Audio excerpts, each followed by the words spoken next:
and is copywritten by Champion Sports Radio. Any rebroadcast, retransmission, or use of the audio stream, and any and all other use of the accounts of this broadcast without the direct written consent and permission of Champion Sports Radio is strictly prohibited. All rights are reserved by Champion Sports Radio and ChampionSportsRadio.com.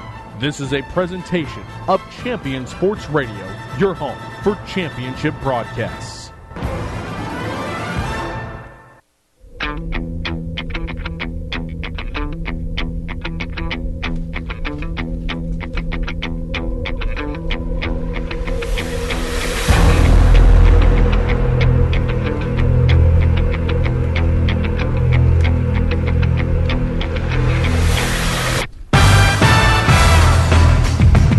Welcome live to Mustang Panther Stadium in Grapevine, Texas. It's the 2013 edition of the high school football season here in the state of Texas. The Colleyville Heritage Panthers take on tonight the Duncanville Panthers from South Dallas. I'm joined by my broadcast partner, Craig Hoffman. And Craig, an exciting start to the season should happen tonight here at Mustang Panther Stadium. Sure enough, some Panther-on-Panther crime. Should be a good time. Both teams out on the field, or at least right now, Colleyville out on the field warming up. Should be a fun one tonight.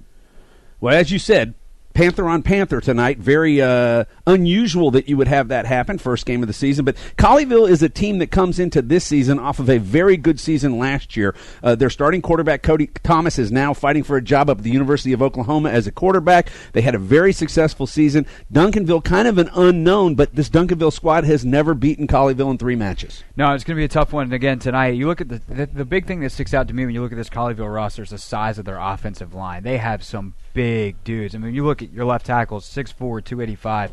That's not bad for Division I. This is high school. That's Texas high school football. It's just guys are out there, highly skilled, big guys. And you look across the center, 6'1", 285. 6'4", 270 at the right guard. I mean, the left guard's 5'80", and he weighs 240 pounds. So good luck moving that. And so you got a big offensive line for a quarterback that doesn't have a lot of experience, so maybe they can give him a little bit of time.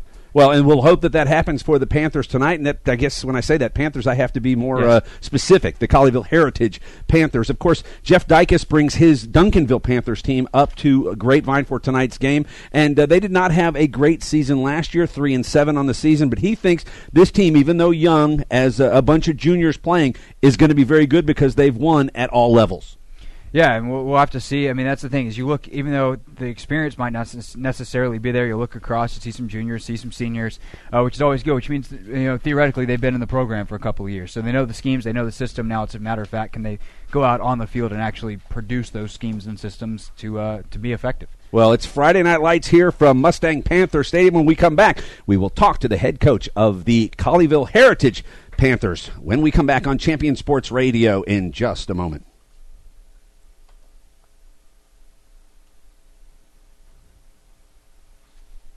If you're a basketball parent or coach, you need StatGeek, the simplest way to keep stats ever created. Our easy-to-use iPad app turns anyone into a professional statistician, and all they have to do is simply follow the ball. Produce full and accurate box scores and play-by-play reports. Send accurate stats out to your fans, media, or recruiters. It's sports statistic collection redefined. StatGeek is available right now in the iPad App Store for just $4.99, and there are team fundraising opportunities available as well. On the web at statgeek.com. StatGeek, keep your eye on the ball. Are you looking for a way to promote your business or increase exposure? Do you just need more people to know that you're there? Join the Champion Sports Radio team and advertise during these games. In the last 4 years, Champion Sports Radio has broadcast over 600 games to more than 3.5 million listeners. And Champion Sports Radio wants to help you use major high school sports to reach thousands of local fans right in your community. Think about it. Die-hard fans just like you tune in each and every week, giving your business unparalleled access to the community. It's the perfect way for smaller individually owned businesses to cultivate a core clientele or expand their already loyal customer base. To secure your prime commercial spot during the broadcast, contact Thomas Lee at Champion Sports Radio by phone at 972-741-0334. That's 972-741-0334 or online at championsportsradio.com. Champion Sports Radio, your home for championship broadcast. The Centers for Disease Control and Prevention estimates that nearly 4 million brain injuries occur every year due to sports in the U.S.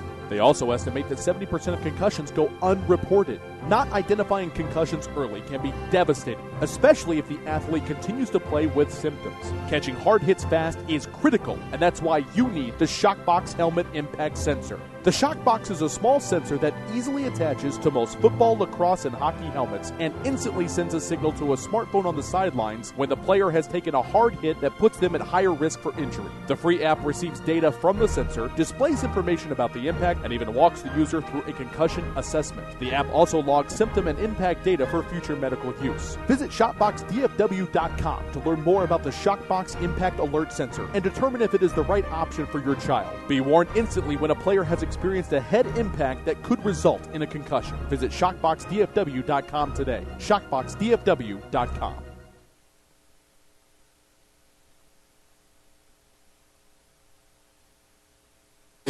And welcome back to Mustang Panther Stadium on the ShockboxDFW.com pregame show, joined by Colleyville head coach Mike Fuller. And, Coach, last year, obviously a very successful year for this squad, but you lose a big guy to the University of Oklahoma and Cody Thomas. Reload with Griffin Pickler. Talk about your offense. I expect them to do great things tonight. Right, we did lose a great quarterback in Cody Thomas, but we also lost some other really good players along the way, but that's the natural progression of things. These guys have waited their turn, so to speak, and they've been. It's not like they just came out of the woodworks to try to play this year. They've been learning the system and working and practicing and doing everything they can to get ready. So we're expecting a great effort from our offensive team tonight. Can the fans expect the same spread offense again this year that you ran last year? It's the same system we've always run. We tweak it from year to year based on our personnel, but yeah, it's the same system. I noticed as I look at your two deep chart that Brett Bofinger is not listed on it. Was there an injury that we can talk about? Yes, he was injured in our inter-squad scrimmage. He'll be out for a few weeks. So you expect him to be back because he was one of your top receivers coming back this year? Right, he'll be back. Who do you look for on the offensive side other than Griffin to try and really carry this team against this tough Duncanville squad? Well, we plan to kind of do it as a group. We've got a great offensive line. We feel like they'll open up some holes for us, keep our quarterback standing up. Of course, DeMarco and to Bernie running the ball. And, all of our receivers we feel like are going to do a great job for us. Trey Smith, I was one outside receiver. Jake Newell, the inside receiver, Cody Butler, all these guys in the room are going to give everything they have to share the load. Normally, defense obviously is going to be big, but one of the things people don't talk about much is the special teams. What are your special teams going to be able to add this year? What we hope is that we can get some big plays from them. The biggest thing we don't want the other team to get big plays in the special teams. So, we've worked a lot on it. Early season games, a lot of times there's some mishaps, but we've hopefully done everything we can to make sure that stuff doesn't happen. Move over to the defensive side, Coach. Talk about who's going to be the leader of this squad defensively. Well, Isaac Lee was a starter last year. I expect him to have provide a lot of leadership for us. Jacob Sisk started at safety for us last year. Braden Hunt, those are our three returning starters from the defense last year. So I expect that they'll lead the guys, and some of the guys who are going to be first-time Friday nighters. It's a learning curve, so we'll see how they react tonight. But I think they're going to do fine. Give me your defensive key to the game for the Panthers tonight. No, we have to make them, if they're going to go score, we need to make them try to go 10, 15 plays to do it without making a mistake. If we got to keep them from just getting big plays and scoring from a long way out. Offensive key. Our offensive key is to play with good tempo. We got to stay on schedule, on rhythm. In other words, we can't get ourselves into third and long situations. If we've got to stop for 5 yards, we need to throw and catch it. When we run the ball, we need to get positive yards. We need to avoid sacks and turnovers. All right, that's head coach Mike Fuller. Thanks for joining us here on the pregame show, Coach, and good luck tonight. Thank you.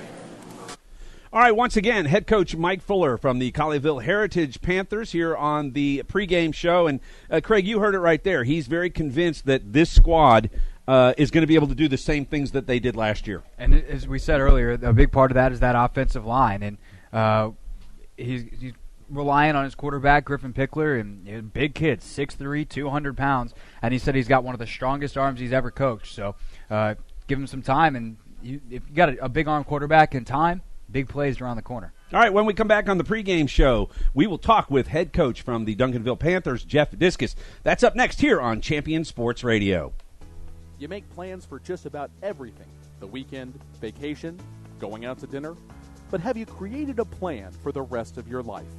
Start your financial strategy today with AXA Advisors. Call Thomas Lee at 972-455-9114. That's 972-455-9114. Securities offered through AXA Advisors, LLC, 212-314-4600.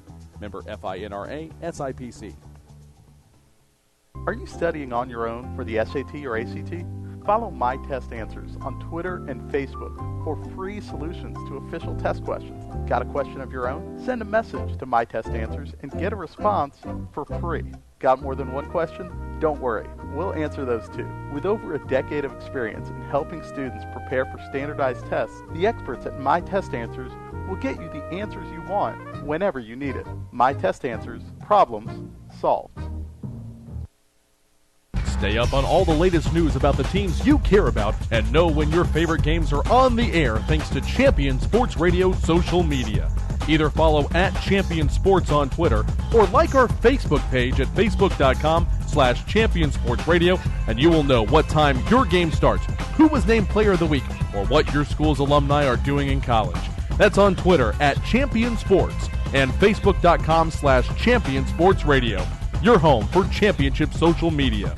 There's a time and a place for everything. As you'll see, projections for the next quarter are... He shoots, he scores! 2 points for team middle management. The office is not one of them. Jack, can I see you in my office? No pouting, it's your ball. Let's see what you got. But Whirly Ball is. For corporate events, team building, and private parties, Whirly Ball in Hearst and Plano is electric fun. Test your skills on the arcade games. Zip around in your Whirly Bug for a Whirly Ball competition. Or play the most affordable laser tag in the city. Learn more at whirlyball.info. Are you tired of only spending time as a family huddled around the TV? Would you like to enjoy some culture with your loved ones without breaking the bank? Then let me introduce you to the Greater Dallas Youth Orchestra. The GDYO provides music education and performance opportunities for musically talented youth, but this is no kids' concert. The GDYO comprises 7 different ensembles made up of over 425 talented musicians ages 8 to 18, representing more than 50 communities in North Texas. You won't believe how amazing these ensembles sound until you hear it for yourself. So join them for one of their concerts at the Meyerson Symphony Center or Dallas City Performance Hall. For more information on how to make a donation, as well as a listing of upcoming GDYO concerts, visit gdyo.org. And if you know a talented young musician interested in an unbelievable experience, auditions take place in the spring. Connect with the Greater Dallas Youth Orchestra on Facebook, Twitter, LinkedIn, and at gdyo.org. Welcome back to the ShockboxDFW.com pregame show. Craig Hoffman at Mustang Panthers Stadium. Let's send it down to the field where Doug Branch is standing by with the 6th-year head coach of the Duncanville Panthers, Jeff Dykes.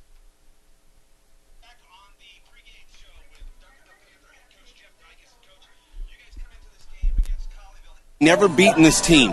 What's going to be different tonight? Well, I think we got a different attitude. We've got a group that has dressed out here tonight that have gelled together. It's probably the best unified football program that we've had in a long, long time. So we're anxious. We've had a good offseason, good summer, and good 3 weeks of, two-a-days and stuff like that. So I think our kids are prepared, ready to go, and so we're anxious. We got a good football team over here. Coach Fuller does a good job, him and his staff, and so it should be a good game just like it always is. You guys will be led by quarterback Jeremiah Drake. Who are the other offensive stalwarts you'll hope to succeed tonight with? Yeah, I think you'll see some good things from our 2 running backs, Roosevelt and Darrell, and our Devontae Smith, our receiver. I think you'll see a lot of things from him. But outside, you got Xavier.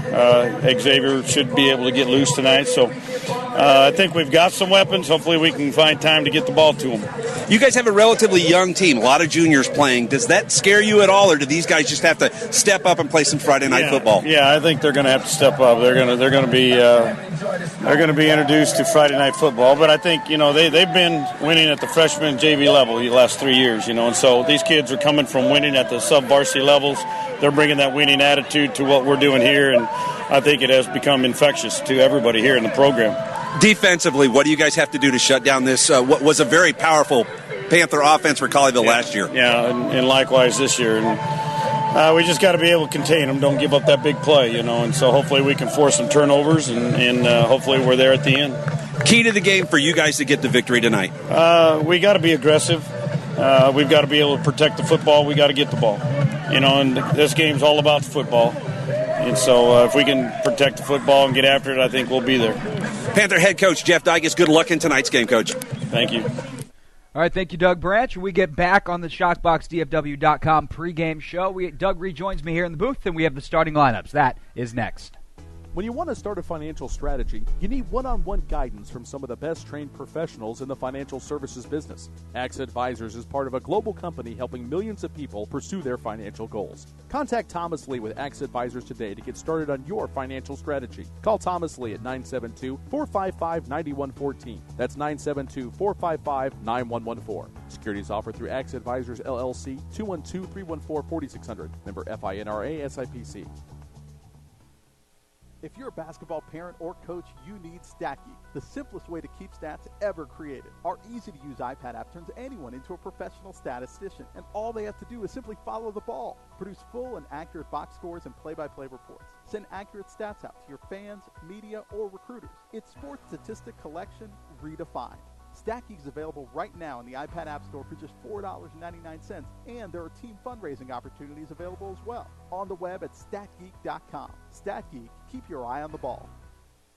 Do you need a boost in exposure? Want to reach local, community-minded folks with information about your business? Join the Champion Sports Radio team and advertise during these games. In the last 4 years, Champion Sports Radio has broadcast over 600 games for more than 3.5 million listeners. And Champion Sports Radio wants to help you use major high school sports to reach thousands of local fans right in your community. It's also a way for your business to give back to the community by helping all these well-deserving student-athletes get some recognition for their accomplishments. The cost simply can't be beat for the effect it will have. You get a lot of bang for your buck, and best of all, it provides an opportunity for the best advertisement of all, word of mouth.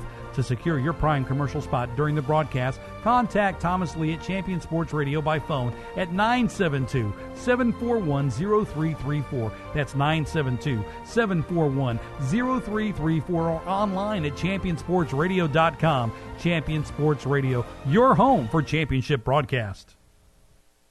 The Centers for Disease Control and Prevention estimates that nearly 4 million brain injuries occur every year due to sports in the U.S. They also estimate that 70% of concussions go unreported. Not identifying concussions early can be devastating, especially if the athlete continues to play with symptoms. Catching hard hits fast is critical, and that's why you need the Shockbox Helmet Impact Sensor. The Shockbox is a small sensor that easily attaches to most football, lacrosse, and hockey helmets and instantly sends a signal to a smartphone on the sidelines when the player has taken a hard hit that puts them at higher risk for injury. The free app receives data from the sensor, displays information about the impact, and even walks the user through a concussion assessment. The app also logs symptom and impact data for future medical use. Visit ShockboxDFW.com to learn more about the Shockbox Impact Alert Sensor and determine if it is the right option for your child. Be warned instantly when a player has experienced a head impact that could result in a concussion. Visit ShockboxDFW.com today. ShockboxDFW.com.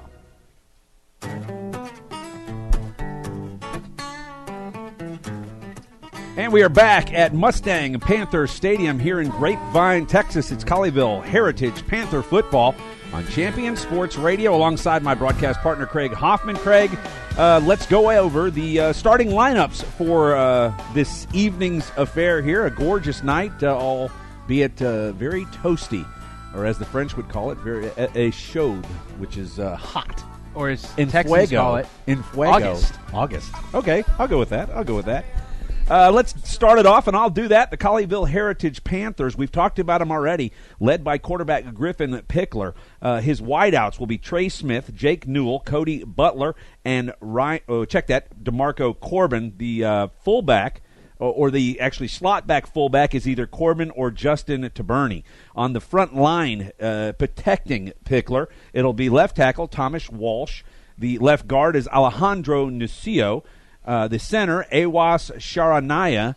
Right guard is Colby Black, and the right tackle is Connor McNally. Of course, Mike Fuller in his 19th year of coaching, 7th season here at Colleyville Heritage High School with a 36-12 record. And, of course, game 1 tonight here. And these two teams played, of course, last year. Colleyville winning it 20-2. And as we spoke about it earlier, Craig, a 3-0 record lifetime over the Duncanville Panthers. You've got the Colleyville defense. Yeah, 4-3, your standard 4-3 alignment. Jacavian Bowles, Trey Harris, Kyle Harper, Quaylen Haynes across the line from left to right. Corey Smith at the weak side linebacker, Titus Hunt in the middle, Alex Simons on the strong side, and Jordan Watkins, E.J. Prather, Andrew Mathis, and Tycho Williams are the defensive backs. Prather and Mathis are the safeties. Over on the Duncanville side, for head coach Jeff Dykes, they are led by Jeremiah Drake. He is a senior, has played very well for this team in the junior varsity level as he moves up to the quarterback, the starter at quarterback. On the front line, it'll be left tackle Colton Williams, number 62. The left guard is number 64, Taylor Ellis. The center, number 56, Hunter Childress. The right guard, number 77, Marky Mark Archer. It's not that, but we're going to call it anyway. How can you have a guy named Marky and not call him Marky Mark? The right tackle is Christian Escobar. Does that make the other four the Funky Bunch? I like that. I think we've just done that. So it's Marky, Archer, and the Funky Bunch on the front line for the Duncanville Panthers. The wide receiver is Devontae Smith. The halfback tight end is Kashmir Wright. He is that's a nice name. Not to be confused with the basketball player from Cincinnati of the same name. Kashmir. I guess he's smooth and soft. That's certainly what they'd hope for. We will find out. Wide receivers are Kendrick Ramos, Kevin Bell, Daryl Haynes, and Jason McGowan, obviously running a spread offense. The principal, we'll go ahead and say that, over at Duncanville High School is Andre Smith. The athletic director is Kathy Self-Morgan, very, very good basketball coach on the women's side, very well known in the state of Texas, and the superintendent of schools, Dr. Alfred Ray. Let's go down on the defense side. Craig Hoffman has that. They are a 3-4 alignment on the defensive side. Isaac Lee, and speaking of not that basketball player, or that one, Jason Williams, the nose tackle. Dwight Squire is the other defensive end. Jared Crouch, Braxton Martin, Colin Deed, Jared Vallely are the linebackers. Then your left corner is Brandon Hunt. On the right side, Nick Felix Jr. Free safety is Jacob Sisk. And your strong safety is Ryan Felipe. Well, there you have it, the starting lineups for both teams in tonight's action. It's Panther football, Duncanville and Colleyville Heritage here on Champion Sports. When we come back, we'll have the kickoff from Mustang Panther Stadium, Grapevine, Texas. All that next on Champion Sports Radio. Tomorrow, right? Now, that's not exactly the saying, but it seems like people would rather do anything other than doing something about their finances. That's why there's AXA Advisors. We work one-on-one with you to create a financial strategy for the things you need tomorrow. Start your financial strategy today with AXA Advisors. Call Thomas Lee at 972-455-9114. That's 972-455-9114. Securities offered through AXA Advisors, LLC, 212-314-4600. Member FINRA SIPC. There's a time and a place for everything. As you'll see, projections for the next quarter are... He shoots, he scores! 2 points for team middle management. The office is not one of them. Jack, can I see you in my office? No pouting, it's your ball. Let's see what you got. But Whirly Ball is. For corporate events, team building, and private parties, Whirly Ball in Hearst and Plano is electric fun. Test your skills on the arcade games. Zip around in your Whirly Bug for a Whirly Ball competition. Or play the most affordable laser tag in the city. Learn more at whirlyball.info. This broadcast is under the direction and is copywritten by Champion Sports Radio. Any rebroadcast, retransmission, or use of the audio stream, and any and all other use of the accounts of this broadcast without the direct written consent and permission of Champion Sports Radio is strictly prohibited. All rights are reserved by Champion Sports Radio and ChampionSportsRadio.com. This is a presentation of Champion Sports Radio, your home for championship broadcasts.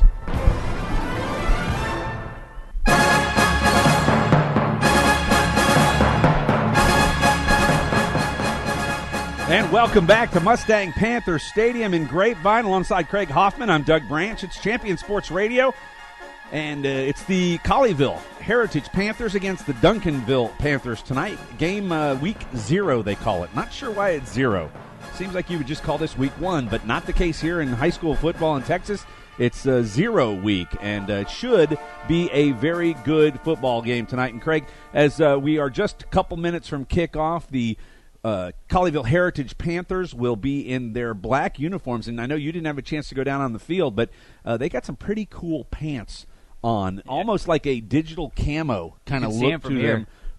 So what scares me is that the Duncanville kids aren't going to be able to tackle them because they're going to miss the lower body as they kind of, that digital camo kind of blends into the field kind of. It's a lighter gray camo, not a green, so they won't be diving at nothing, picking at the legs. Well, so they got that going for them. It depends if they've been playing any COD or not. Which is nice. That's a good point. There you go. That's a very good point. On the other side, dressed in white, trimmed with a little bit of blue, dark blue helmets, are the other Panthers here tonight, the Duncanville Panthers. They come from, Duncanville's about 25 miles south of Dallas? I know so far you've gone math and geography, neither of which is my strong suit. So, well, we're going to do trivia questions at halftime, and we'll include everyone here in the press box.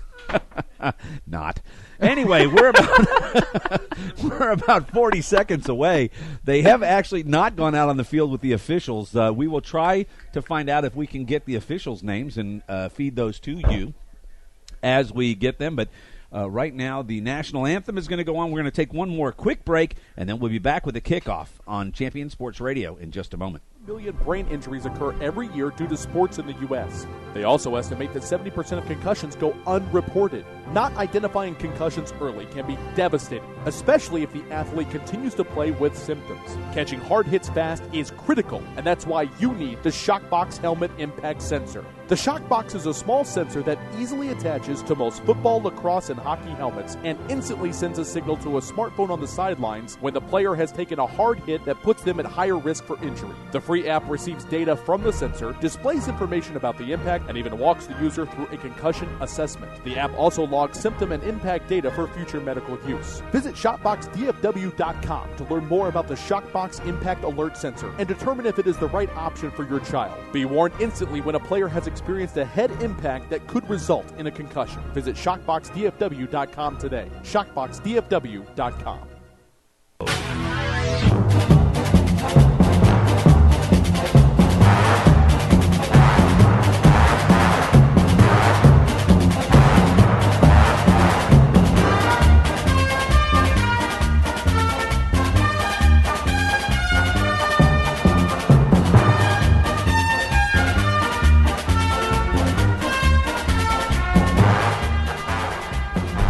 Back at Mustang Panther Stadium here in Grapevine, Craig Hoffman along with Doug Branch, and we have had the national anthem. Now the captains will head to the center of the field for the coin toss, Craig, and we're about to get the 2013 campaign high school football underway here in Grapevine.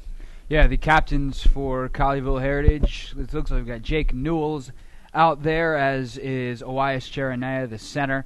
Isaac Lee, senior defensive lineman's out there as well.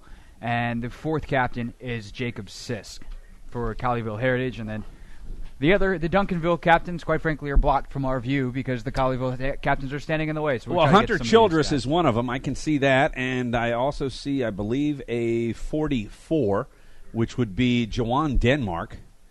Number 7 is going to be Devontae Smith, one of the wide receivers. He's one of the players that Coach Jeff Dyke said to look forward to tonight. Big things out of him, and then we cannot see the final captain. He's blocked by the head referee for tonight's game, and we'll have that for you in a minute. The toss was won by? I actually didn't see. I was going to say, though, Doug, we talked about this a little bit before the break. And by the way, Duncanville won, or at least will get the ball. I don't know whether they won and deferred. They did. They won the toss. They will receive the ball, and they will head to the what I'm going to call the northeast end zone as the field here, Mustang Panther Stadium. I'm not quite sure that it's a north-facing field or an east-west, a north-south or an east-west. You're going geography on me again. Well, and I do that a lot. But the way the planes are landing at Dallas-Fort Worth International Airport, I have to believe that this is one of the few fields in the country that is not north-south or east-west. It looks to be northwest by south or northeast by southwest. There you go. That being said, teeing it up for the Colleyville Heritage Panthers will be the kicker. And that is Holden Lyons. He'll tee it up at the 40-yard line. From our right to left, the Panthers will face the Panthers. It's the Colleyville Heritage Panthers and the Duncanville Panthers. Game number 1 on the season. Next week, the Colleyville Heritage Panthers travel to C.H. Collins Stadium and take on the Denton Geyer Wildcats, and that's going to be a knockdown showdown there, a knockout showdown. I'm already knockdown, messing drag up. out, something like that. Something. Back deep for the Duncanville Panthers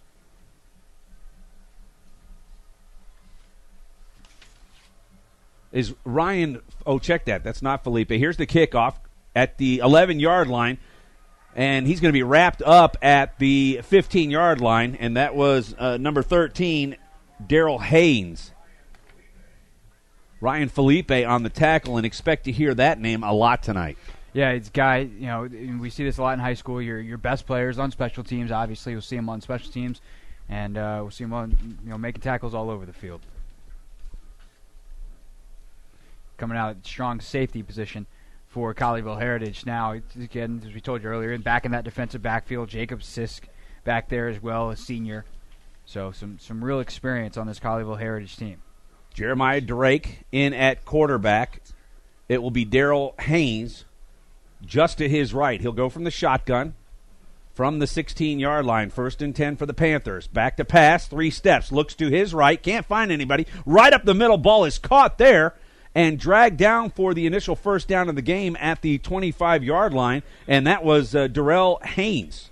Braxton Martin up right there on the spot, but gave a little bit too much cushion, and a nice pass right over the middle. Nice, easy completion on first down, and a great job by the offensive line, too. Had all kinds of time.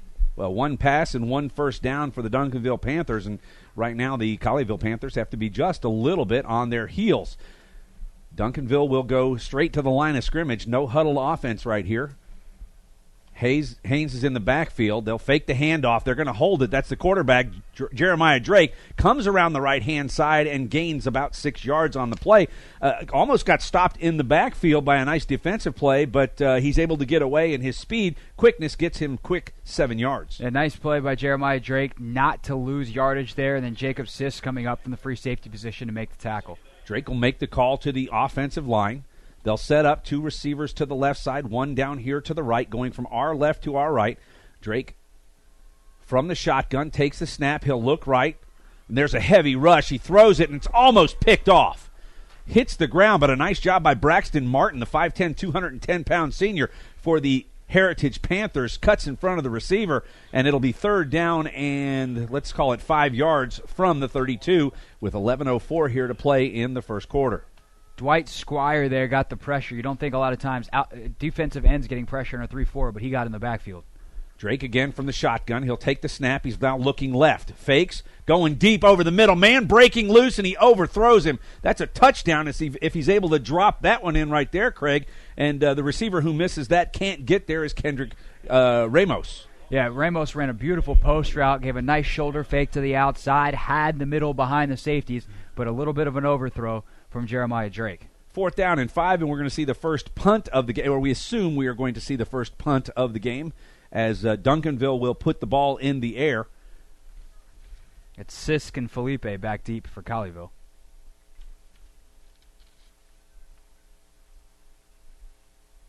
And the ball is kicked away. Short kick's going to land around the 40-yard line. Take a big hop for Duncanville down to the 21 and out of bounds just inside the 21-yard line. That's where the Colleyville Panthers will put their first possession of the 2013 season into action. You're listening to Colleyville Heritage Panther Football on Champion Sports Radio.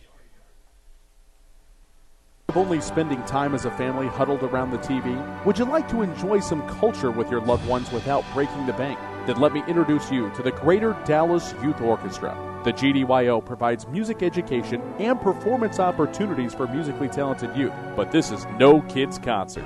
The GDYO comprises 7 different ensembles made up of over 425 talented musicians ages 8 to 18, representing more than 50 communities in North Texas. You won't believe how amazing these ensembles sound until you hear it for yourself. So join them for one of their concerts at the Meyerson Symphony Center or Dallas City Performance Hall.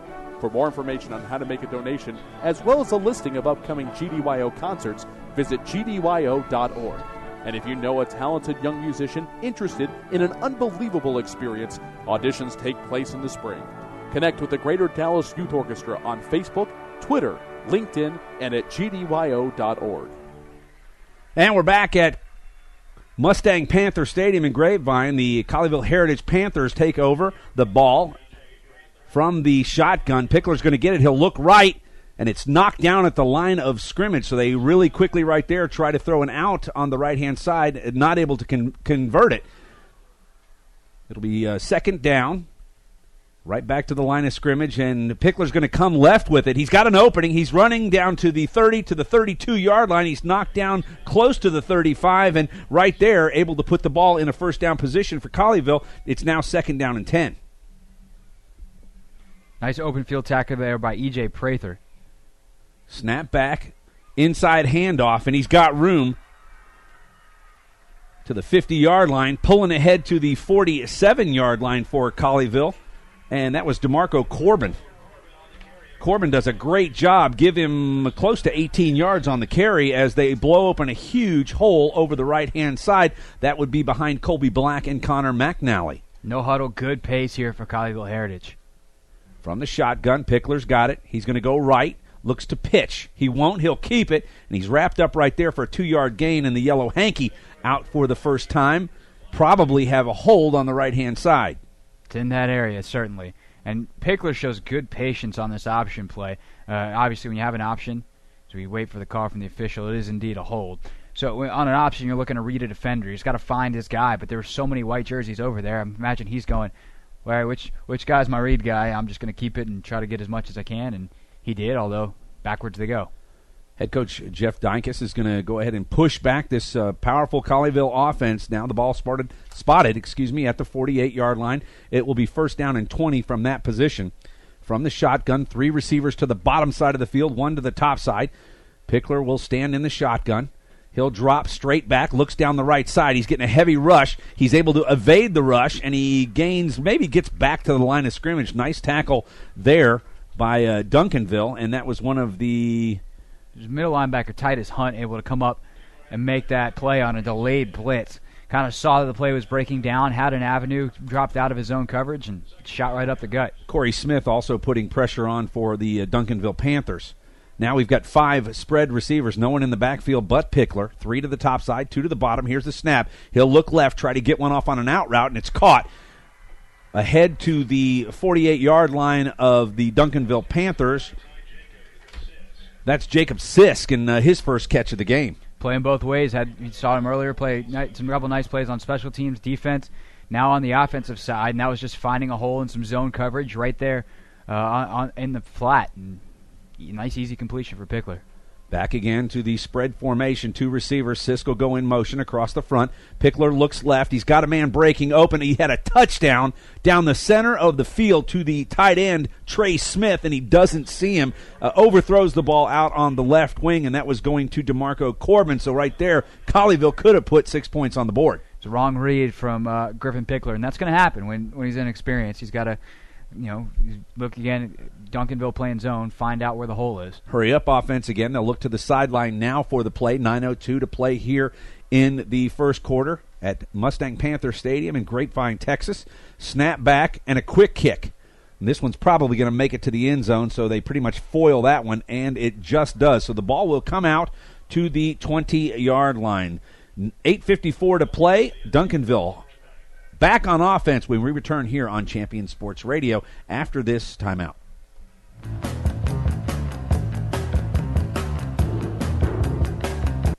When you want to build something, how do you start? With a plan, right? That's what AXA Advisors is about.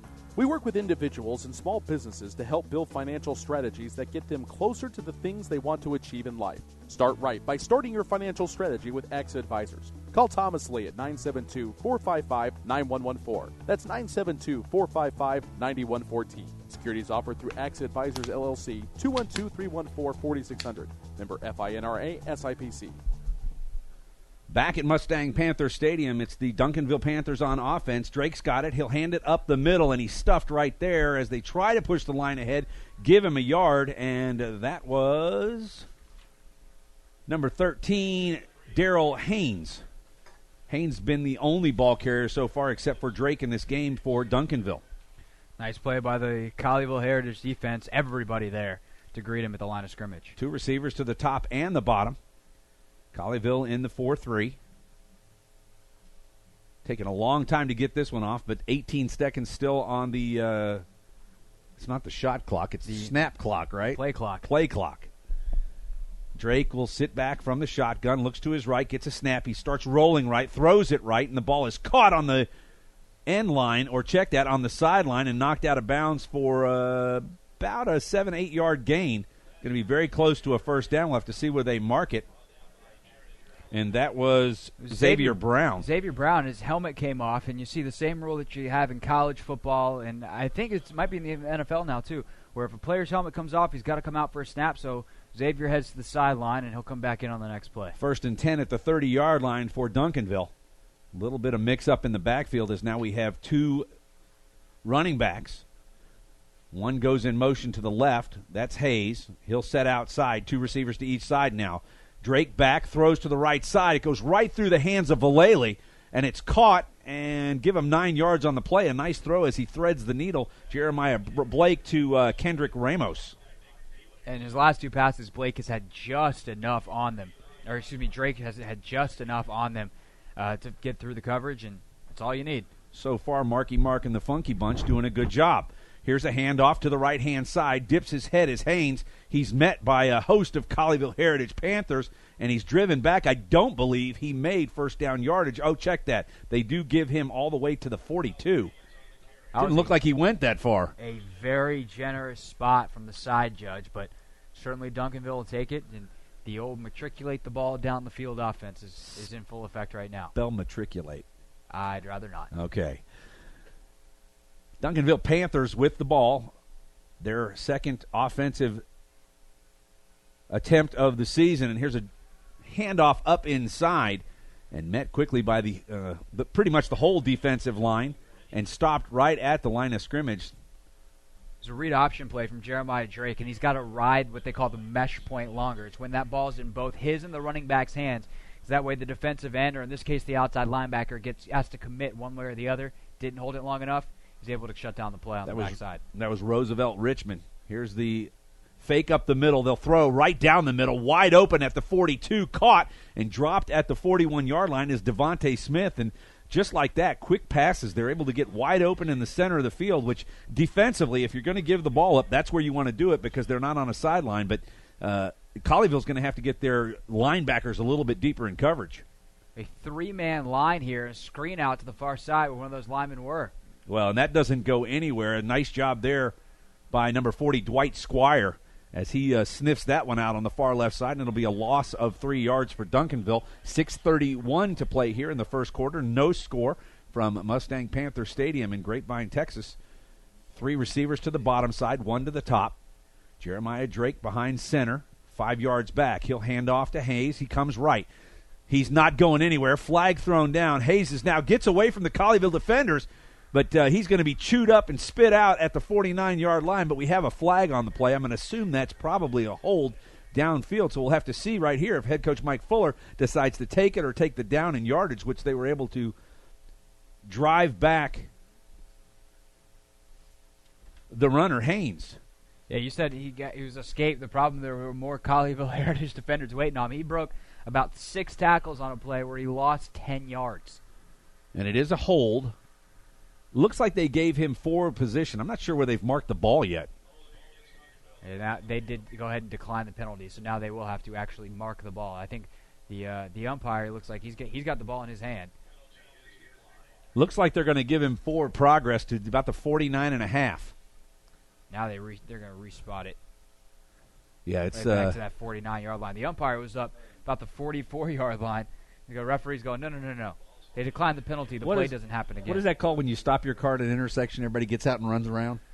I don't know what that's called, actually. That's what it looked like. Yeah. We'll come up with that in a minute. Somebody tweet that to us. Here's the snap back to Drake, looking downfield. Got a man right side. Waits on him. He clears him to the right side. A lot of contact and no catch, no call at the 8-yard line. couldn't quite get behind the defender. And trying to see the number of who that was. Brandon Hunt was the DB on the play. And that was I believe that was Braxton Martin. A long, I mean, when you got that Check third that. and long, might as well go for it. I've got too many pieces of paper here floating around. That's my problem. That was Kashmir Wright downfield. Punting situation for the Duncanville Panthers. They're right at midfield. I'm not sure how they advanced the ball there on the incomplete pass. This ball is kicked straight down the field, very high. They're going to let it bounce. Nope, they'll step up and make the catch. It's a fair catch at the 20-yard line by Ryan Felipe there. Nice hands. It was an end-over-end kick. Those aren't exactly easy to catch sometimes. He's able to do it. We'll keep it right here as the officials tonight have been very proficient between possessions. So the Panthers will take over for the second time on the night from their 20-yard line, or actually maybe it's the third time tonight. I'm trying to think. Have they had 3 possessions or has it only been 2? It's been 2. I keep saying Panthers so much that I keep, the Panthers are getting the ball every possession. For the Panthers, it's the fourth possession. For Colleyville, it's the second. Colleyville, the second. All right, we like that. Alongside Craig Hoffman, I'm Doug Branch on Champion Sports Radio. In the backfield, Pickler's got it. He'll hand it off up the middle. Contact at the 20, and maybe squeaks out a half a yard. DeMarco Corbin on the carry for Colleyville, and that play really did nothing. No, big defensive lineman across that front for Duncanville. Those are just some big guys. It's hard to create space for as big as Colleyville's offensive line is. It's going to be a challenge up front tonight. Spread, 2 receivers to each side. Snap back to Pickler. He'll look right, fakes. He's going to run, and he's going to be wrapped up and may lose a yard. Nice job by the front line of the Duncanville Panthers. It looked like Jaquavian Boyles over on the left side. Trey Harris able to wrap up the quarterback, Griffin Pickler. Jawan Denmark was in on that play as well. Good play, and Griffin Pickler better be careful. That was a very, very powerful pump fake. I'm surprised he was able to hold on to the ball. Some strong hands. Split receivers to each side. He's going to look left. In the pocket, throws, and smacked. But a nice catch, and that's Sisk, who gets up, and he's going to tell him how good he did, but not quite a first down. It looks like it's going to be third and about a yard from the 29-yard line. So we'll have to see what the Colleyville Panthers, the Heritage Panthers, can come up with right here. Actually, it's 4th and 1. Pickler from the shotgun looks to the left to check for a change in the play. They got 1 receiver to the near side, 2 to the outside. Remember, they actually quick 2 on on each each time, side. so that's a possibility too. Looks like he's taking a step back. And he does quick kick it, and he shanks it off the right side of his foot. No, actually, it's not shanked, just high. Lands at the 40 and takes a favorable bounce down to the 34-yard line. At that point, Trey Smith will down it for Colleyville, and the Duncanville Panthers will take back over. So far, a lot of offense, but no points on the board with 4:04 to play here in the first quarter. No, some movement, but again, you got to result in points. Maybe they've been watching too many Cowboy games. Thomas Lee with AXA Advisors. Don't put off the things that you know you should do today. Call Thomas Lee and start a financial strategy so you can prepare for the things you need for tomorrow. Also, ShockboxDFW.com. Be warned instantly when a player has experienced a head impact that could result in a concussion. Visit ShockboxDFW.com. Proud sponsors of Champion Sports Radio and Colleyville Heritage High School. Duncanville Panthers from the 34-yard line. They'll hand off left-hand side. That's Roosevelt. Richmond. Oh, and that's a dangerous play there by Vallely, who basically hog-ties him around the neck and then wraps his legs around him to pull him down and make the tackle, but not before a 7-yard gain from the running back for the Duncanville Panthers.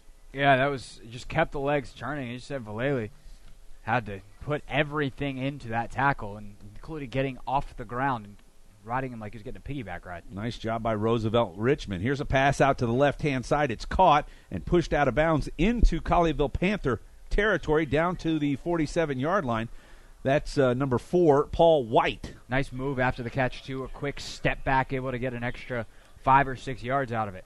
Hey, the big difference I've seen between the two quarterbacks tonight is Jeremiah Drake gets rid of the ball in a hurry. He's on a 3 count, and it's gone, where Griffin Pickler has taken a little bit more time in the pocket.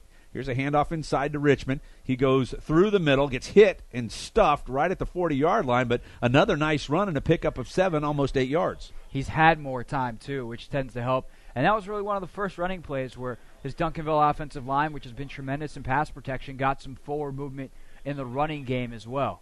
Daryl Haynes back in on the running back side. He'll sit to the left side of Drake. 2 receivers to the bottom, 1 to the top. Drake back to pass. Looking left, he'll flow left. Now he's stopped. He's going to reverse field and come back to the right. Got a receiver breaking open in the middle, and he underthrows him. A tough throw right there, but he probably should have had him as he was wide open, and the receiver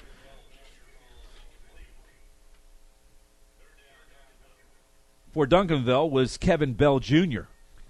And that's a hard throw on the run, Jeremiah Drake. Anytime you're moving as a quarterback to kind of resettle your GPS, so to speak, but a good job by the line there not to get him blocks in the back as Drake switched fields. Drake gets a snap, pops it up in the air, looking for a receiver, flowing to the right-hand side, getting chased down, and he'll smart cerebral play by the quarterback as he throws the ball out of bounds. Heavy pressure coming from Jared Crouch on the left-hand side of the Colleyville defense. As you said, a smart play. Sometimes the only play is to throw it away and save some field position there. And now Duncanville will try to pin Colleyville inside their own 20, if not 15, if not 10-yard line.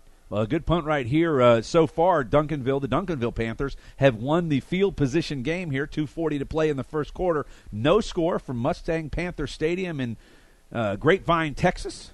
Colleyville doesn't have anybody back. They're going to try to play it safe here. And they fake, so they were able to sniff that one out. And he stuffed at the line, but I believe he made it. They're going to give him the first down. So a smart play by the Colleyville defense right there, but they don't execute, and Duncanville does. Jacob Sisk came up, had a big hit, knocked the ball loose, but when it came loose, it popped forward, and Duncanville fell on it. So Duncanville very fortunate there, and the gamble was riskier than they probably even drew it up, and it still paid off. Well, the pack of Zebras stands at the 46-yard line trying to figure where they're going to mark this ball. We still have 4th down listed on the down marker. They have not given him full position. They're going to call timeout as they actually move the ball back to where he hit the ground. So they are basically, the officials are saying that the knee was down before the fumble occurred. And this is going to be a close spot. Yeah, they're going to have to bring the chains out. Head coach Jeff Dykus not happy on the far sideline, relatively disgusted with the mark that they're getting right here. This is going to be real close.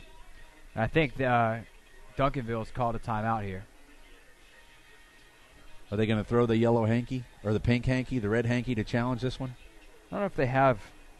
No challenges in high school? The video replay. We don't have internet in the press box, so I don't know about. We can see the video screen, but you're right. We don't have video replay. That would be fun. We could have crowd video replays.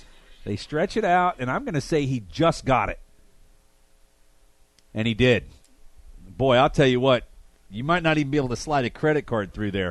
Of course, if you did, it might cost you something. You know, that scanning on the end of the football. Anyway, first down for the Duncanville Panthers as they are in Colleyville Heritage territory. Ball marked at the 37-yard line. 2:32 to play here in the first quarter, and the deepest penetration so far by this Duncanville team. Yeah, we said Colleyville sniffed out that fake. They had nobody back. They were playing it safe, but they were kind of spread out. And that gave just enough room up the middle for Duncanville to sneak through and get the first down, and they took advantage. Spread formation again for Duncanville. One running back there. Drake's going to throw left-hand side. Ball looked like it might have hit off the ground, and it did. No catch over there. Ball was intended for Paul White on the far left side at the 33-yard line. Jeremiah Drake, as we said, has had just enough on so many of his throws tonight. Not necessarily overwhelming arm strength, and that's a tough throw rolling to the left for a right-handed quarterback and didn't quite get enough on it. They'll reset from the 37-yard line, 2nd down and 10. 2 minutes, 13 seconds to go in the first quarter. Handoff, left-hand side, big hole. He's going to rumble, bumble, and stumble all the way down to the 23-yard line, and that is Daryl Haynes, who gets a nice job of blocking from the funky bunch on the left side, Colton Williams and Taylor Ellis. Yeah, just a big hole right out of the pistol formation, get a running head start, and he didn't really stop until he was well downfield. Pistol right side this time. 2 receivers to the bottom, 1 to the top. Snap back, Drake looks right. Got a man breaking open. He's going to throw wide to the sideline, and it's caught. Down to the 20. Haynes to the 15 and drug down inside the 13-yard line, and that's going to be enough for another Duncanville Panther first down, as Duncanville is now inside the red zone. And an underrated part of that play, the throw by Jeremiah Drake, could not have been more perfect. Hit him in stride, able to keep his head up downfield and see where he was going. And a nice job by Drake looking off the defenders down. He didn't actually turn and look at him till the last second. Darrell Haynes did the rest. From the pistol, handoff is going to go left side. Nope, they fake me out. It's thrown right up the middle, and there's Jacob Sisk on a big tackle at the 4-yard line, but it's held on to by the big tight end for Duncanville. That is, check that, the wide receiver Devontae Smith, who sneaks in from the inside hash mark. They're going to hurry up here from the 4-yard line. See if Duncanville can get a score on the board, get some points before the end of the first quarter. Snap back to Drake, hands it off, right-hand side to Haynes, down to the goal line, and he's in for the touchdown. And the Duncanville Panthers have put the first score on the board here in 2013 at Mustang Panther Stadium. And Marky Mark and his funky bunch on the right side of that offensive line. Christian Escobar, the senior, great job creating a big, it was not just a lane, it was an alley to run through. As Merrill Hodge likes to say, a seal here and a seal there. Swinging gates shut up. They're showing the swinging gate here. They're going to snap the ball with just a center. They're going to come to the right, fake the handoff, and in for the 2-point conversion is Drake. Interesting call right there, and the coaches on the sideline are livid, going crazy for Duncanville. They are all the way out almost to the far hash mark. That was perfect execution. What it essentially was a read option play, and we talked earlier, Doug, about that mesh point, riding that mesh point. Keep it as long as you can, then decide either hand it off and send the running back on his way or pull it out, and Jeremiah Drake pulled it out and ran the 2 yards he needed for a touchdown. For the 2-point conversion. 8-0 here as we have 1:18 to play. Be back on Champion Sports Radio after this quick timeout. There's a time and a place for everything. As you'll see, projections for the next quarter are... He shoots, he scores! 2 points for team middle management. The office is not one of them. Jack, can I see you in my office? No pouting, it's your ball. Let's see what you got. But Whirly Ball is. For corporate events, team building, and private parties, Whirly Ball in Hearst and Plano is electric fun. Test your skills on the arcade games. Zip around in your Whirly Bug for a Whirly Ball competition. Or play the most affordable laser tag in the city. Learn more at whirlyball.info.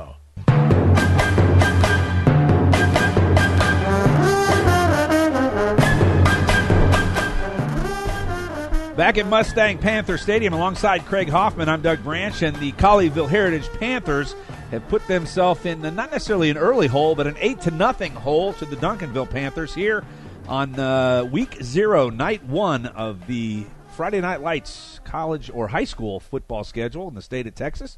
Of course, games got underway last night. They did play Thursday night here in Texas, and they're going to have games tomorrow, as I know a local team that I'm very familiar with, the Flower Mound Jaguars, will play a 10:30 a.m. affair against Keller Central at Flower Mound. I think that's because of a lot of the construction they've had in the Flower Mound area. Pancakes and football. Sounds like a good morning to me. You know what? Pancakes, football, and fishing. That would be a great morning. Sam Jimenez will kick off back deep for Colleyville. Should be Ryan Felipe and Gerard Henderson. Here's a chip shot to the right side. It's going to go out of bounds, and I believe they will mark that on the 40-yard line. Interesting decision there. We've talked about how well Duncanville's played and that how well they're both offensively and defensively played has had them with good field position. So to take that risk there seems interesting, counterproductive to what they've done so far. But where it, if they mark it at the 40, where it went out was like the 35-yard line, 35, 36 area. So if they had just fair caught it, it's about the same thing. Well, when it goes out of bounds, I believe they get to choose where it's going to go. The referee standing at the 32-yard line, they're going to mark it at the 37. Illegal procedure, and they mark it at the 37-yard line. I wonder if it's the 35 is the rule, or where it goes out of bounds. And in this case, it's where it went out of bounds. 37. Yeah, well, I certainly couldn't figure out from here the triangulation to get that spot, as it basically went right over the linesman's head. I barely know what triangulation is. So. Okay. 2 receivers to each side for the Panthers. Pickler in the backfield. He's going to look, throw a quick slant, and that's caught. Big yardage coming here to the 50, to the 45, to the 40, down to the 35. We got a flag come in. We're probably going to get a clip that's going to eliminate most of that. But a nice play right there for Colleyville, and that went to Trey Smith on a quick screen route, a wide receiver screen from left to right. It's a bubble screen. He came back inside, and you're going, wait, Pickler's under a ton of pressure. Oh, right, that's on purpose because the entire offensive line was 5 yards down the field ready to go, and Trey Smith shot out of a cannon. See what the call is from the official. It's a personal foul, and it was a clip. I didn't see it, but when it happens there, that's typically what you're going to see downfield is a clip or a push in the back. And with that play, that will, for the most part, completely eliminate, except for roughly 5 yards of the play, a nice pitch and catch from Pickler to Smith. It's an inexcusable mistake downfield. Just don't come back and cross anybody and go low. That's A, dangerous, and B, just not a smart play downfield. So 15 yards from the spot, and it winds up being a 5-yard gain instead of a 30-something-yard gain. 1st and 5. Corbin's going to get it up the middle. He'll break out to the right. He's got room, gets basically hurdles a defender, and he's able to get himself all the way to midfield. As once again, one of the Duncanville coaches makes his way out onto the field. They're very animated on the far side. Well, it is the funky bunch that's over there with them right now. True. So That's a great maybe point. they're playing some music. Midfield is where the Colleyville Panthers will call the next play. First down, Pickler's going to step back and take it himself round the right-hand side. He fumbles the football, and it's recovered by Duncanville. And that's a critical turnover right there as Colleyville was in position to really put together a nice drive, having had the first big play to Smith, although it was eliminated by the clip. But right there, the turnover, a little bit careless with the football is Griffin Pickler. And the Duncanville Panthers are right back in business in the person of Jeremiah Drake. And to add injury to insult, Trey Smith comes limping off to the near sideline. So that's something we'll have to keep an eye on. But there, Griffin Pickler's just got to take better care of the football. Yeah, as you're heading down, it looks like he made a poor decision on a cut, should have went inside, tried to go outside, and when he did, he raised the ball up as he got hit. You got to cover that thing with two hands as you brace for contact. And as a senior, even though he hasn't played before, as a senior, he should know that. Trips to the bottom or the close side of us. A single receiver out to the left. Snap back to Drake. He'll pull it out of the running back's hands, throw it up the middle, and boy, I'll tell you, it's intercepted. What a play. Ricochet, pinball wizard. The big man's got it. He's rumbling, bumbling, and there he's pulled down. He fumbles the football, and I'm not sure who's got it, but there's a flag. They're going to get him on a horse collar. But what a crazy play. And who, we got to figure out who that was. That was Jason Williams, one of your favorite guys. Ryan Felipe sticks the receiver as he hits him. The ball ricochets or pinballs back to Jason Williams, who makes a couple of nice moves for a big guy. Well, the first nice move he made was a one-handed catch where he just pulled the ball out of thin air. Rumbles, you could say it, rumbles, stumbles, and bumbles. That's a big man running down the sideline. He's got to be pushing 3 bills. And he was going until he got caught from behind, and that horse collar in the ball popped out. So that ball is probably just dead at the spot of the horse collar. And then maybe some penalty yardage on top. Right now, the referee is explaining to Coach Fuller what's going on. Well, he was horse-collared right around the 25-yard line. And I'll tell you, he's lucky he's not seriously hurt. That was a big horse collar. But, for a big guy, I guess you got to figure out how to get him down. And for a little guy, that's about all you can do. That close to the sideline, push him. That being said, there's been a lot of fracking going on here in the Dallas-Fort Worth area that people think cause minor earthquakes. That was Jason Williams right there that was rocking the stadium here at Mustang Panther Stadium as he was rumbling down the left-hand side. Forget the run. I can't get over the catch. He literally one-handed, like superstar diva receiver style, that thing out of the air. That was impressive. Reminds me of a guy who used to play for the Chicago Bears. One William the Refrigerator Perry. I don't know if Fridge ever made any catches like that. Well, yeah, but the way that Williams ran, they need to get him in the backfield. On a short he looked pretty good right there. Yeah. Looked for the opening. He was actually outrunning the smaller guy until he horse collars him. Yeah. Well, the officials are going to try and sort this one out on the field. They're standing at the 22-yard line. Flags are down at the 25 after a Jason Williams pinball ricochet interception. So turnovers are even now at 1. Rumble, young man, rumble. Get out your official scorebook here or your rules, because they're having to really go over what's going on here. And I wonder if the ruling has something. The ground can't cause a fumble. Correct. Can an illegal tackle cause a fumble? Because when he got horse-collared, as you said, the ball came out.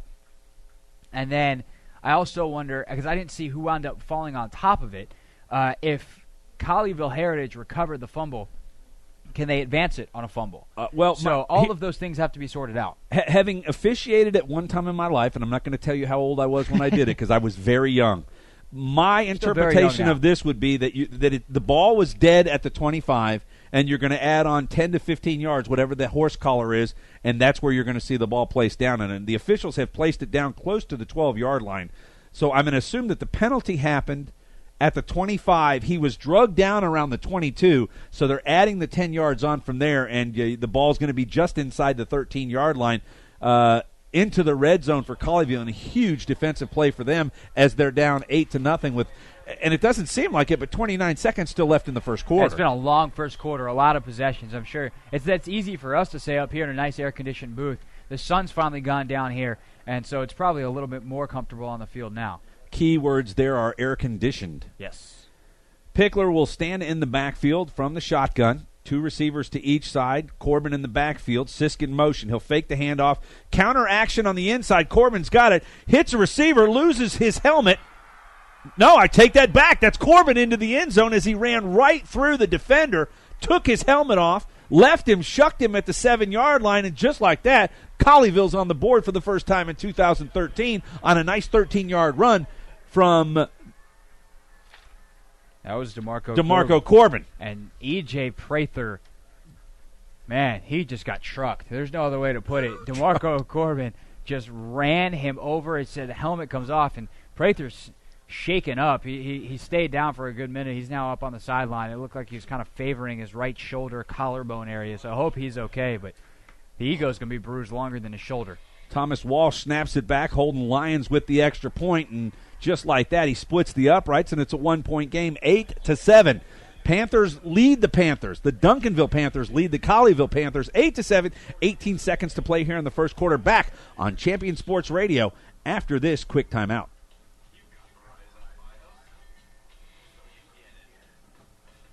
Are you studying on your own for the SAT or ACT? Follow My Test Answers on Twitter and Facebook for free solutions to official test questions. Got a question of your own? Send a message to My Test Answers and get a response for free. Got more than one question? Don't worry, we'll answer those too. With over a decade of experience in helping students prepare for standardized tests, the experts at My Test Answers will get you the answers you want whenever you need it. My Test Answers, problems solved.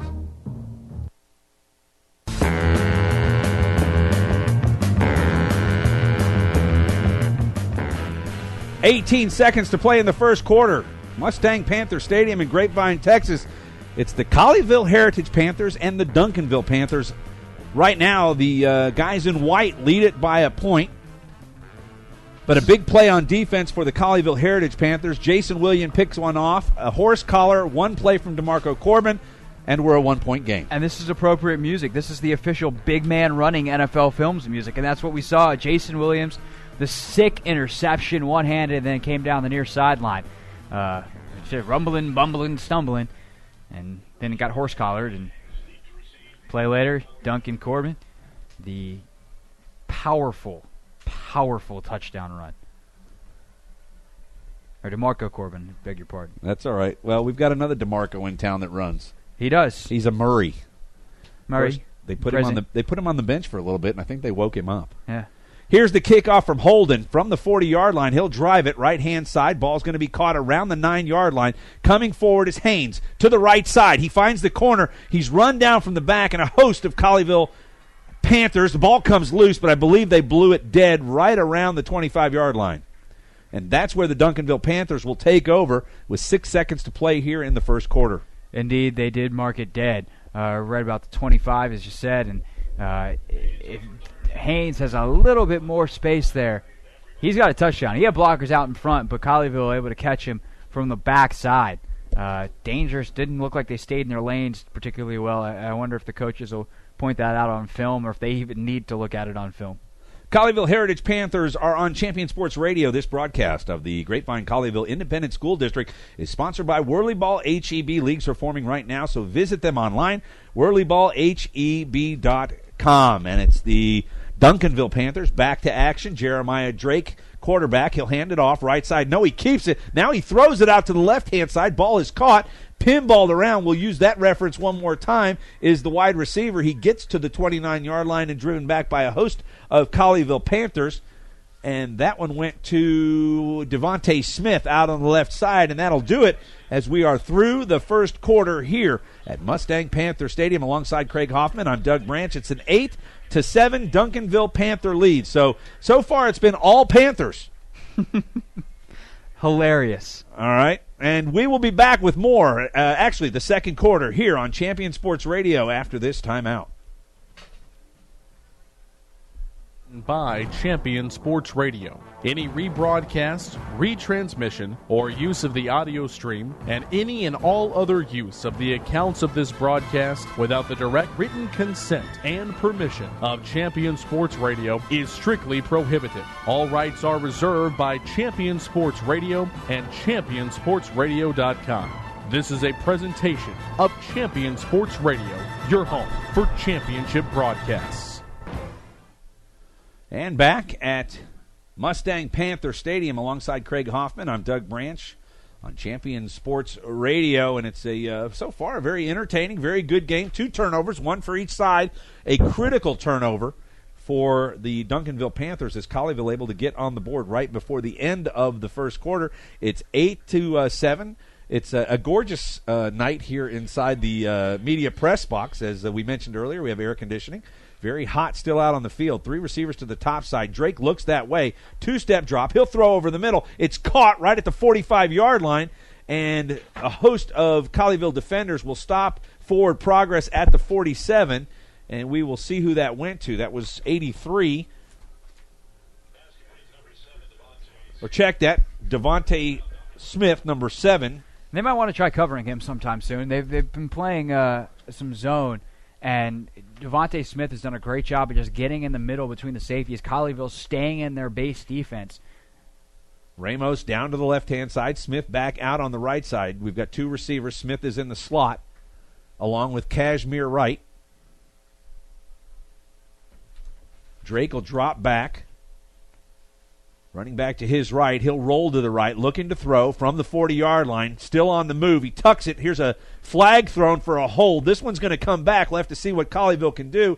They will pin him down at the 48-yard line. But check the yellow hanky. This one's going to come back, and it will be first down and 20 from the 32-yard line for Duncanville. Brian Turner on the left side of that offensive line got beat a great job by Dwight Squire. And, excuse beg your pardon, it was Jared Vallely, the outside linebacker, coming on the rush and holding there, and back they go. Ball we spotted at the 32, first down and 20 for Duncanville. They lead it by 1, 8-7 over the Heritage Panthers. Not too much wind, it does not look like tonight, as even the flag crews are having to create their own breeze. Drake in the shotgun. Running back to his left, he'll hand it off to Haynes up the middle. He squeaks through the 40 to the 45 and drugged down from behind at the 47-yard line.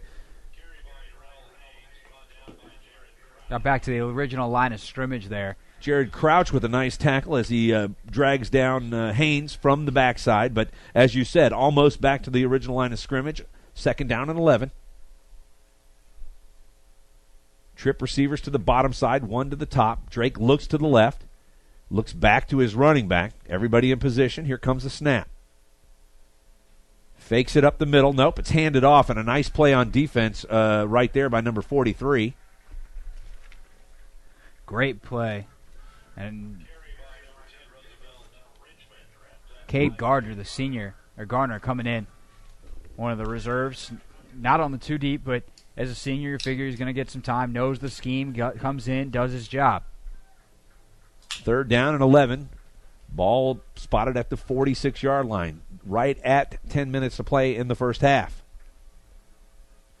Drake from the shotgun 3 receivers to the top side. He's going to look left, steps up into the pocket and drops one underneath at the 50. Ball's caught, and the receiver's drugged down. It pops out. Colleyville's got it. It's Vallely to the 30, 25, 20, 15, 10. He'll go all the way to the house. Jared Vallely with the touchdown and a huge stick. Did not see where that came from, but Vallely picks it up and takes it the better part of 45 yards for a touchdown. Colleyville now up 13-8. And that's a case of trying to do too much. And Kevin Bell Jr., the wide receiver who is a junior, spun out of one tackle, was getting right up near the first down marker, and then took a pop. And right before he hit the ground, that ball came loose, and Vallely got lucky. Popped up right to his arm. Didn't try to fall on it. Popped right into his arms, and full sprint he went down the sideline. Holden Lyons will try and tack on the extra point right here. Ball is down and held, and it splits the uprights. Nice job as Trey Smith puts it down. Thomas Walsh with the snap. It was a little bit of a high snap, so a nice hold. But just like that, Colleyville, in the better part of 4 minutes, has put 14 points on the board, and now they have a 6-point lead. Yeah, and a good job there. You mentioned Trey Smith getting that hold down in the face of pressure, some penetration there in the middle. They're going to have to clean that up, and otherwise they might get an extra point blocked later in this game. 14-8. Colleyville Heritage leads, 9:38 to play in the first half. Back on Champion Sports Radio after this timeout. Accurate box scores and play-by-play reports. Send accurate stats out to your fans, media, or recruiters. It's sports statistic collection redefined. StatGeek is available right now in the iPad App Store for just $4.99, and there are team fundraising opportunities available as well. On the web at statgeek.com. StatGeek, keep your eye on the ball. Are you looking for a way to promote your business or increase exposure? Do you just need more people to know that you're there? Join the Champion Sports Radio team and advertise during these games. In the last 4 years, Champion Sports Radio has broadcast over 600 games to more than 3.5 million listeners. And Champion Sports Radio wants to help you use major high school sports to reach thousands of local fans right in your community. Think about it. Die-hard fans just like you tune in each and every week, giving your business unparalleled access to the community.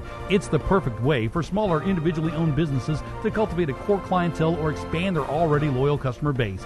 To secure your prime commercial spot during the broadcast, contact Thomas Lee at Champion Sports Radio by phone at 972-741-0334. That's 972-741-0334 or online at championsportsradio.com. Champion Sports Radio, your home for championship broadcast.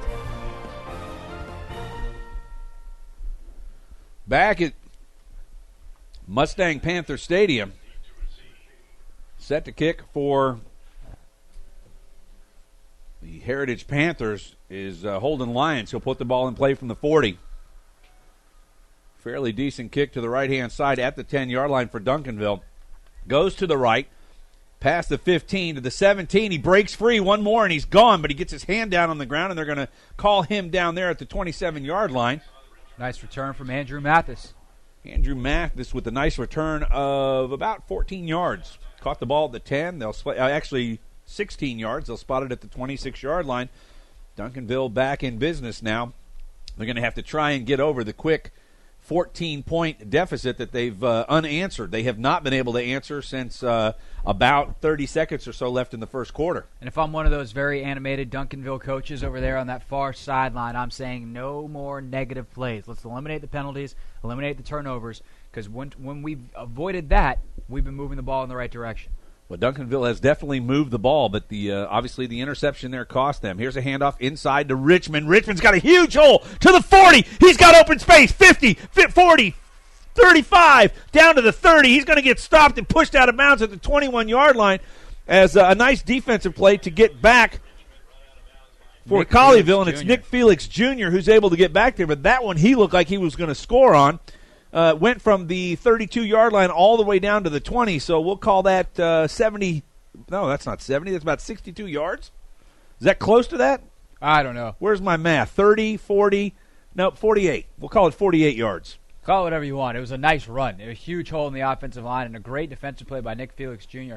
to stymie him about the 30-yard line. And then it probably just went straight forward. Instead, tried to make a move and got caught. Drake rides off. He's going to throw up the middle, wide open, and it's a touchdown. 2 plays just like that, and this game is tied at 14. Nice catch by the wideout who was able to come across the field, and that was Devontae Smith. Devontae Smith, who's been very good. In the middle, it's Devontae Smith, and that is a great play by Jeremiah Drake. That was his best throw of the day, and it was a run-pass option play. You see the trust they have in the senior Jeremiah Drake. Rode that option and then pulled it out at the last second and fired a bullet to Devontae Smith over the middle. Eric Carrasco on to attempt the point after. They'll actually go ahead and kick this one. Snap is back, held down at the 10. Kick is up and away, and it is right down the center. And in 2 plays, Duncanville comes back and strikes like a viper to take a 1-point lead, 15-14, with 9:12 to play here in the first half. When you get a 50-yard run, that tends to help things. And this offensive line has been exceptional for Duncanville. They had the 1 penalty on 1 possession, but overall creating pretty significant running lanes after that first possession, and the pass protection has been exceptional. Well, with Colleyville, we had a little bit of momentum going their way. Obviously, the Big Mo has shifted back to Duncanville with 2 quick plays. And as you mentioned, a nice job of keeping the ball in that zone on the read before he pops up and hits Smith, Devontae Smith, for the 22-yard score. And just like that, the Duncanville Panthers, well, the Panthers anyway, are back in the lead. And, of course, in this game, the Panthers have never trailed. Right, except for when they were tied. But what that read does is it. Well, they didn't trail though; they were tied. True. That's a good point. They didn't lead either. What that read does, and Drake takes a snap, puts the ball in the belly of the running back, and then the safeties come up. And Smith that time, not only the safeties kind of stay wide, they came up because he rode that mesh point that we've been talking about so long. And then by the time Smith's behind, it's an easy pitch and catch. And made, as I said, his best throw of the night. Had some real zip on that ball. Ryan Felipe is going to drop back deep along with Max Allen, or check that, Jared Henderson. They'll split right down the field at the hash marks to kick for Duncanville. Is Sam Jimenez. Or Jimenez, I guess however you decide you want to say that. We'll call it Jimenez. I've already messed up on discus once instead of dicus. But not javelin. Not javelin, that is correct. Javelin I can say. Duncanville fakes running up for a quick kick. They do not do it, and dropping back will be Sam Jimenez. All of the defenders or the kick team down in a sprinting position. Here's the kickoff, chipped to the right-hand side, and basically, they give it right back to him again. Kick it right out of bounds. I'm not sure what the strategy is there. But by what happened last time, this ball should have gone out of bounds close to the 30, about the 28-yard line, so they should move it forward 5 yards, and the ball should be back in play. 29, so then we'll see where they wind up spotting this one. Last time it went out of bounds north of the 35, so they took it at where it went out of bounds. This one, I think, should get spotted around the 35-yard line. The officials for tonight's game, we do not have that list, or we do have that list. Go ahead and... No, we don't. We don't. Well, we got plates with writing on it. I'm not sure what we've got there, but... I typically like my plates with food on it. Well, there you go. We'll check that. Pickler back in, or back at quarterback, has not left the game. 2 receivers to each side. He'll go from the shotgun. Looks to his left-hand side. He'll throw wide open. This could be a touchdown. It's Corbin. Sweeps out to the 30, down to the 25, and run out of bounds right around the 18 as that bubble route that Corbin runs out the left side. He's wide open. Pickler waits on him to clear, hits him for a huge gain. That goes from the 35 all the way down to the 20, and as I add that up, that's 45 yards. E.J. Prather, good news for him is he's back in the game. He's fine. The bad news is he's running after DeMarco Corbin again, able to chase him out of bounds there. So good to see him back, but I'm sure he's tired of seeing number 27. Well, Corbin this time sets up in the slot on the high side. Pickler from the shotgun again. Of course, this offense, this Colleyville offense, without one of their better receivers in Brett Bofinger. Here's the snap. They'll hand it off on the inside. This is going nowhere because the officials have thrown the yellow hanky again, and we've got motion on the offensive line. So back up Colleyville 5 yards to the 25-yard line. 8:58 to play in the second quarter. They trail by 1 to the Duncanville Panthers, 15-14. It's week 0 of high school football here in the state of Texas. Next week, you will be able to catch the Colleyville Heritage Panthers as they travel to C.H. Collins Stadium up in Denton, Texas, a beautiful facility where they will take on the Denton Geyer Wildcats, a very strong football team up in Denton County. After that, they will move on to Flower Mound, also in Denton County, and play the Flower Mound Jaguars at Neil E. Wilson Stadium. And then 4 weeks down the road, it's the Trinity Trojans, which could be a knockdown, drag-out affair. Here's a handoff, right-hand side. I believe that's Corbin, as there's a host of people around him. It looks like he pushes forward for about a 4-yard gain, mark the ball close to the 21. Maybe they give him the 20, and they do. And it'll be 2nd down and 10 yards, back into the red zone, 8:15 to play. Alex Simmons leading the charge defensively there, and then joined by about 9 of his friends to make the tackle. Butler is out there along with Corbin. Sisk in motion. He'll come to the right side, gets the handoff, hits the 20, and pushed out of bounds just short of the 15-yard line. It's going to be 3rd down and 5 for Colleyville as they've now gone to the run instead of putting the ball in the air, which they were very successful with on that little bubble route to Corbin just 3 plays ago. Some people would argue that's almost more of a run play, though. You think of the New England Patriots have run that for years, these screen passes to Wes Welker, now in Denver with the Broncos. But instead of running the ball a ton, which they've gone back to now, they run those screen passes. Motion left-hand side. Pickler looks up the middle, can't find anybody, flares it out. Corbin's got it, and he drops it. He had a lot of room, but there's a flag down, and I believe we're going to have illegal contact or pass interference. We'll have to see if it goes against the offense or the defense. I'm going to guess it's going to go against the defense here because there was a fake by Pickler. Pickler took a shot, and he had some serious heat on that ball. The call is defensive holding. Holding. That would make sense. He looked downfield initially at where the held happened. When he couldn't get that play, he went to his check down, which is out to the right-hand side, and DeMarco Corbin. Of course, had Corbin caught that, he may have just walked right in as there was really not anybody within about 7-8 yards of him. And Griffin Pickler has said just a ton of zip on that ball. If you could get a little bit more touch, maybe Corbin has an easier time with it. From the red zone, 1st and goal from the 7. He'll lob it up. There's a lot of contact in the end zone and no flag. That could have gone either way from looking at that. Looked like there was a lot of hands by the offensive player, Cody Butler. Neither the defender nor the offensive wide receiver was able to get much air under his feet to try and go up and get that. It'll be 2nd down and goal from the 7 for the Panthers, the Colleyville Heritage Panthers.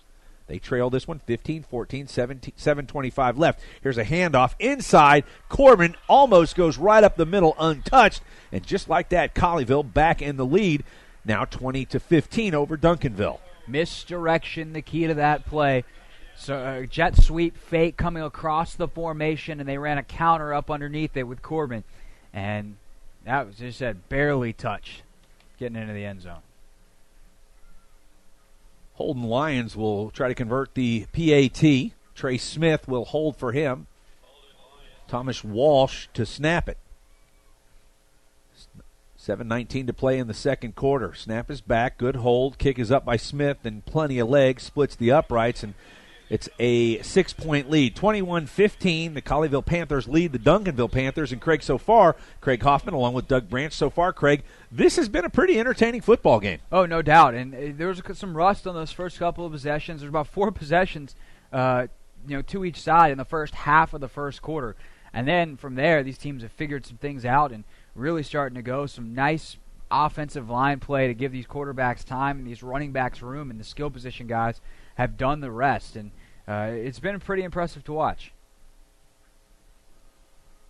Colleyville comes to the near side. They will arrange the kicking team, try to figure out what they want to do right here. I have to question, though, Coach Jeff Dykes' logic right there in continuing to kick the ball, basically kick it out of bounds and give Colleyville such good field position to work from. I mean, he said it in the pregame show. This is a very powerful offense. Why would you want to give them that kind of field position and not pin them back if you can? Are you that scared of Ryan Felipe and Ryan Felipe and Gerard Henderson? That's a good question. I don't know. I think I would probably want to kick it deep and take my chances, or at least if you're going to pooch it. Tell Jimenez, hey, not so close to the thick white line out there that's out of bounds. Let's try to make them fair catch it in the middle of the field or maybe they wind up muffing it as opposed to kicking it out of bounds and giving them free field position. Interesting. Sorry about that. Interesting return setup here as Duncanville had basically all 11 players from the 25-yard line forward to the 50. Now they'll back up into a standard set as they anticipated some Colleyville shenanigans might be going on. That will not be the case as Holden Lyons is going to put it into play. He'll pound it from the 40-yard line. Right side again, caught right at the 10-yard line. And that is Hayes. He's going to break through the middle, gets to the 25. He's got a couple blockers, catches the outside to the 35 and out of bounds at the 39-yard line. Another nice return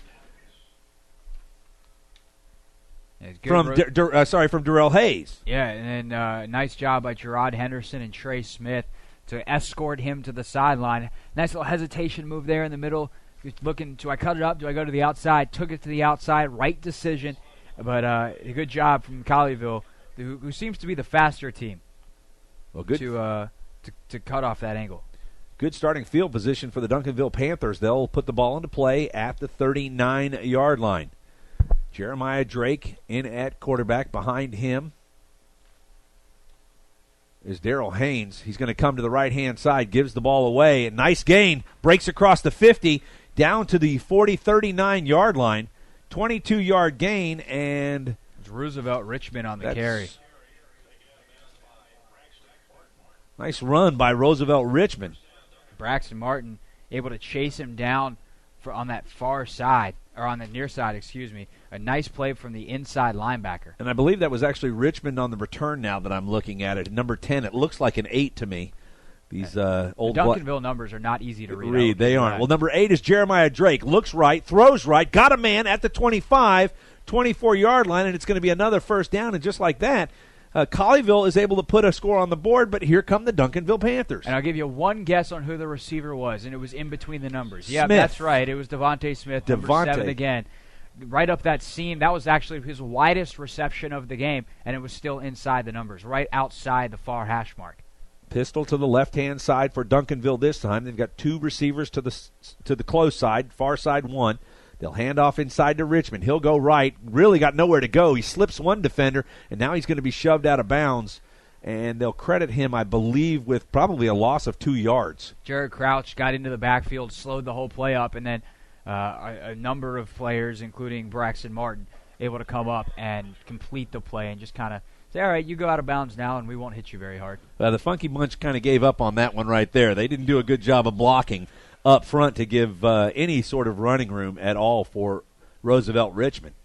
From the shotgun, Drake back to pass. 2 steps, looks right. Got a man, can't hit him. He throws it up the middle, and what a catch. Reaches behind himself and makes the catch at the 21-yard line. Guess who? That guy again. Devontae Smith. Devontae Smith with a nice grab. 2 defenders draped on him like a Superman cape. Hey, that was a risky throw from Jeremiah Drake, and that's just great hands. Strong-handed catch from Devontae Smith. 6:15 to play in the second quarter. 3rd and 7 from the 21-yard line, and Colleyville does not like the offensive set from the Duncanville Panthers. They'll get a timeout. Mike Fuller going to talk this one over. We'll take a break with them. 6:12 to play here in the second quarter. The Colleyville Panthers lead the Duncanville Panthers 21-15 back on Champion Sports Radio after this timeout. Never do today what you can put off until tomorrow, right? Now, that's not exactly the saying, but it seems like people would rather do anything other than doing something about their finances. That's why there's AXA Advisors. We work one-on-one with you to create a financial strategy for the things you need tomorrow. Start your financial strategy today with AXA Advisors. Call Thomas Lee at 972-455-9114. That's 972-455-9114. Securities offered through AXA Advisors, LLC, 212-314-4600. Member FINRA SIPC. If you're a basketball parent or coach, you need StatGeek, the simplest way to keep stats ever created. Our easy-to-use iPad app turns anyone into a professional statistician, and all they have to do is simply follow the ball. Produce full and accurate box scores and play-by-play reports. Send accurate stats out to your fans, media, or recruiters. It's sports statistic collection redefined. StatGeek is available right now in the iPad App Store for just $4.99, and there are team fundraising opportunities available as well. On the web at statgeek.com. StatGeek, keep your eye on the ball. Back at Mustang Panther Stadium, Jeremiah Drake drops back, 22-yard line, looks up the middle. He's got a wide-open receiver, Darrell Haynes, and he slips a tackle, and just like that, Duncanville, another touchdown here against the Colleyville Panthers. Same thing, same problem for the Colleyville Heritage Panthers. That middle of the defense, there is just too much space, and you have to think at halftime, and 6:04 from right now, there's going to be at least one adjustment made. Sam Jimenez to try to convert the extra point for Duncanville. It's tied now at 21. Panthers have led the whole way, whether it be the Colleyville Panthers or the Duncanville Panthers. Here's the extra point. Kick is up and away. Looks like he yanked it, but it goes through, and Duncanville has retaken a 1-point lead. It's 22-21 with 6:04 to play, and no lack of offense here in the first quarter in a rather drawn-out first half. Yeah, and Ryan Felipe almost got that extra point. Nice hustle by him. But, yeah, no, there's been the same exploitations, it seems, the same kinds of plays working for both sides. For Duncanville, the strategy has been to attack the middle, and Colleyville Heritage has somewhat let them. They've forced everything to that middle, playing a base 3-4 defense, not changing it up. Looks like a zone on the back end, and Duncanville's said, okay, fine, you're going to give us the middle? We'll take it, and we'll take it again, and we'll take it again, and we'll take it again, and all of a sudden it's 22-21 Duncanville. Meanwhile, for Colleyville, those bubble screens, those quick hitters have been the move for them, and we'll have to see if they continue that strategy. And I think whichever coach really makes the first big adjustment, it might be just enough to win this game. Well, and you wouldn't think in the first game of the season that big adjustments are necessary, but right now Colleyville Heritage has got a huge offensive or defensive hole in the middle of that defense because each one of the scores, whether it be run or pass, has come right up the middle for the Duncanville Panthers. The Panthers will set up at the 40-yard line to put the ball back in play. They go from our right to our left here in the second quarter. A gorgeous night, just a little bit warm out on the field. Very comfortable here in the luxurious press box at Mustang Panther Stadium alongside Craig Hoffman. I'm Doug Branch. You're listening to Colleyville Heritage Panther football on Champion Sports Radio. Duncanville will hit the huddle to decide what they want to do here. Colleyville's going to play it safe and keep 7 guys up in the basically 35 to 50-yard box. They love to fake that quick kick coming right out of the huddle. Boom, there it is, and then back off they go. Interesting, when they come off the sidelines to kick off too, they come in a straight line military style right down the 35-yard line. Nothing wrong with discipline as something red has gone flying onto the field. Plastic football. Plastic football. All right, well, hopefully it's out of play and it won't affect anything. Jimenez puts the ball in play this time. It's going to be caught by Gerard Henderson. He's going to go left-hand side. He's got a wall of blockers. Gets to the edge. Here's a flag from way across the field. The head linesman throws it. I'm going to assume that's probably a hold, but he's a good 45 yards away from that call. Colleyville finally receives a kickoff, but the penalty is probably going to move him back close to the 20-yard line. And that's not going to sit well with the coaching staff because if that flag came all the way from the near side, the play was on the far side. So if you're going to get a holding penalty when you're not involved in the play, that's a good way for your coach to not be terribly pleased. It was actually a personal foul. Not sure of what variety, but maybe a block in the back. That's very common on the weak side of a kickoff return. That'll be a 15-yarder, personal foul. Oh, the other way. I'm sorry, do we have 2? Are they offsetting? First time he pointed towards Colleyville. The second time he pointed towards Duncanville. There was some jawing after the play, so I didn't see it. It was away from the play. We'll have to see if they walk it off one direction or the other. The first time he pointed at Colleyville, then he pointed at Duncanville, and now he's explaining to Coach Jeff Dykes what the call is, and it's going to go against Duncanville. So he pointed the wrong direction the first time, and once again, even though this time Duncanville kicks the ball off into the returners of Colleyville of the game, they start off with it at the 45-yard line. And that's what's killed Duncanville. If Duncanville could just eliminate some of the mindless mistakes, I think they probably win this game. I mean, remember, you got a lot of juniors down there, so that does not help. Pickler's going to fake, keep it on the right-hand side. Last time he did this, he put the ball on the turf. This time he holds it, and he's drug out of bounds at the 47-yard line. Give him 7 yards on the carry. Much better ball security that time. Came the same way as he did last time. Of course, he was on the other side of the field and went to the far side, but this time runs the same play, comes up with 7 yards, and does not put the pigskin on the AstroTurf. I guess, is it still called AstroTurf? I don't turf? think it's AstroTurf. It's just field. I'm dating myself. No, I'm not dating. Anyway, back to the action.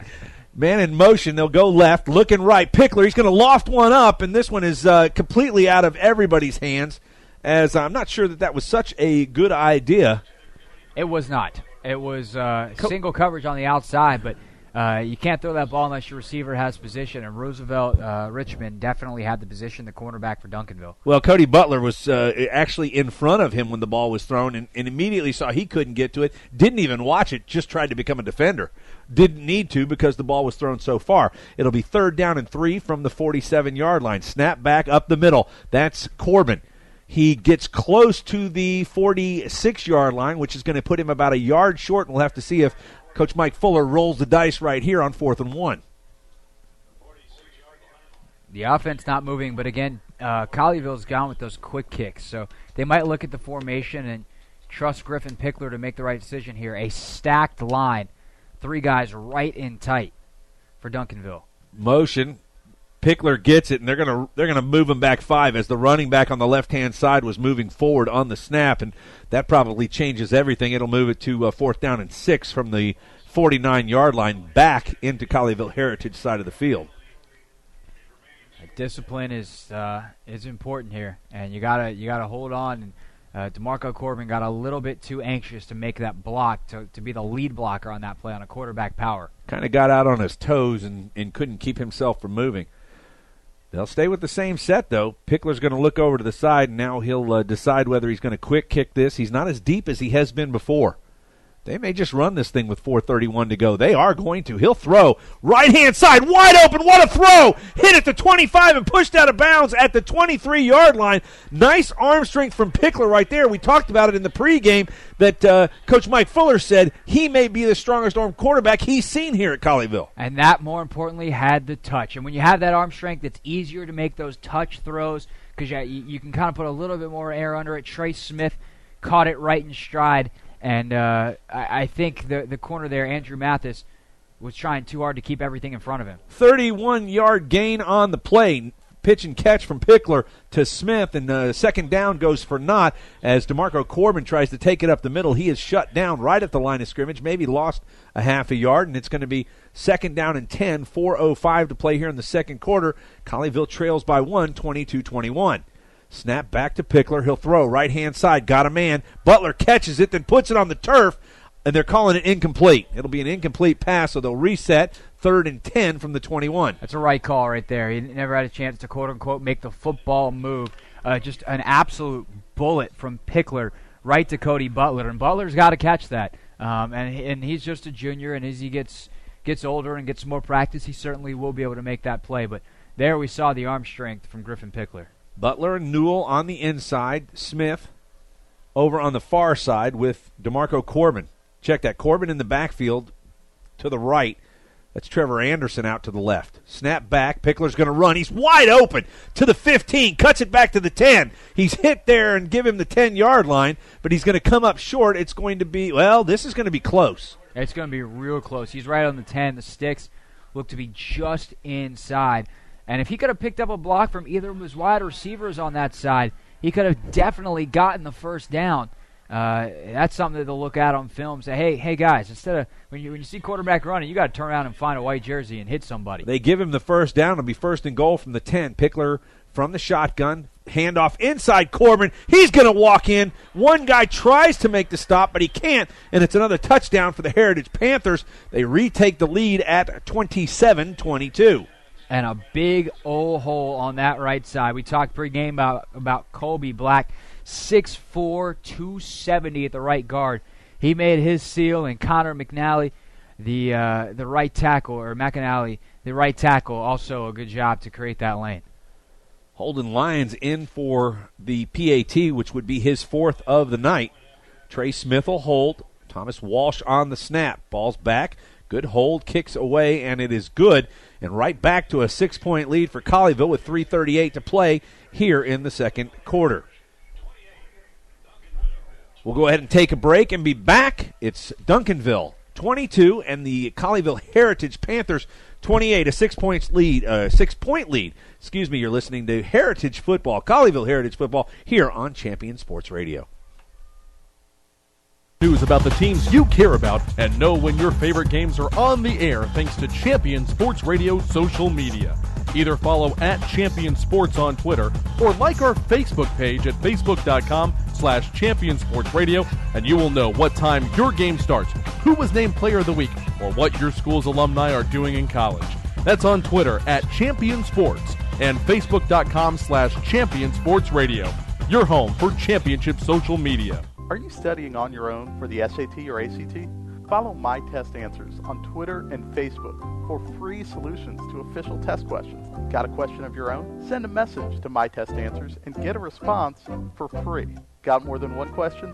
Don't worry, we'll answer those too. With over a decade of experience in helping students prepare for standardized tests, the experts at My Test Answers will get you the answers you want whenever you need it. My Test Answers, problems solved. Well, a big problem solved for Colleyville as they have got the offense in overdrive. 28 points here in the last 30 seconds of the first quarter, and more important, 21 points here in the second quarter. They lead it 28-21 over the Duncanville Panthers. They'll send the kick team out to the field. Holden Lyons will put the ball in play from the 40-yard line. Back deep for Duncanville. That's a squib kick to the right side, nicely fielded right at the 41-yard line, and that's number 81 for Duncanville. Kevin Bell Jr. Well, and as he heads up play. Yeah, Kevin Bell Jr. gave up a ball earlier that deflected off him for an interception, but a nice play right there as he comes up on it wasn't really an onside kick, but got through the first line of defenders, and he came up from the second line and made a play. Duncanville Panthers will start off on the 41-yard line with very good position and 3 minutes and 24 seconds to work with. I think it was almost like an extended onside kick. Try to catch him napping, try to get him to fumble it and have enough time to get down there without it being a true onside kick. And also, it's a little less risk because now at least they're on the minus side of the 50 as opposed to the plus side and having to deal with bad field position. Drake, it's still not ideal defensively, obviously. Absolutely. Drake in the backfield for Duncanville. Takes the snap. He looks to his left and throws, and the receiver never turns around looking to block. Everything messed up right there for Duncanville. It'll be 2nd down and 10 from the 46. Looked to be a wide receiver screen that was blown up. A nice play by Jared Crouch. And I don't know whether it almost didn't look on purpose, but it was the smart play for Jeremiah Drake. Just throw it over the receiver's head. Don't get your guy lit up because he wasn't going anywhere once he caught it. And it wasn't going to be a big gain if he got tackled on the spot. 2nd down from the 46. They'll hand off to Roosevelt Richmond going around the right side. Vallely able to spread him out. Nice job, and he's able to pick up, give him a yard. 4 Colleyville defenders were not able to make the play. Finally, they run him out of bounds at the 47-yard line. Brandon Hunt, a nice play to come in and finish that thing off. But as you said, Vallely, nice job extending the play. That's exactly what you want from your outside linebacker. No gain, actually, on the play. 3rd down and 10. Ball marked right at the 46-yard line. In their white trimmed with blue helmets, the Duncanville Panthers on offense. Jeremiah Drake drops back, got a man over the middle. Can't hit him. He's going to run with it. He's got all day and all kinds of turf in front of him. Helmet off on the other side of the field as Drake will run out of bounds just short of the 1st down at the Colleyville 47. Boy, he had a lot of room right there. If he turns that one up, it's an easy 1st down. He'd have to make one man miss, but you have to think a guy with Jeremiah Drake's athleticism would have the confidence to do that. I'm kind of surprised he didn't give it a shot. You mentioned the helmet down on the field. That helmet belonged to Dwight Squire, and now he's got to come off for a play. Actually, they call timeout, so they'll be able to put him right back out on the field. 2:36 to go here in the second quarter. Colleyville leads by 6, 28-22. It's been a game full of offense. Obviously, with this score, not a lot of defense. 50 points put on the board here in the first half. I got a feeling that when they head to the locker room, the head coaches will be right in the jaw of the defensive coordinators trying to figure out how to put a stop to the scoring on both sides. Yeah, and we'll have to see what kind of adjustments are made. That time we finally saw some really good coverage downfield. That was a coverage. I mean, it wasn't a coverage sack, obviously, because Drake was able to scramble for some yardage. But really, really solid downfield coverage. There was nobody open down the field, and that included the middle of the field for the first time, it seems, tonight. Duncanville not able to get their guy there. And big old Jason Williams trying to get his crowd into it in the middle of that defense right now, standing at the 45-yard line, his own 45. The ball just inside it. We get set to go on a big 4th down. Drake from the shotgun, empty backfield. He'll look to the right. Receiver comes in and goes back out, and that's 19, and he's going to get the first down. Nice pitch and catch right there as that's Xavier Brown. He runs the route that comes in on the hash, and then he breaks it back out to get away from the linebacker covering him, and it's a nice 6-7 yard gain for Duncanville and gets them that 4th down conversion. Simple out route, but a great catch. These Duncanville receivers have been really impressive in traffic tonight. From the pistol, Drake looks to the sideline. They'll still go with 2 receivers split to each side. 2:16 and counting to go here in the second quarter. Be back at halftime with the Stat Geek Halftime Show here on Champion Sports Radio. Here's a pitch and catch out to the left-hand side to the 25-yard line, and that's a nice catch from Jason McCowan, his first reception of the night from Jeremiah Drake, and that drives the ball quickly down to the 25-yard line.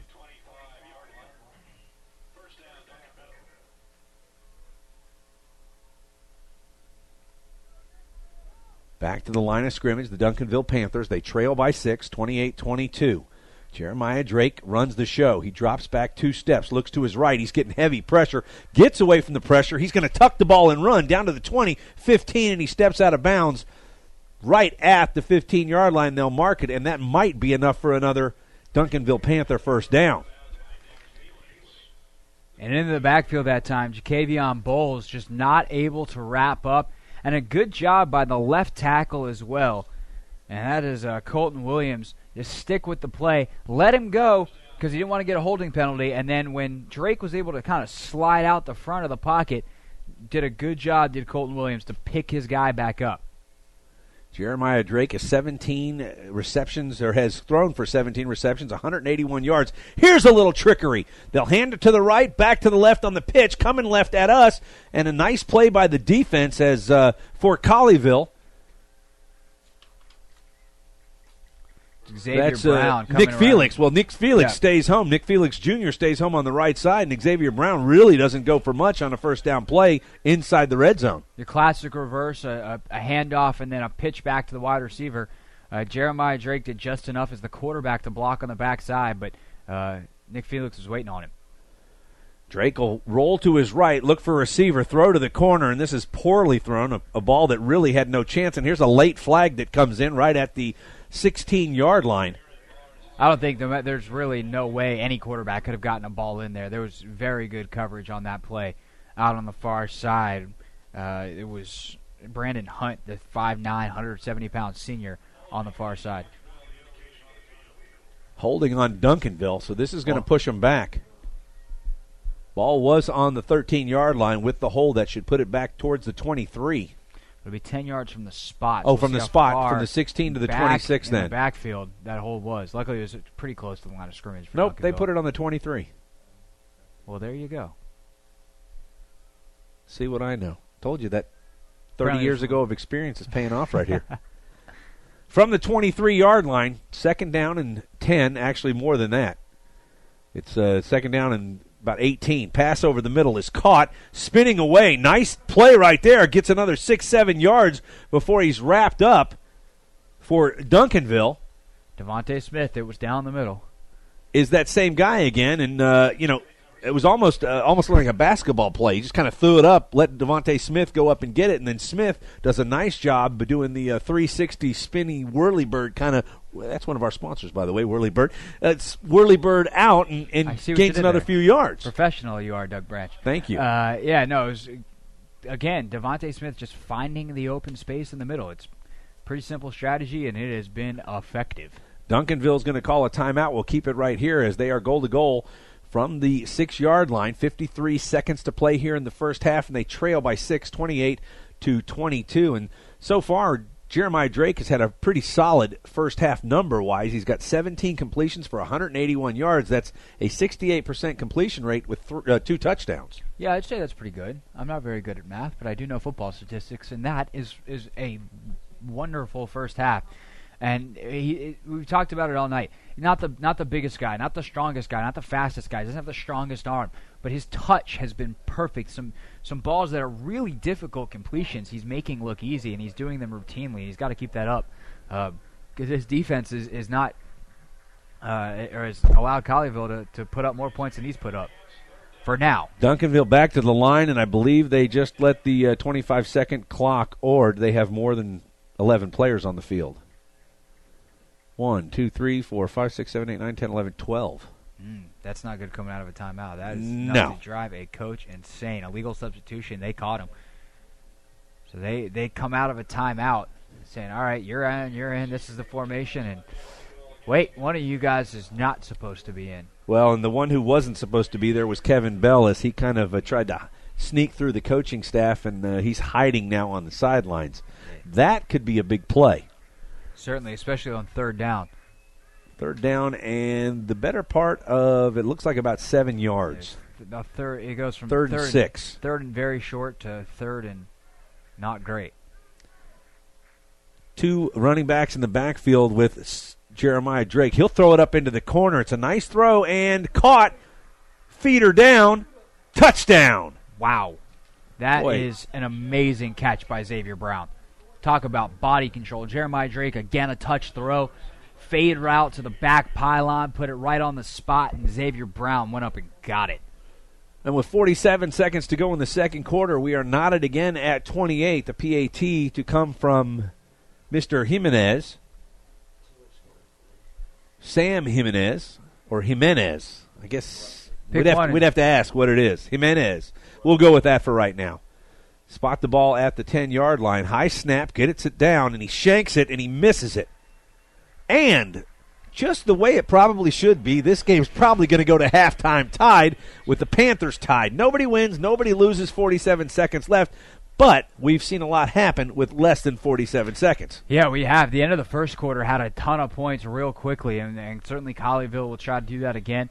You have to imagine Duncanville, you'd think, would kick this thing deep, and but then again, the one time they've kicked it deep today, Colleyville had the best field position. So maybe they'll try Plan C on the kickoff and try to make Colleyville Heritage's job as hard as possible. Coming up at halftime, it'll be the Stat Geek halftime show. We'll try to give you scores from around the Metroplex of games of importance that are going on here in the Dallas-Fort Worth area. This one is all tied at 28, and that after what we've seen, Craig Hoffman along with Doug Branch, certainly does not surprise me. And, of course, with 47 seconds left, I will not be surprised if the score is not the same in 47 seconds. And Griffin Pickler and that big arm could come into play here. You know, a lot of times coaches will be more conservative around the halftime whistle, just take a knee if they're about 40, 50 yards away. But with Griffin Pickler, might as well just throw it up there. I'd assume he can throw the ball about 50 yards at least. He has a cannon.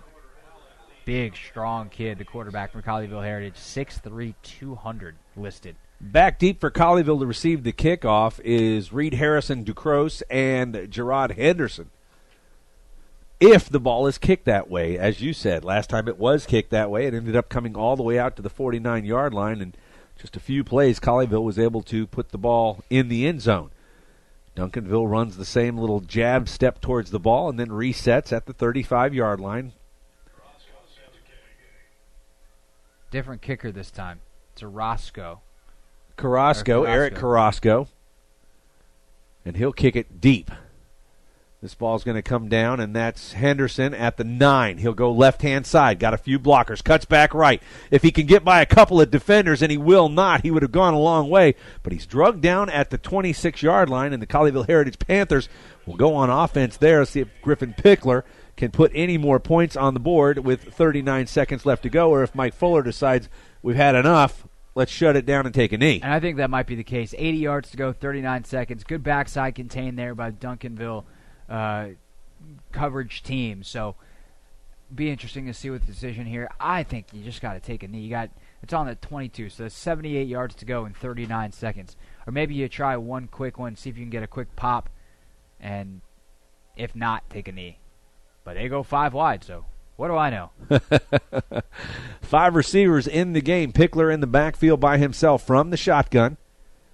They'll look to the sideline for a change of call. Might go quarterback draw here, too.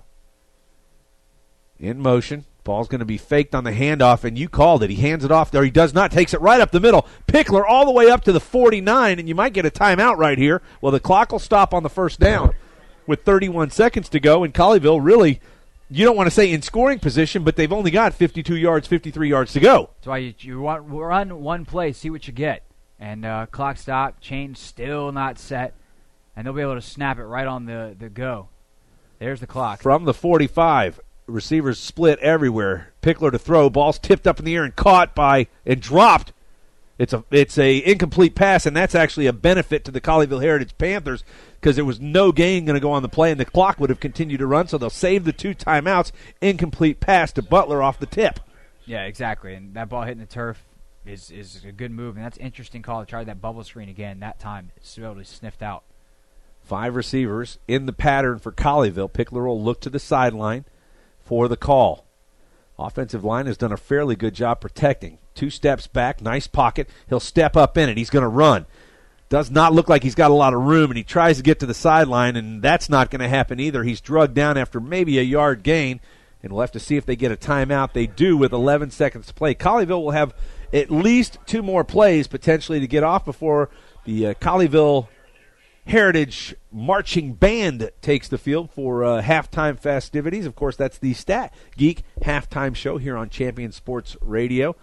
We are live from Mustang Panther Stadium in Grapevine, Texas, right off of Highway 26, just a little bit north and a little bit west of the Dallas-Fort Worth International Airport.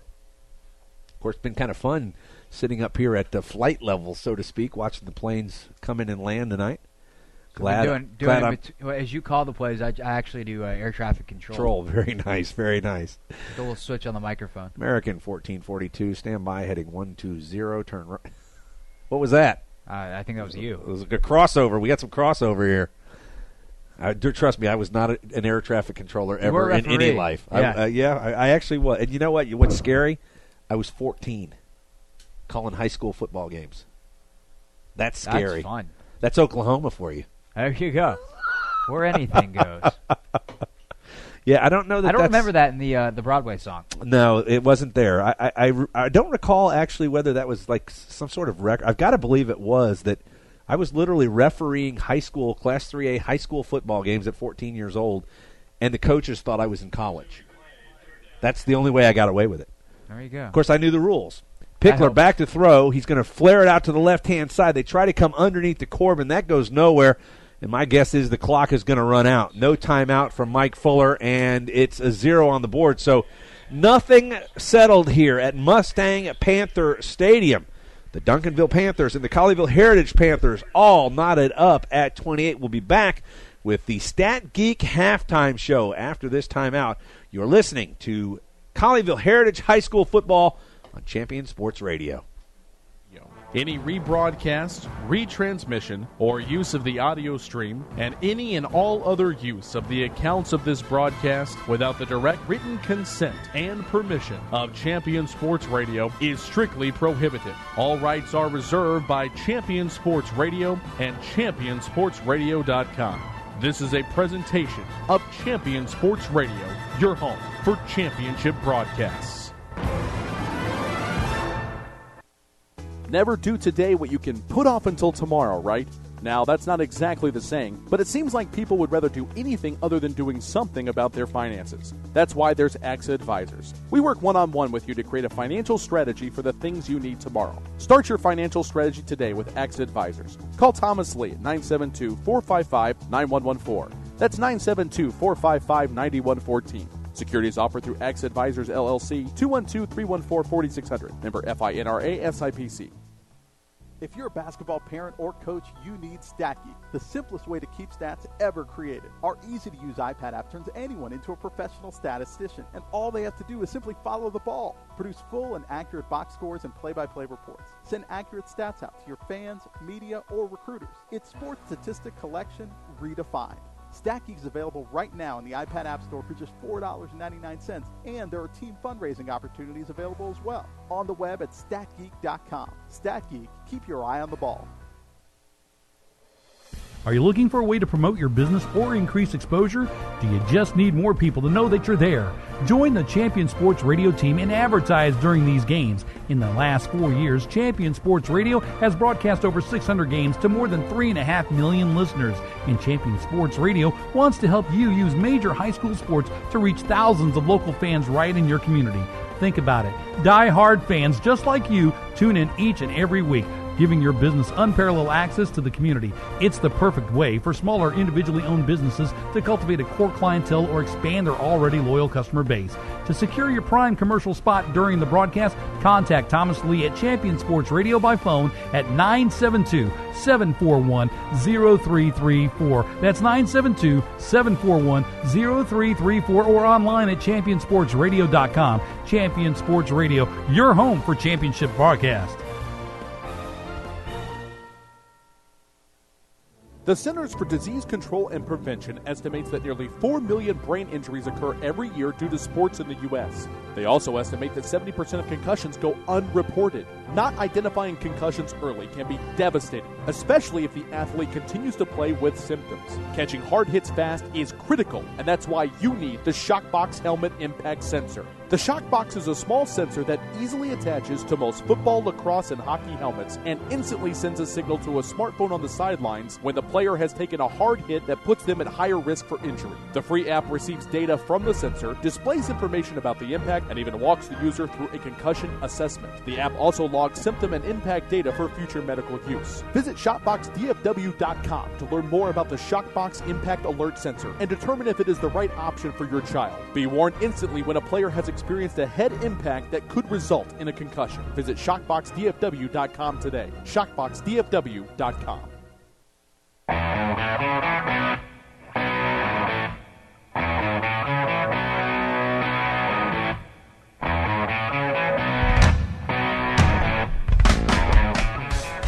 And we're back in Mustang Panther Stadium. It's halftime, all knotted at 28. The Duncanville Panthers and the Colleyville Heritage Panthers, alongside my broadcast partner Craig Hoffman. I'm Doug Branch, and so far, Craig, not a lot settled here at Mustang Panther Stadium. Well, it's settled that Colleyville Heritage isn't a big fan of covering down the middle, and that the Colleyville Heritage offensive line has created some big old holes. That's been settled, but score-wise, all tied at 28.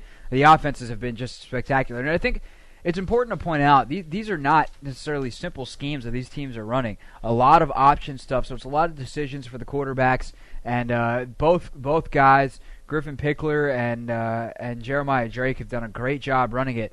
On Duncanville's side with Drake, I mean, he's doing stuff that Robert Griffin's doing, run-pass options. And these are complex plays that look complex when drawn up, but actually are simple reads. It's all right. Is this happening? No. All right, on to the next decision. And what the coaches do is they break it down one decision at a time, and then it's up to the quarterback to make the right one. Well, on the Duncanville side of the board offensively, a nice first half so far from their quarterback, Jeremiah Drake. Yeah, as we were just saying, he showed such a tremendous touch on a lot of these passes. Griffin Pickler, we knew coming in for Colleyville, had this huge arm. But Jeremiah Drake, he doesn't have necessarily the smoothest motion, but he's fired a couple in where he's needed to. He showed a great touch right before the half, the fade route to Xavier Brown. So he's been impressive. He's been real impressive. On the defensive side for Duncanville, they've I mean, it's hard to say that they've shut down Colleyville, but for the first better part of 11 minutes and 50 seconds in the first quarter, they did. From that point on, it was open the floodgates, and Colleyville puts 28 points on the board. It still doesn't it seems like you can remember how Duncanville scored. Colleyville, when they've got it, it's been a gash and then a quick hitter, a gash and a quick hitter. Some big plays. So if you're Duncanville, I think at halftime your adjustment defensively is, all right, we've got to kind of eliminate the big play. Let's make sure we're staying disciplined. And if we can do that and we can get one or two stops, our offense can matriculate the ball and get where they need to be. 28-all, Duncanville Panthers and the Colleyville High School Panthers. We're live at Mustang Panther Stadium. It is halftime. It is the Stat Geek Halftime Show. Alongside Craig Hoffman, I'm Doug Branch. We'll be back with more of the Stat Geek Halftime Show on Champion Sports Radio after this timeout. You make plans for just about everything. The weekend, vacation, going out to dinner. But have you created a plan for the rest of your life? Start your financial strategy today with AXA Advisors. Call Thomas Lee at 972-455-9114. That's 972-455-9114. Securities offered through AXA Advisors, LLC, 212-314-4600. Member FINRA, SIPC. Are you studying on your own for the SAT or ACT? Follow My Test Answers on Twitter and Facebook for free solutions to official test questions. Got a question of your own? Send a message to My Test Answers and get a response for free. Got more than one question? Don't worry, we'll answer those too. With over a decade of experience in helping students prepare for standardized tests, the experts at My Test Answers will get you the answers you want whenever you need it. My Test Answers, problems solved. Stay up on all the latest news about the teams you care about and know when your favorite games are on the air thanks to Champion Sports Radio social media. Either follow at Champion Sports on Twitter or like our Facebook page at facebook.com/Champion Sports Radio, and you will know what time your game starts, who was named Player of the Week, or what your school's alumni are doing in college. That's on Twitter at Champion Sports and facebook.com/Champion Sports Radio, your home for championship social media. There's a time and a place for everything. As you'll see, projections for the next quarter are... He shoots, he scores! 2 points for team middle management. The office is not one of them. Jack, can I see you in my office? No pouting, it's your ball. Let's see what you got. But Whirly Ball is. For corporate events, team building, and private parties, Whirly Ball in Hearst and Plano is electric fun. Test your skills on the arcade games. Zip around in your Whirly Bug for a Whirly Ball competition. Or play the most affordable laser tag in the city. Learn more at whirlyball.info. Are you tired of only spending time as a family huddled around the TV? Would you like to enjoy some culture with your loved ones without breaking the bank? Then let me introduce you to the Greater Dallas Youth Orchestra. The GDYO provides music education and performance opportunities for musically talented youth, but this is no kids' concert. The GDYO comprises 7 different ensembles made up of over 425 talented musicians ages 8 to 18, representing more than 50 communities in North Texas. You won't believe how amazing these ensembles sound until you hear it for yourself. So join them for one of their concerts at the Meyerson Symphony Center or Dallas City Performance Hall. For more information on how to make a donation, as well as a listing of upcoming GDYO concerts, visit gdyo.org. And if you know a talented young musician interested in an unbelievable experience, auditions take place in the spring. Connect with the Greater Dallas Youth Orchestra on Facebook, Twitter, LinkedIn, and at gdyo.org.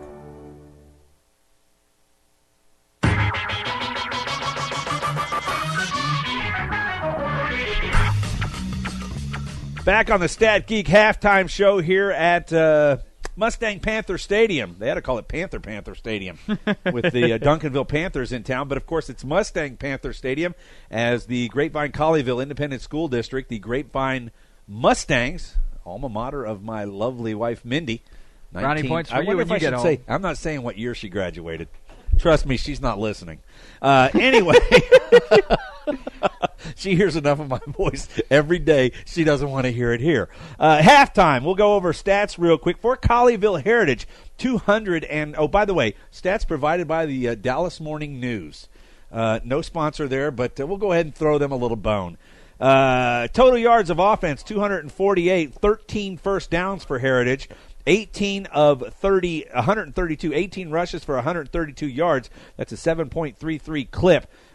Griffin Pickler able to complete 6 of 13 for only 116 yards.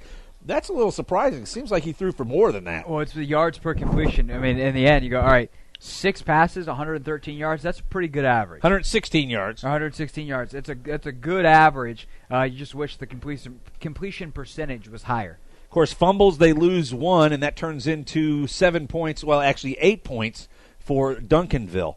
Penalty yards, 4 for 35. Offensively, Griffin Pickler, of course, we said 6 for 13 for 116 yards. He's got no touchdowns through the air, but he is doing it, keeping the offense moving. Rushing-wise, Colleyville led by DeMarco Corbin, 9 rushes for 64 yards. He's got 3 touchdowns. Yeah, his ability to find the end zone in those once they get down in the red zone, it's all they've needed offensively. Griffin Pickler, actually the second leading rusher with 63 yards, only a yard behind DeMarco Corbin. A couple of those big gains. A couple of them. And, of course, the other attempt from Jacob Sisk, but obviously the majority of the running is going to go to senior DeMarco Corbin. Receiving-wise, that guy, Trey Smith, been very good. 2 receptions, 51 yards, and one of them was a critical fourth down reception that moved Colleyville from the 45 to the 20-yard line where they went on to score. And don't forget, Doug, they had that one big one called back as well on the clip, so could be an even bigger number for him. We'll move over to the Duncanville side. They're led by their senior quarterback, Jeremiah Drake, 19 of 27 for 209 yards, 3 touchdowns, and semi-critical interception. I mean, really not his fault. Ball ping-pongs around or pin balls around. It's picked off by Jason Williams, the big 300. A ping pong ball? I said he resembles a pinball. A pinball. In shape. And I'll tell you what, man. He ran well. Yes. Young man had speed and had some and moves. Again, the catch, the one-handed, it was beautiful. Stickum. Remember Daryl Hayes? Yeah. Used to have Stickum on his hands. Now no, illegal. that was actually that wasn't Daryl. I'm trying to think who was it that used to play for the Oakland Raiders that used to put Stickum on his. I mean, just was it Daryl Haynes? All right, I was right. We got a little help here from Lester Hayes. That's it. Lester Hayes. Trivia. I told you there'd be trivia here in the booth. Lester Hayes. Anyway. Daryl Hayes plays for Duncanville. There you go. So that's where I knew that name from. Well, let's go down to the rushing side. Roosevelt Richmond, 8 rushes for 86 yards. He leads the Duncanville side. That's 10.75 per carry. Been really impressive. And that's who Jeff Dykes said he would get it done, would be Richmond and, of course, Daryl Hayes. Speaking of Hayes, 6 attempts for 24 yards. Jeremiah Drake had to flush out of the pocket a couple of times, actually 3 times, got 23 yards out of it, and then a carry a piece for Triante Harris and Xavier Brown. They go for 3 and 2 yards respectively. On the receiving side for Duncanville, the receivers of the Jeremiah Drake passes, Devontae Smith. We have talked about the Smith boys a lot tonight, but Devontae Smith so far having a really good night. 7 for 102. That's 14.6 and a touchdown. And 6 of them have been right in between the hashes, right down the middle, and the other one was just outside the hash. So, again, he's just finding a hole in the middle of that defense. Colleyville staying in their base 3-4 look, and they haven't been able to match up with Devontae Smith, who's lined up in the slot all night. He's kind of got that, for lack of a better person to name, Michael Irvin mentality. He goes and gets the football. Yeah, no, his hands are tremendous. You just go out and snatch the ball out of the air. Very 88-like in that way. Receiving continues. Daryl Haynes goes 3 for 44 yards. Xavier Brown, 3 catches for 25 yards. Jason McCowan, 3 for 18. Paul White, 1 for 12. Kendrick Romas, 1 for 9. And unfortunately, Kevin Bell Jr. has got a reception for -1 yard. So that's statistics here. We'll come back and give you some of the scores from around the Metroplex High School football. You're listening to Colleyville Heritage Panther football here on Champion Sports Radio. Guidance from some of the best trained professionals in the financial services business. Axe Advisors is part of a global company helping millions of people pursue their financial goals. Contact Thomas Lee with Axe Advisors today to get started on your financial strategy. Call Thomas Lee at 972-455-9114. That's 972-455-9114. Securities offered through Axe Advisors LLC, 212-314-4600. Member FINRA SIPC. If you're a basketball parent or coach, you need StatGeek, the simplest way to keep stats ever created. Our easy-to-use iPad app turns anyone into a professional statistician, and all they have to do is simply follow the ball. Produce full and accurate box scores and play-by-play reports. Send accurate stats out to your fans, media, or recruiters. It's sports statistic collection redefined. StatGeek is available right now in the iPad App Store for just $4.99, and there are team fundraising opportunities available as well. On the web at statgeek.com. StatGeek, keep your eye on the ball. Do you need a boost in exposure? Want to reach local, community-minded folks with information about your business? Join the Champion Sports Radio team and advertise during these games. In the last 4 years, Champion Sports Radio has broadcast over 600 games for more than 3.5 million listeners. And Champion Sports Radio wants to help you use major high school sports to reach thousands of local fans right in your community.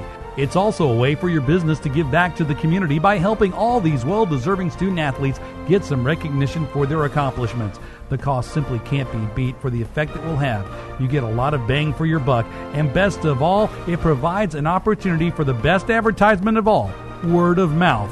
To secure your prime commercial spot during the broadcast, contact Thomas Lee at Champion Sports Radio by phone at 972-741-0334. That's 972-741-0334 or online at championsportsradio.com. Champion Sports Radio, your home for championship broadcast. Back in Mustang Panther Stadium, Craig Hoffman along with Doug Branch. It's 28-all. Nothing settled in the first half except for we're all a little bit hungry and a little bit tireder. Duncanville Panthers and the Colleyville Heritage Panthers underway. The Colleyville Heritage Panther Band still on the field here at halftime as they've now put another 14 minutes back on the clock, so we still have a lot of time. We'll go over scores from around the area of note. Up at Frisco Independent Memorial Stadium, it's the Frisco Centennial team, 31, Denison 14. Bishop Lynch leading Denton 16-10. The Colony by 20 over Saginaw 27-7. Allen, in a huge game with huge implications already early in the season, is playing Southlake. Allen at home leading it 28-17. And of course, Allen, the defending champion in the district or Division 5A in high school football, led by Tyler Murray, the son of Kevin Murray, used to be the quarterback at Texas A&M years ago. That kid can absolutely get it done. He's an athlete. Yeah, an athlete playing quarterback in some relation to Texas A&M. But that guy's been talked about enough, so we'll just move on. Oh, you're talking about the guy who likes to sign for free. Yeah, that guy. Yeah, that ain't going to last much longer. Yep. A half. Let's just get into that real quick.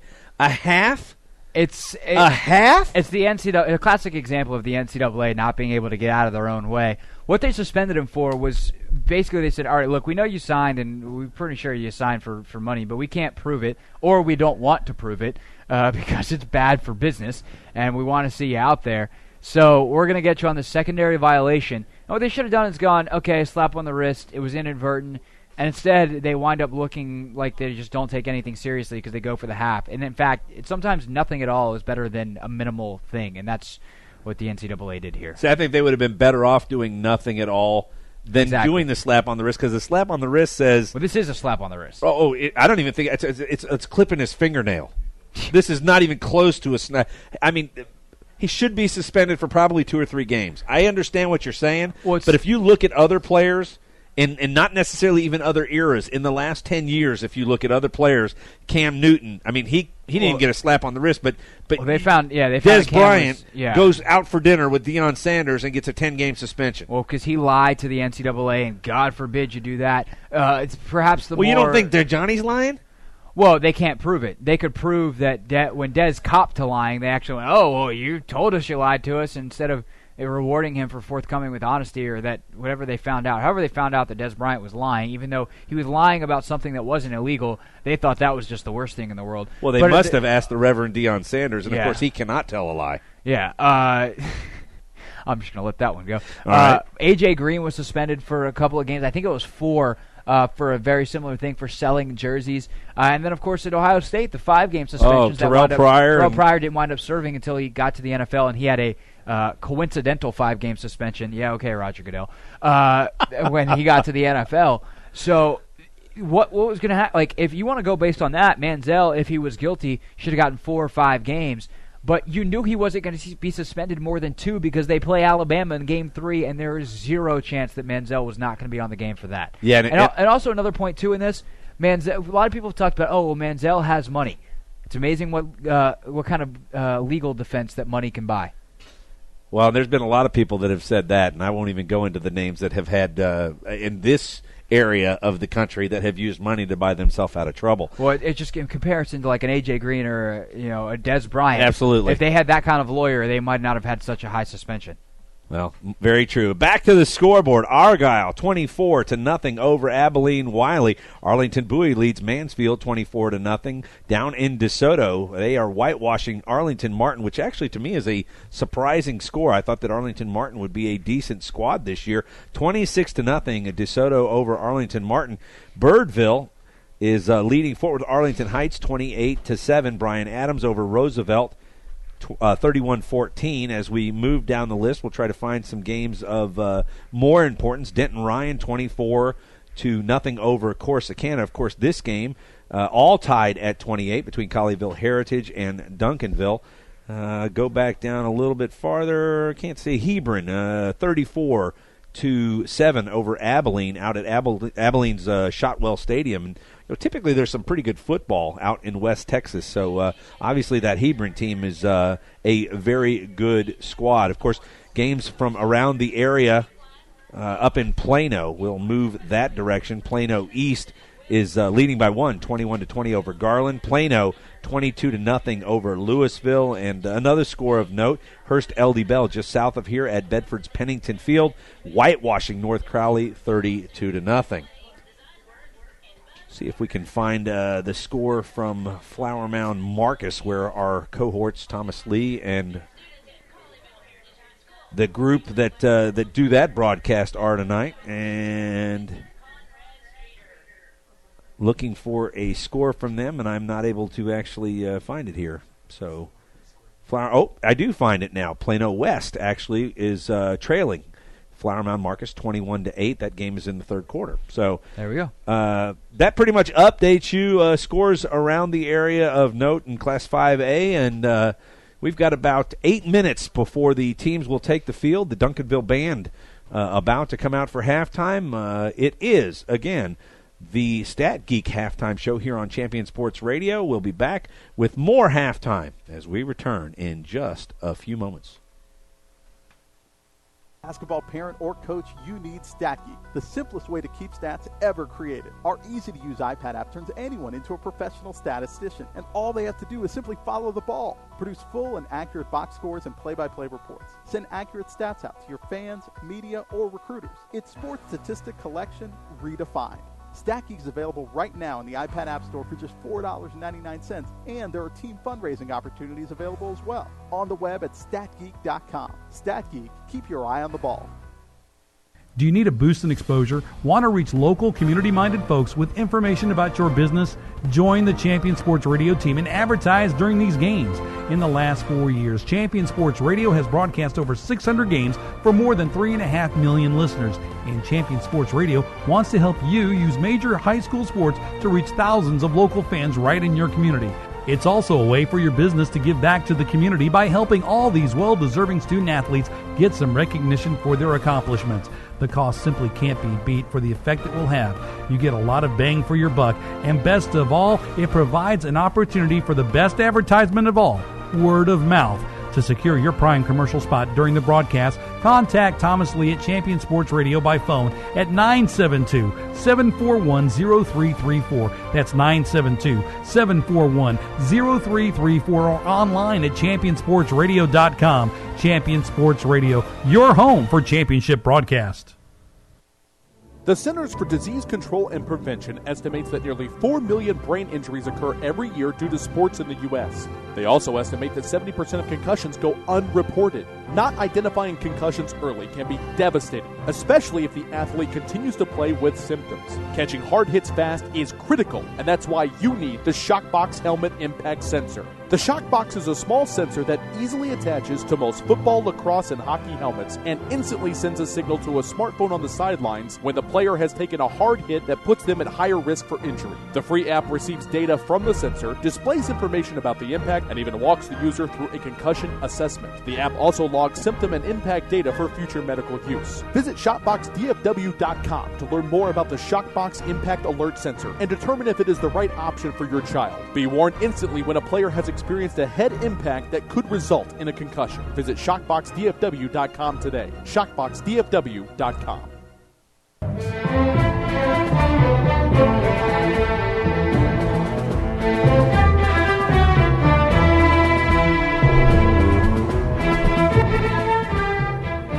Well, if that music doesn't get you into a football mood, nothing, and I mean nothing, will. Back at Mustang Panther Stadium in Grapevine, it's the Duncanville Panthers and the Colleyville Heritage Panthers, and I've said Panther so many times that I'm not sure what I'm going to dream tonight. I'm not going to have sheep. I'm not going to have sheep jumping over my head. It's going to be Panthers. There you go. I'm and excited. I can't wait Cam Newton to play for next week when it's the Panthers and the Wildcats. And then the week after that, it's the Panthers and the Jaguars. Oh, yes, the Feline League here on Champion Sports Radio. I'm going to cut. You know what my music intro is going to be? What's that? Only because in honor of his wife getting busted at DFW, Ted Nugent, we're going to get a little cat scratch fever because that's what it is. The Panther cat, the Wildcat, the Panther, or the Jaguar. Lots of cats. So I'm going to go with some cat scratch. It is Ted Nugent, right? Huh? Ted Nugent, cat scratch fever. Next thing you know, Andres Galarraga will be in the stands because he was the big cat. He was the big cat. Well, you never know. He could be around. It's 28 Nobody all. knows who Andres Galarraga is. Oh, I do. I know you Absolutely, do. I do. Nobody else I'm a huge fan. Andres Galarraga. One of the best batting stances of all time. Wide open. Yep. And it actually made that sound when he made contact.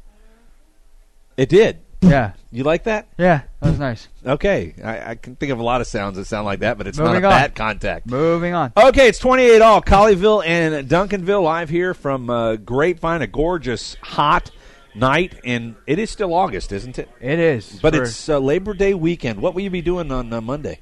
Working. Really? Yeah. Are the Rangers in town? No, they have 3 games, and by the way, Yu Darvish had a no-hitter into the 7th inning tonight, and then in true Yu Darvish fashion gave up a 2-run homer, and that ended. But the Rangers have 3 against the Twins this weekend, and they head to Oakland for an enormous series, 3-game series starting on Monday. So with the Elephants, the Athletics, perhaps the Elephants. That's what they are. The Elephants. That's their mascot. I know baseball teams had. I guess the Rangers have captain.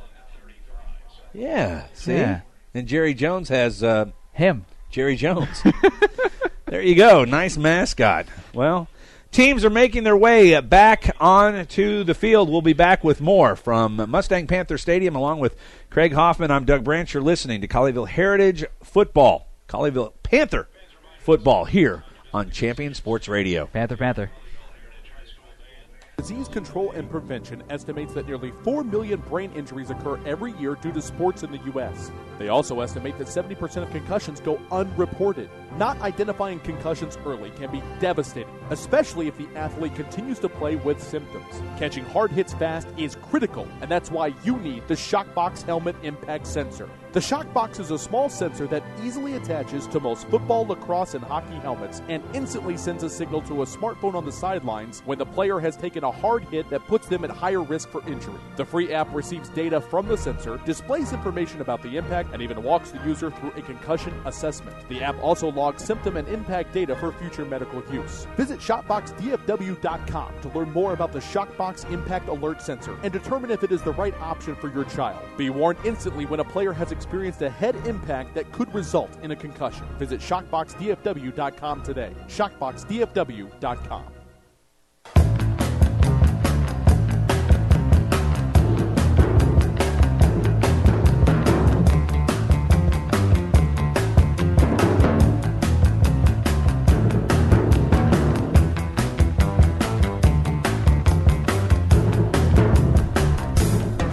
Back at Mustang Panther Stadium, the Grapevine Fireworks Show out on beautiful Grapevine Lake, underway to our northeast. That may be the best show of the night. Yeah, it's really awesome on radio. The descriptions, I can and do it. The Sparkly, and then the red little one. Blue, little green, little Kaboom! white. People Sparkle taking pictures. splash. Okay. All right. Teams are both back out on the field. They're going to apparently do the same thing they do at the beginning of the game, which is redundant. Wow, redundant. Break through the flag. I'm not sure why you would do that in the say. Things have changed. Do they have a second one? Since I played football here in Texas. I recall that the cheerleaders or the drill team had to actually put together paper and do it. These look fake, like they're Velcroed together. What's up with that? I think it has to be Velcroed together if they're going to put it back together, which is cheating. But it's better than, I think this was in Hoover, Alabama, a fine football program down there, Hoover High School. And is that where the Who's play? I don't know. Okay. I heard Horton heard of Who once. Yeah, Whoville. That's where I was going with that. I'm glad you're old enough to know that. Hoover, not Whoville.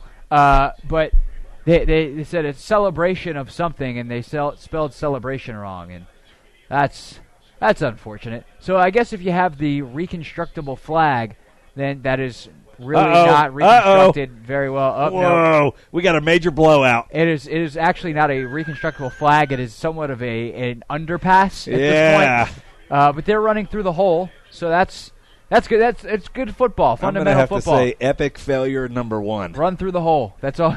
That's good running game plan right there. You know what? Not a good flag plan. That may have been the first F grade for the season. Yeah, that was a failure right there. Anyway, but the football team doesn't know the difference. They run through it. I suppose only the guys that really know are the first 4 or 5 guys that break through it. So yeah, that's true. They don't get the adrenaline rush of jumping through the flag. Football will be back underway here. Couldn't come soon enough because it seems like it's been about 45 minutes since we left you for the it was a pretty entertaining halftime show, the Stat Geek halftime show. And a reminder to join us after the game as we will have the AXA Advisors post-game show. Now, just to let you know, Jeff, I've got an idea of how we might be Who's able. Jeff? Craig. Sorry, I'm still thinking. I'm thinking of Coach Javelin. That's why I got that on my mind, Coach Jeff Javelin. It's Dick Dicus. I forget it. I'm going out. But anyway, here's what we're going to thought process. Here's what we're going to try to do on the post game, and we'll have to see if this is going to be modern technology put to work, and we'll just run with it. So I'm going to have you call me on my phone from your phone. Mm-hmm. And I'll give you some headsets to put in so that you can be remote down there. We're not using wireless microphone technology. We're using cellular technology. And I've got my iPhone plugged into the board, and you're going to be able to hear me talking through my iPhone, and I can throw it to you, and then you can do the interview with the coach. How's that sound? Is that technology at its finest? It sounds like a way around not having a wireless microphone. But it's which we have. But it's beauty. It is beauty. It's beauty. A lot of wiring. Otherwise, you can stay up here in the booth with me and not get hot and sweaty running down there. Yeah, hey, we have a runner go down there. Yeah, but he can't handle an iPhone. Yeah, that's a good point. That's good. All right. Anyway, want to thank our production assistant, Shepard Branch, as the kickoff comes, and that is another one of those kickers. Carrasco fielded, coming to the right-hand side. Ball looks like it goes loose, and it right into the hands. And which way is he running towards? I can't quite tell which way he's running. And here's the penalty flag, and I think they're going to finally flag the coaches for being halfway out on the field. Juwan Denmark wound up with the football, and then he wound up going the wrong way because the Colleyville Heritage, I guess they were returners turned defenders, started dragging him, and that was an odd kickoff, wasn't it?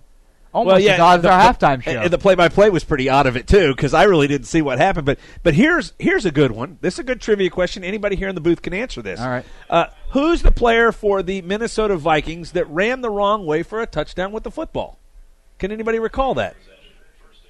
Jim Marshall. So we had him going. Now, whether he was trying to go the wrong way or not, I don't think he knew which way he was going. He was just getting tackled. Oh, no, he was getting tackled. He was getting pushed back, and now the ball is going even farther the wrong direction. It's the sideline violation on Duncanville. So, well, they've probably deserved about 4 or 5 of them tonight with the way the coaches are excited. They're not being bad guys. No, excitable. But they're way out past the yard markers. Drake's got it in the backfield. He's looking to score here on the first play. All the way down the field, a gorgeous toss and touchdown, Duncanville. Xavier Brown again. One play, 44 yards, I believe, is what that ended up being. And after the turnover, 6 points on the board, and it took all of 7 seconds. Jeremiah Drake just threw as beautiful of a football as you could possibly throw. There was good coverage on the play, and it did not matter. And I tell you what, from what we've seen, and not that he doesn't have a strong arm, but that was a pretty strong arm throw right there. Oh, yeah, that was probably as natural of a release as he's had. He's made some just exceptional throws tonight. Wow, and just like that, Duncanville really doesn't allow much time at all. They get the opening kickoff, a turnover on the kickoff, and in one play, they lead it. Extra point is good, and it's 35-28. Actually, 35-28. I was right. Back to a 7-point game. And that was fast. A whopping 22 seconds of game time there. I wonder what the over-under was on this game. I'm going to say it probably didn't exist. But we hit that's right, the over. High school. Well, it's Texas, so you know. I have a sneaky suspicion that one of these teams is going to get to 60 points. Yeah, and they're right on pace, obviously. Duncanville starting this half, scoring that quickly. And I love that strategy. You know, sometimes coaches, all right, we'll come out and start the half, play it safe. Sometimes, all right, hey, let's go out and make the big play. After the turnover, I really like that from Coach Dyke is go out and say, hey, all right, they're rattled. They're frazzled. Let's go for the big one. And they hit it. And Drake with an absolutely gorgeous throw. Well, just like that, it's a 7-point game. Duncanville Panthers take over the lead. It's gone back and forth here tonight at Mustang Panther Stadium alongside Craig Hoffman, otherwise known as Jeff Javelin. Which I really don't know where that alter ego came from, but I do. But it is what it is. You'll have to give me one before the end of the season. Hey, we've got Marky Mark and the Funky Bunch. We got Jeff Javelin up here in the booth. Wait, if we got Marky Mark and the Funky Bunch, does that make you Dougie Fresh? There it is. There it is. Dougie Fresh. I like that. My 90s hip-hop Can you name a Dougie Fresh song? I don't know one. I'm just... He did a lot of beatbox work. I don't know how good your beatboxing is, but let's not find out. Let's not. That one went down as... a good decision not to let you beatbox? There you go. Sports Day High School, or HS, is providing stats for us tonight, as they do at most games from around the area. You can find them at the DallasNews.com, and we have a offsides, a delay a game before the kickoff. I can honestly say I don't know if I've ever seen that before. All the theatrics caused that. If they would not do the silly juke towards the football. I mean, I guess it's not silly because eventually they could theoretically go ahead and say, all right, let's kick this thing off short and see if we can go recover if the kicking team's not paying attention. But there it cost them. You only got 25 seconds to kick it. Tell you what, Jeremiah Drake is putting on a show tonight. 20 of 28 for 253 yards and 4 touchdowns. That's good. I'm going to put some money on the fact that he's going to lead the 5A offensive standing category before this night's over. I think we were here at halftime. Allen's quarterback had, 300 yards, something at halftime. 342 and 3 touchdowns. Okay, so I'm going to go ahead and pull my bet back off the table. I'll collect that if you'd like. They set back up now from the 30-yard line. Ball is spotted at the 35 for the kickoff. And Carrasco is going to put his foot into this one. He does so right down the center of the field. It's going to come down around the 17, and that's Henderson. He'll come to the left side, gets a couple blocks, but breaking through is the Duncanville kickoff team, and they're going to stop him at the 22. So about 5 yards on the return, which was not much. He probably ran 35 yards to get those 5 across the field. And Colleyville will try to recover from a turnover and a 7-point deficit. 11:28 to play here in the third quarter, and this feels like the longest game I have ever been at. Yeah, this is. I know we haven't done football in a while because there hasn't been football, but man, this is taking forever. That was, by the way, Jacob Sisk on the return, which I think was interesting from Coach Fuller there. Put one of your more sure-handed guys back after the fumble on the previous kickoff. Yeah, the last one went to Henderson, who gave it up. Here's a handoff. DeMarco Corbin's got it, and he's going to get it about 3 yards up to the 25. And now he's grabbing the left hip. Of course, with the heat and the temperatures and the humidity that we have out here, always the possibility of cramps setting in. So we saw that last night in the North Carolina-South Carolina college game. Yeah, what is it, Jadeveon Clowney. Yeah, he didn't look real good last night. He was sick, and the heat definitely got to him, the up-tempo, but he still made a couple of very nice plays. He's amazing. Pickler gives the ball off up the middle to Corbin. And we're going to have an ejection, I think, on the far sideline. Right there, Trace Smith got tangled up with Tykel Williams. And depending on if they count that as a shove or a punch, Tykel Williams pushed him away and then kind of jabbed towards Trace Smith. And there's a chance that Tykel Williams is going to be ejected here. Yeah, the official, no contact, the but back he swiped. judge, right? The back judge threw the flag. So if nothing else, it's going to be a personal foul, which should tack on 15 yards and bring the ball all the way out to the 40. Unsportsmanlike conduct is what they end up calling. It was an open hand, so they say it's no punch. He just kind of swiped at Trey Smith's face mask. He's quite frankly lucky there that he didn't get ejected. Well, and Coach Javelin, otherwise known as Jeff Dykus, is giving him an earful right now. So he'll come out. He'll actually come to the bench. More earful time. Yep.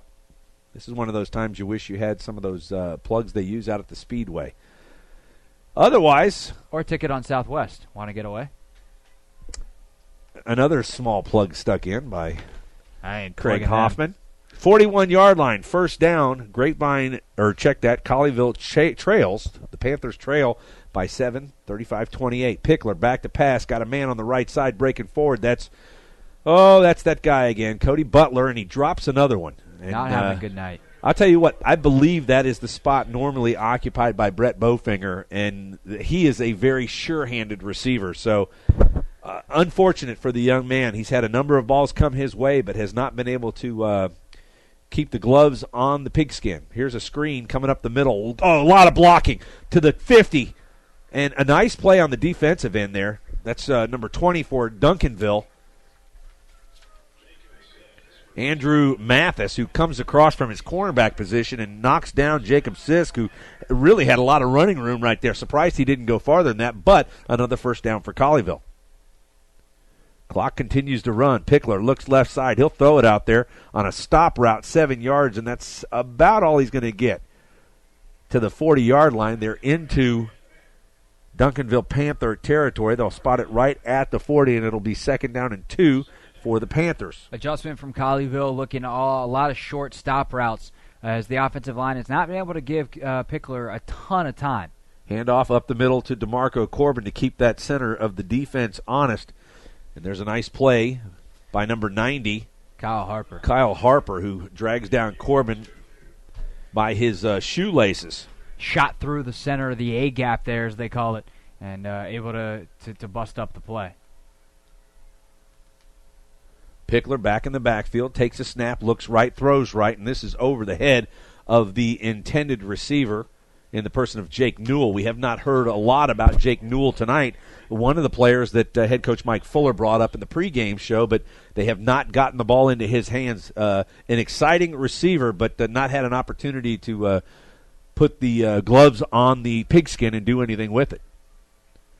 Between Newell and Butler here on this near side, a lot of the passing plays have gone to the far side. Look for Trey Smith. He's got single coverage to the left side. They'll hand off up the middle to Corbin, who's absolutely stuffed, and they're going to ride him down at the 40.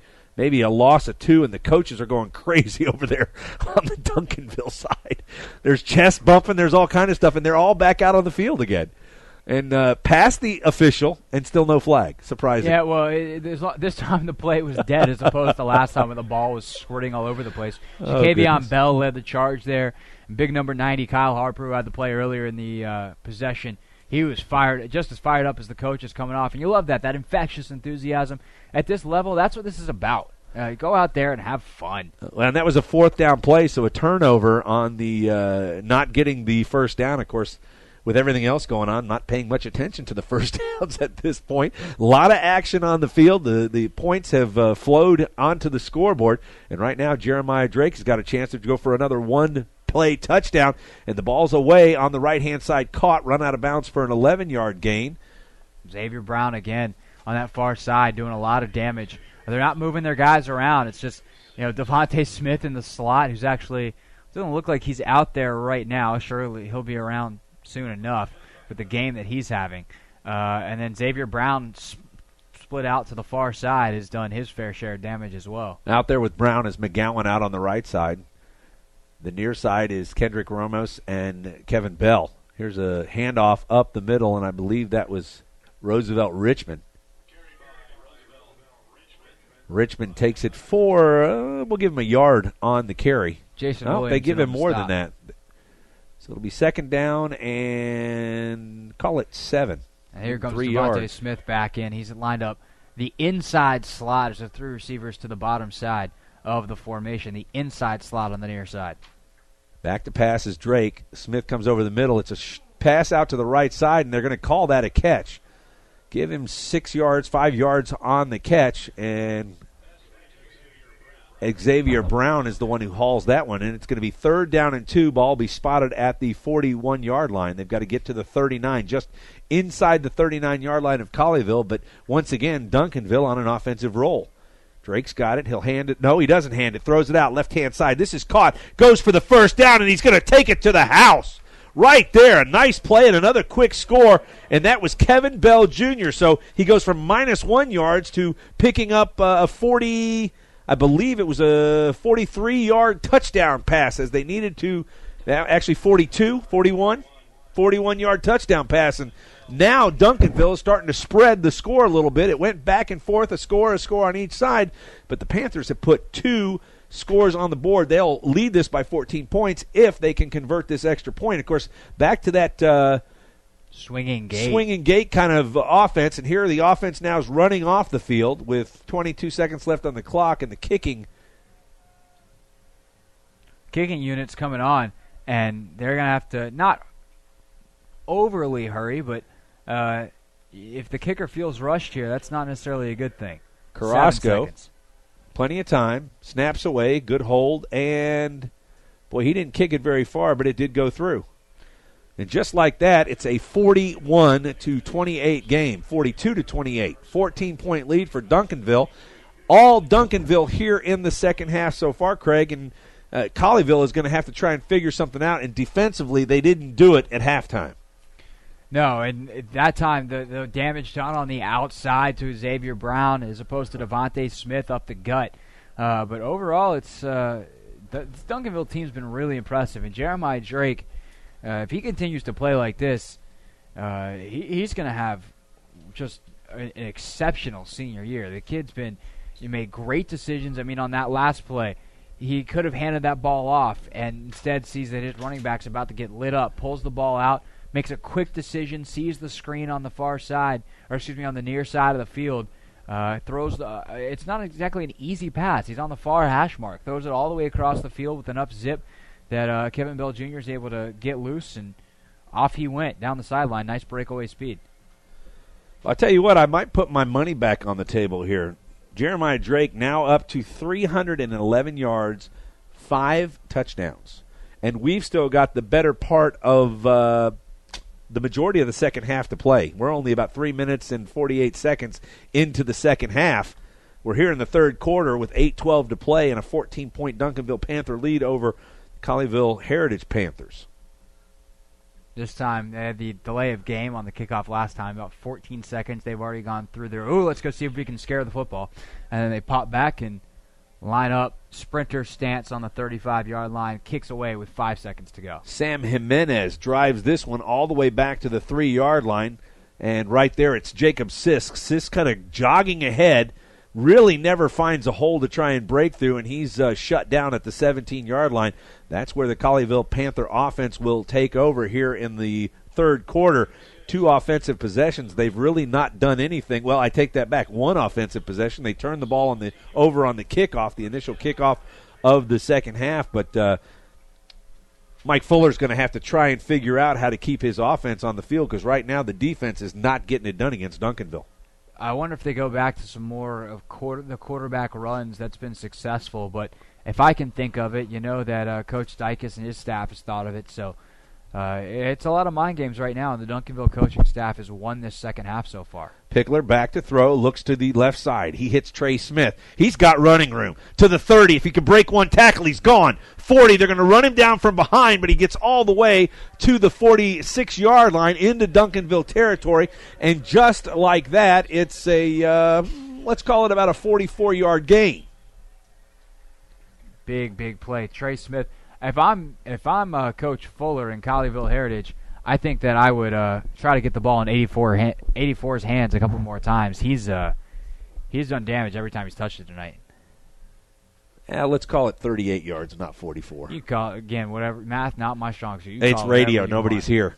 Here's a keeper up the middle by Pickler, who's dragged down after, I believe, he reaches the first down marker. And, boy, just as we said, the offense had to turn around and do something. They've put gone from the 17-yard line to the 36-yard line into Duncanville Panther territory in 2 plays. Yeah, big gashes up the middle. And actually, going to call it just short. Second down here for Colleyville Heritage. Motion, fake. Pickler's going to keep it up the middle, and he's shown he can run, and he does so. Picks up the first down and gets it just inside the 30-yard line down to the 29, and the clock will stop there as they reset the first down markers, and it's a Colleyville first down and just 9 yards away from the red zone. And these Colleyville Heritage offensive linemen, if they want to make the next step, are going to have to get to the next level. They've got to get past these defensive linemen and start blocking some of these linebackers to bust the big plays. Pickler back to throw, lobs it out to the right. Corbin by himself, one man to beat. He cuts inside and run down from the backside after a nice block from the wide receiver for Colleyville. That's number 23, Cody Butler. Almost set him free for the touchdown, but he's down to the 4-yard line, and another Colleyville first down. Good chase from Corey Smith, the weak side linebacker, able to prevent the touchdown, because you're right. He only had one man to beat, and it took too long to beat him. He got caught from the back. Still in the spread offense. Pickler's going to run forward with it. He gets hit, tries to dive for the touchdown, and they're going to call it just short, about a foot short of the line to gain, the goal line for the touchdown. And there's 6:45 to play in the third, and Colleyville, if they can put this ball into the end zone, will cut into the deficit rather quickly, I might add, as they took the ball back with about 8 minutes and 40 seconds to play. Goal to goal from the 1. Handoff, Corbin up the middle, and he's going to get pushed in by the offensive line. A nice job there by Colleyville's right tackle, Connor I can't even get it out of McAnally. I'll get it in a minute. I was thinking, when I started saying Mick, I was thinking McDonald's. Big Mick, Big Mac, another plug. Anyway, Panthers score. We'll just call him Connor. There you go. We never came up with a name for their offensive line, did we? No. Large. Un Grande. Trace Smith to hold for Holden Lyons. Lyons puts the right foot through the pigskin, and it is good. So it's a 7-point game, 42-35. Both of these teams have put a lot of offense on the board. The question is going to be which defense will hold out or be able to stop the other team first. We'll find out when we come back on Champion Sports Radio. For just about everything, the weekend, vacation, going out to dinner. But have you created a plan for the rest of your life? Start your financial strategy today with AXA Advisors. Call Thomas Lee at 972-455-9114. That's 972-455-9114. Securities offered through AXA Advisors, LLC, 212-314-4600. Member FINRA, SIPC. If you're a basketball parent or coach, you need Stacky, the simplest way to keep stats ever created. Our easy-to-use iPad app turns anyone into a professional statistician, and all they have to do is simply follow the ball. Produce full and accurate box scores and play-by-play reports. Send accurate stats out to your fans, media, or recruiters. It's sports statistic collection redefined. Stacky is available right now in the iPad App Store for just $4.99, and there are team fundraising opportunities available as well. On the web at statgeek.com. StatGeek, keep your eye on the ball.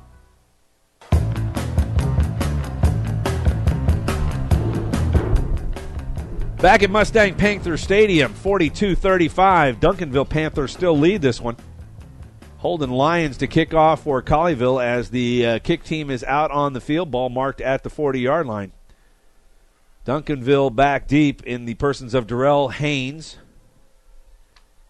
I can't tell who's on the far side. It's probably Roosevelt Richmond. This ball's going to go to Richmond. He comes up and fields it. He muffs it.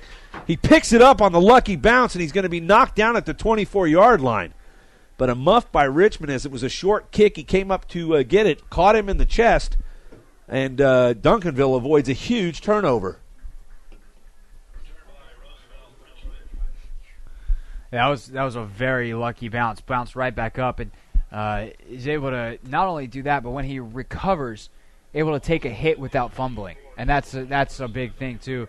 Roosevelt Richmond's had a very, very good game tonight, and you know that if he had lost that fumble, that's what he would have thought about, which would have been a shame because he's been excellent tonight for Duncanville. Drake still runs this offense for the Duncanville Panthers. He'll take the snap from the shotgun, rolling to his left. Throws, ball's caught at the 35-yard line. and that's going to go to McCowan. And a nice, easy pitch and catch. McCowan breaks off the route about 10, 12 yards downfield. Gets hit instantly, but too late there from Brandon Hunt. McCowan runs a little 11-yard hook route, and that's good enough for a first down. Duncanville right back in business. Colleyville unable to stop them here in the second half. Here's a handoff inside. That's Darrell Haynes. Haynes to the right side, stretches it out, and he's going to be run out of bounds. Loss of about 2 yards as the defensive back on the far side for Colleyville is able to run him out of bounds, and that was Nick Felix Jr. Another good play. That's one thing that Colleyville Heritage defensively has done well tonight is they've done a good job on multiple occasions of not letting Duncanville get the edge and really stretching plays out. Right at the 35-yard line. Drake to receive the snap. He's got it at the 30. He'll back up 3 yards. Looking for a receiver. Finds nobody. Got a lot of room in front of him, but he throws it over to the right-hand side, and that ball is caught. Xavier Brown again. Xavier Brown, who picks up almost, let's say about 8 yards he gets back on that. It's going to be 3rd down and 3. Makes it 3rd and manageable. And, well, that's manageable. Unless you're Tony Romo. Right. But we're not going to I thought I'd bring the Cowboys up some. Come on. And Texas, that'll never go over well. Oh, wait, yes. 2 receivers to each side. Snap back to Drake. He looks down the middle, got a man, throws it behind him, and that's Brown, and this one hits the turf. It's going to be 4th and 3, and we'll have to see what Coach Jeff Dykus is going to do right here. Will he go back to the shenanigans or the tomfoolery? Is he going to punt the ball away, or will he actually go for it? It's a big, big stop if Colleyville Heritage got that there. And that there's no fake or anything here. By the way, on that play, Trevor Kleckner, the sophomore outside linebacker, came on a blitz, and he was held and was begging for a call. And just didn't get it. Christian Escobar, the offensive lineman, getting away with one right in front of the referee. I guess it didn't really matter in the end. Duncanville sets up in a punt formation. Again, no one back, the safe formation, protecting against a fake. Ball's low snap, the kick is off. It's a tail-dragging spiral, hits at the 20, and this is going to be downed at the 15, maybe the 14-yard line. So Colleyville may start here with the worst field position that they've started the entire game with, but after the last offensive possession, you got to believe it's not going to take them too long if they can convert the way they did in their last possession to get another 7 points on the board. No, if they can get a sustained drive here and at least flip the field, you have to go, all right, momentum's back on our side. And after that opening snafu fumble on the opening kickoff of the second half, that's an upgrade because momentum was clearly in Duncanville's favor. It's up to Griffin Pickler, the senior quarterback, to turn things around. The Greater Dallas Youth Orchestra. Enjoy a cultural experience with your family without breaking the bank. Visit gdyo.org. For more information, a proud sponsor of Colleyville Heritage Football. Pickler back to throw, looks left, got a man, caught screen, that's Harris, or check that, that's Trey Smith. Smith takes it down to the 30-yard line, and so far that's the one play that has been very successful for this Panther football team. Hey, what do you know? Get the ball to 84, good things happen. And got it to him again. They'll no huddle again, which is pretty much the offense that most seems like high schools now run, is this kind of West Coast pistol. You got a little bit of variation of everything, but lots of receivers. Spread the field. Right, and it just creates more space. It's easy decisions often for the quarterback. Motion to the left. He'll flow to the right, and here's a screen, and he's held, but no call. That's DeMarco Corbin that can't get it. And now the flag comes in from very deep in the backfield, and I believe they are going to get Titus Hunt for grabbing the receiver before that. I thought that's what I saw. It was a bang-bang play, but it looks like Corbin got there just a hair before the ball did. Now the question for you is here, is that a spot foul or do you get 10 yards on the interference? No, that's a 10-yard foul because if it was the NFL and it's more than 15 yards, it's a spot foul. That's what it is here. That is silly. In high school, it's a spot foul. It's a first down, but it's a spot foul. So you have a gain of 2 and a first down. Well, because of penalty. Yes. I learned something tonight. You know what? We learn something every day. We do. I'll never be accused of pointing out the obvious. Here's another screen, right side. Ball's tipped up in the air. Oh, goodness. Pickler almost got back his own pass. That would have been a pass and a completion to the same person, and I'm not even going to try and get into how you score that. Well, trivia for you. Which all-time great quarterback had his first completion to himself?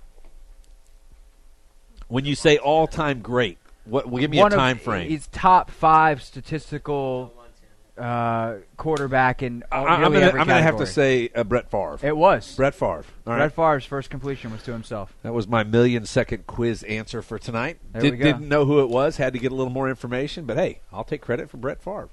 Brett Favre doing Brett Favre things. Pickler back to throw. Right-hand side over the top and can't get the receiver.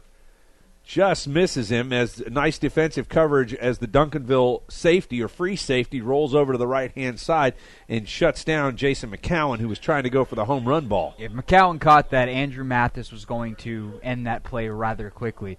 Good play by the safety there. Mathis going a long way, but they were trying to hit that dead spot in between the cornerback and the safety, and he got over, read it well, and covered it up. 3 receivers to the top side, 2 to the bottom. Nobody in the backfield but Pickler. Here comes a screen across the middle. They cross, and there's another interference right there, but they're not going to call this one. Ball was uncatchable. An incidental probably contact, as I think Corbin initiated as much of the contact as the defender did that time, and it's going to be 4th and 10. And when it looked like Colleyville might be going somewhere, this drive has, for the most part, shut down. I can't believe 4th and 10 from their own 32-yard line, they're not going to punt here. And they've got a man back. So I wonder if they look at this and go, maybe we have 11 on 10, but we've seen that quick kick, and you'd have to think that's well, you know what? You've got single coverage out on Smith on the left-hand side. If you can get him, on that little fold route out on the outside, he might be able to beat him for the touchdown here. Nope, it's the quick kick. This one's going to bounce, and wow, nice bounce.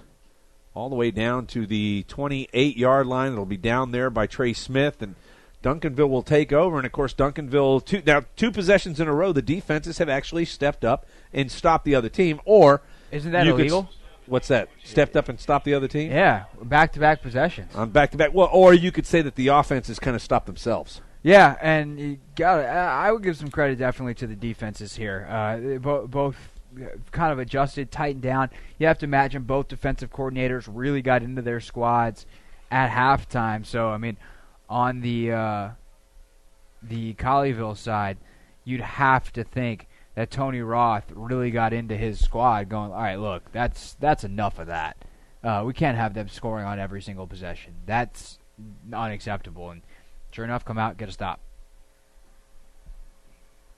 All right, I'm messed up now.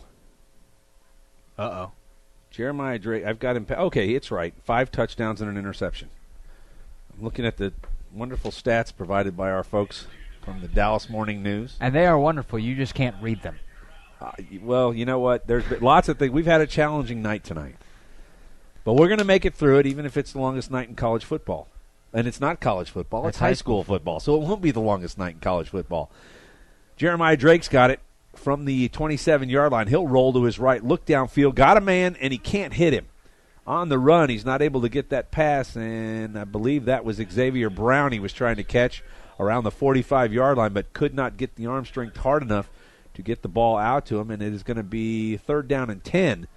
And as I said, I'm not as much sure that it's the defense doing the stopping here. The offenses have kind of stopped themselves. Well, you got to give some credit to the defense, though. Jeremiah Drake flushed out to the pocket to the right, and if there's one area he struggled at all tonight, it's throwing on the run, and they made him do it. Trip receivers to the bottom side, our left. Drake's going to look right. He fakes.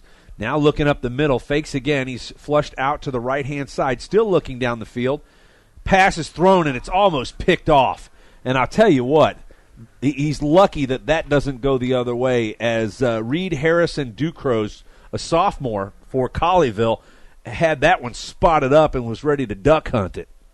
Big Jason Williams comes limping off the field to the near side. You hope he's all right. Maybe just a calf cramp, not a knee or an ankle or anything, but he's limping pretty good, favoring that right side.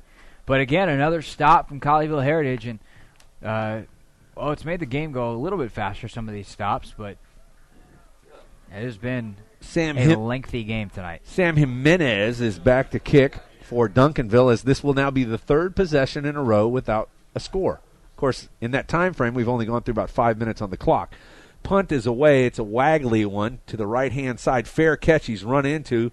Jacob Sist is able to fair catch it at the 42. No penalty for, what do they call that, a halo violation? Yeah, that rule exists in various forms at various levels, whether you actually have to give the guy a certain amount of space, but no violation there, and Sisk able to make the catch. Great field position for the Heritage Panthers. They'll start this off from just outside the 41-yard line on their side of the ball. Griffin Pickler has gone the whole way at quarterback.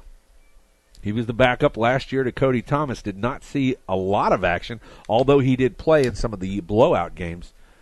Colleyville, of course, missing their fine wide receiver Brett Bofinger, injured in a scrimmage earlier in the game. And here's a big rush on Pickler, who's able to get himself out. Probably should have just thrown the ball into the stands right there, but he's going to take the 5-yard loss. First time you've really seen him flushed out where he's had to run for his life. Yeah, and not only run for his, I mean, he's run a couple of times, but it's been more of controlled rushes. That one, he was literally, as you said, Doug, running for his life. And should have, again, as you said, just on a roll on that play. Flipped the ball out of bounds and mitigated the gain. Could have saved himself 7 yards. 2nd down and 17, ball marked on the 34. Back to pass, Pickler. Got a man open in the middle. Sits on the route, and it's a nice catch. That'll get back about 10 of the yards. So it'll be 2nd down and 7. Ball will be right at the 45-yard line, and a nice catch there. Jake Newell getting involved for the first time tonight, or one of the first times tonight. A guy that we've talked about pregame and hasn't really been a factor. Newell kind of sits on a route 10, 12 yards down the field and makes a nice catch. Back to Pickler. He'll throw up the middle. Got a man if he sees it, and he just can't get underneath it. Nice throw, but just absolutely misses by a whisker. Not by much, as you saw those white gloves come out, but Camden Arnold was not able to get out there and get underneath it. Had he done so, I think he would have scored. 2:50 here to go in the third period. Duncanville 42, Colleyville 35. Andrew Mathis, really good coverage there. It would have taken a perfect throw, but Pickler almost made it.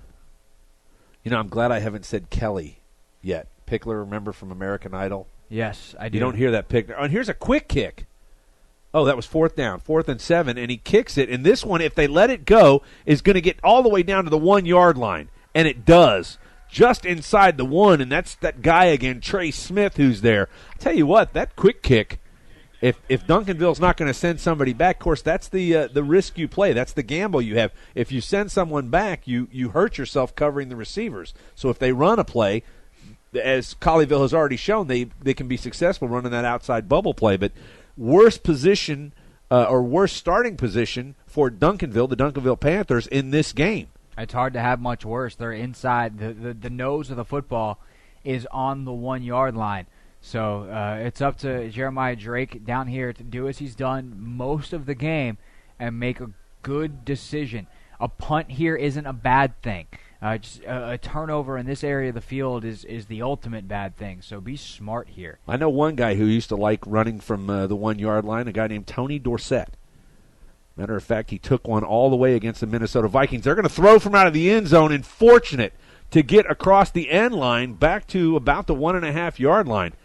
That could have been a real scary outcome, and that was Xavier Brown that had contact about a yard deep in the end zone, but was able to dive back out to the 2-yard line. And the corner was right on top of the play the whole way. He's lucky he didn't pick it off and wind up standing in the end zone for 6 as he caught it. That was Nick Felix Jr. From the end zone, Drake goes back. If there's a hold in the end zone, this is a safety. He gets heavy pressure, and he gets rid of it. That was number 49 for Colleyville, Isaac Lee. Of course, Isaac Lee, one of the defensive players that Coach Mike Fuller mentioned in the pregame show that would be an impact player on this Colleyville team this year. Yeah, and really one of the few times tonight that they've been able to get pressure, real pressure, quick pressure on Jeremiah Drake, and had no time to set his feet there. So a critical 3rd down here. Try to at least get some breathing room for the punter. 3rd and 9 from the 1. Ball's going to go right up the middle. Nope, he keeps it. They're going to go deep. Got a man wide open if he catches it. Oh, he just misses him by a fingertip at the 45. If he puts a little more air under that, 99 yards for the touchdown. That's coulda, shoulda, woulda. That's if Kendrick Ramos wouldn't have run out of, or Ramos wouldn't have run out of gas. running 99 yards. But he got free there and a really beautiful spiral ball, but just overthrown by Drake. Well, this is one of the things they probably don't practice a lot on the high school football field in the preseason is the 10-yard snaps. So you've got to watch Jimenez not to step out of the end zone, although he is a good foot or so in. Not a big rush. Kick up in the air. It's going to be fielded by Sisk at the 40. He'll come right side, gets a block. The block is missed. Nope, now he picks up a couple blocks, and he's got men in front of him. Cuts back to the left. Sisk is going to take it down to the 13-yard line, and what a nice job of Jacob Sisk allowing the line to line up on the right-hand side of the hash to give him a few blocks. He's all the way down into scoring position. And credit Kyle Harper, too, of Duncanville, saved a touchdown, the big man hustling on special teams, and now inside the 15-yard line, the ball sitting at the 13. Colleyville a chance to tie this game, but Sisk, a beautiful job. It almost looked like they wanted a reverse there, and then Sisk saw it wasn't going to be there and didn't force it, which is a critical decision. Made correctly. Colleyville takes over on the 13-yard line, their best starting position of the game. Pickler back in at quarterback, motion coming to the right. They'll give it to, fumble ball on the turf, and they turn it right back over. You've got a number 30 for Colleyville. Jake Newell comes through, gets in the way. Or check that. That's not 30. That's number 9. That's Camden Arnold, the junior wide receiver. Comes through, runs into DeMarco Corbin, and nothing good comes out of that. And just like that, a fumble, another turnover. Duncanville digs its way out of a huge hole with 1:43 to play here in the third. Unbelievable. That's the last thing. You're just trying to run your simple misdirection play that's gotten you a couple scores tonight. And instead, guys run into each other, bad news bear style, and you wind up with a fumble. I like bringing a little baseball onto the football pitch. The football pitch, you just brought soccer on it, too. I know that. It's the gridiron. I know it's the gridiron, but I like the pitch. They play soccer here. Speaking of baseball and pitching, the Rangers wound up losing after Yu Darvish no-hitter through 6 2/3. They lost 3-2 tonight. How do you lose to Minnesota without Joe Mauer? 3-2. That's how. And we got to delay a game on Duncanville. How many games now? And of course, I know we're not supposed to talk a lot about baseball, but how many times has Yu Darvish? And for that matter, Derek Holland had some really good pitching outings, absolutely wasted. A ton. Derek Holland actually hasn't won at home since June, I believe, or early July. It's been a long time. It might even be further back than that. The team has won on nights where he's pitched, but he hasn't had a physical win in that long. It's been the Rangers are one of the best road teams in baseball and can't win at home. Well, i.e., that's why we're one of the best teams on the road. Back to football. Duncanville's got it from their 10-yard line, 1st and 14. Pass out to the right side, wide open. The receiver's got it, and he's going to be drugged down right around the 18. And that's Xavier Brown again. Devontae Smith, his first catch of the half, the inside. Oh, was that Smith? There. I'm sorry.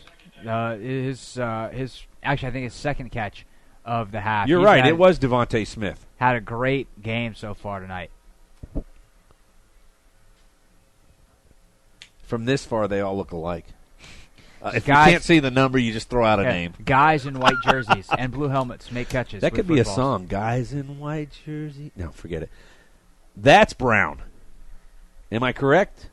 That's Xavier Brown. Going for the first down, catches it out on the right flank, pushed out of bounds right at the 25-yard line. And Jeremiah Drake went deep on the first possession when they got the turnover, but now he's trying to pick apart this Colleyville defense. And with 48 seconds to go in the third quarter, still a lot of football to be played, and 77 points already on the board. It shows you how important that first touchdown is, or was. They is a timeout on the field. The officials trying to fix the yard marker over there on the far side. But that first touchdown, remember, it came after a fumble on the opening kickoff, and it seemed like Colleyville wasn't really. They were kind of rattled because of the fumble, and they weren't ready. They were the defense expecting to come out, watch the offense, and then go play. Defense had to come out and play immediately, and a great call by the coaching staff to take their shot right there and take advantage of it. They get the first down as Brown was able to get to the first down marker, snap back, handoff inside to Roosevelt Richmond. Richmond is drugged down by Vallely, I believe. as he comes across from his outside linebacking position, and it was Jared Vallely. Sorry, I must be saying that wrong as I hear the public address announcer here at Mustang Panther Stadium. I'm going to assume he knows the pronunciation. Vallely, we'll go with that. I actually played hockey with his dad, if you can believe that. Well, then I guess you should probably know how to say the name. I should, but it was always Jim. His dad's name Jim. We never go by last names. That way if something happens, you can protect the innocent. Anyway, he owns the duck boat. You ever heard the duck boat out at Grapevine Lake? I have not. I've heard of duck boats before, but not it's specifically. It's got a wheel so you can drive it, and then you drive it right into the lake, and you can go out on the lake, and then you come back out and gone. And to segue into that, gone also is the time on the clock. We will head to the fourth quarter.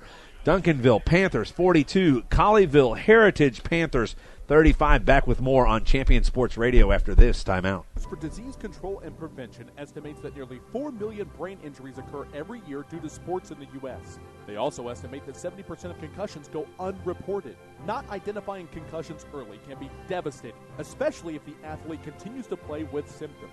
Catching hard hits fast is critical, and that's why you need the Shockbox Helmet Impact Sensor. The Shockbox is a small sensor that easily attaches to most football, lacrosse, and hockey helmets and instantly sends a signal to a smartphone on the sidelines when the player has taken a hard hit that puts them at higher risk for injury. The free app receives data from the sensor, displays information about the impact, and even walks the user through a concussion assessment. The app also logs symptom and impact data for future medical use. Visit ShotboxDFW.com to learn more about the Shockbox Impact Alert Sensor and determine if it is the right option for your child. Be warned instantly when a player has experienced a head impact that could result in a concussion. Visit ShotboxDFW.com today. ShotboxDFW.com.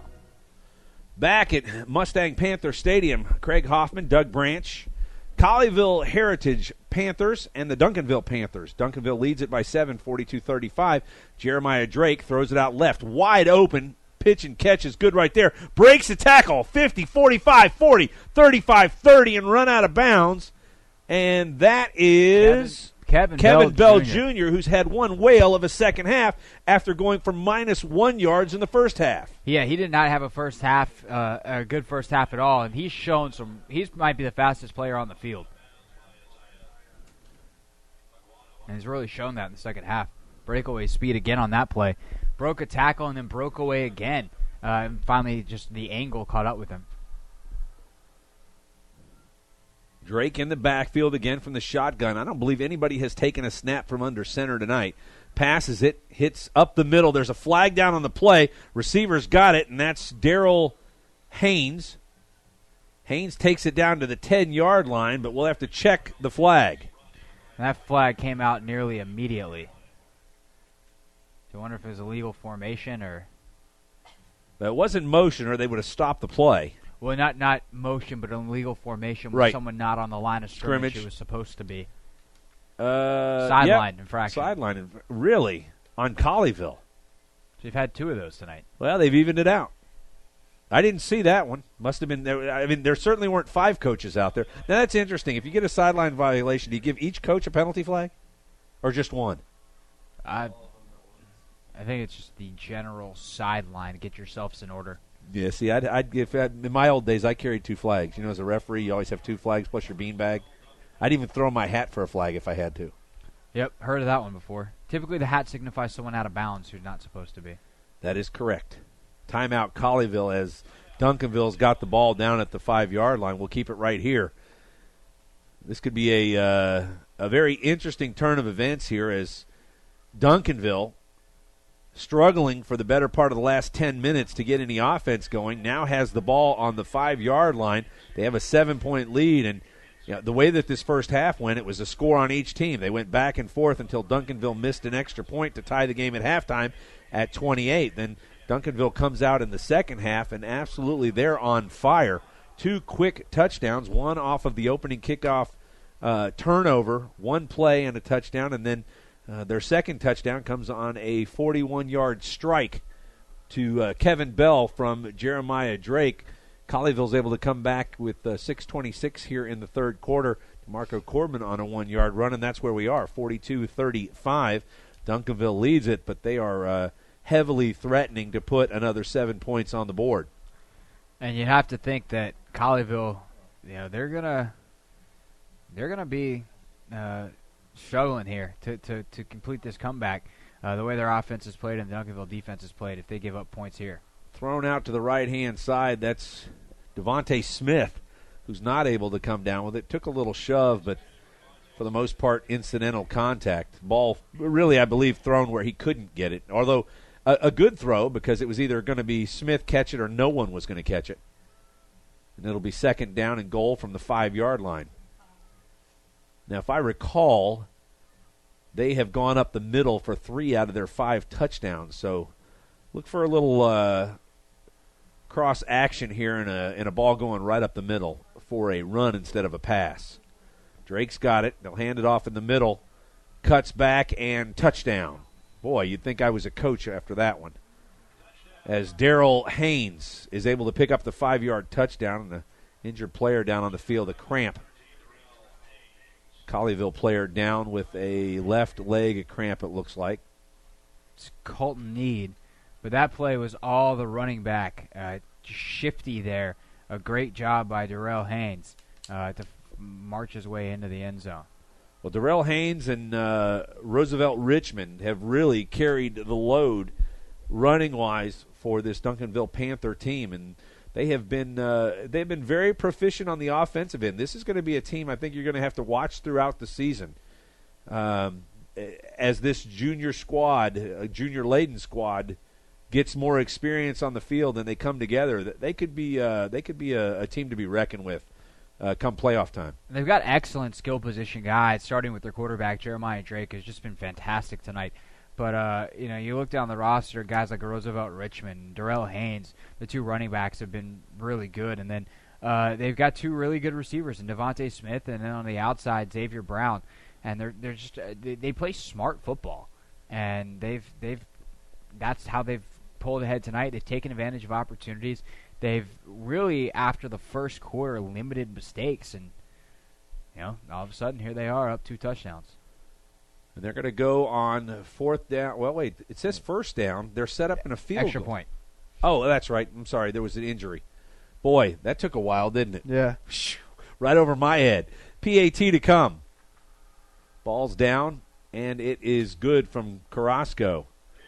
And while that Colleyville player was down on the field, Coach Mike Fuller took the opportunity to pull the rest of the team together. And I'm not going to say he gave him a tongue lashing, but he was not gentle with his voice as he tried to encourage his team to come back from what is now a 14-point deficit. 49-35. The Duncanville Panthers lead the Colleyville Heritage Panthers here at Mustang Panther Stadium in Grapevine. We are just a stone's throw away from Dallas-Fort Worth International Airport. Gorgeous night, hot, not a lot of wind. Well, I can say gorgeous night for us. We're sitting in the press box in air conditioning. Yeah. So I'm actually curious how hot it is down there on the field. It was blazing before the game. And we've seen some cramps happen here in the second half. I'd imagine it's still really humid out there. And that's a factor. And as these teams both play no huddle, while they're not necessarily up tempo, the no huddle creates less substitutions and it's harder to keep guys fresh. Yeah, and as you said, you're starting to see the cramps. Guys go down, make a diving play or try to make a diving play, and then all of a sudden they come up and they can't run. Not only that, Jason Williams, who had an interception, the lineman had an interception earlier in the game for Colleyville. We've seen him really trying to work on the sidelines to try and get back into the game to stretch out whatever that was. Or whether he might have rolled an ankle, or I'm not sure what he had, but definitely Colin Need over here to our right on the near sideline. He's in the first lane of the track getting instructions from a trainer after they just tried to roll out whatever cramp he had, and they used a rub on his thigh as well. Here comes the kick. It's a squibber down to the 20-yard line. It's Muff there, picked up by the Colleyville runner. He gets back to the 25, and we will try to figure out who that was. Stephen Battle, one of the up men. One of the up backs, Stephen Battle, picks it up, and Colleyville is going to start from their 25-yard line. Griffin Pickler is going to have to try to make something happen quickly here. 11:21 to play in the game, and Colleyville down by 14 to the visitors from Duncanville, the Duncanville Panthers.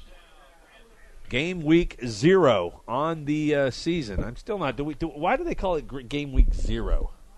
Do we have anybody here in the booth? Nobody? All right. They want it to end in 10. I like that.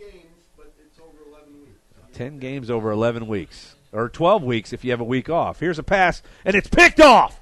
Didn't see him. Pickler's picked off. Duncanville got a long way to go and a lot of blocking.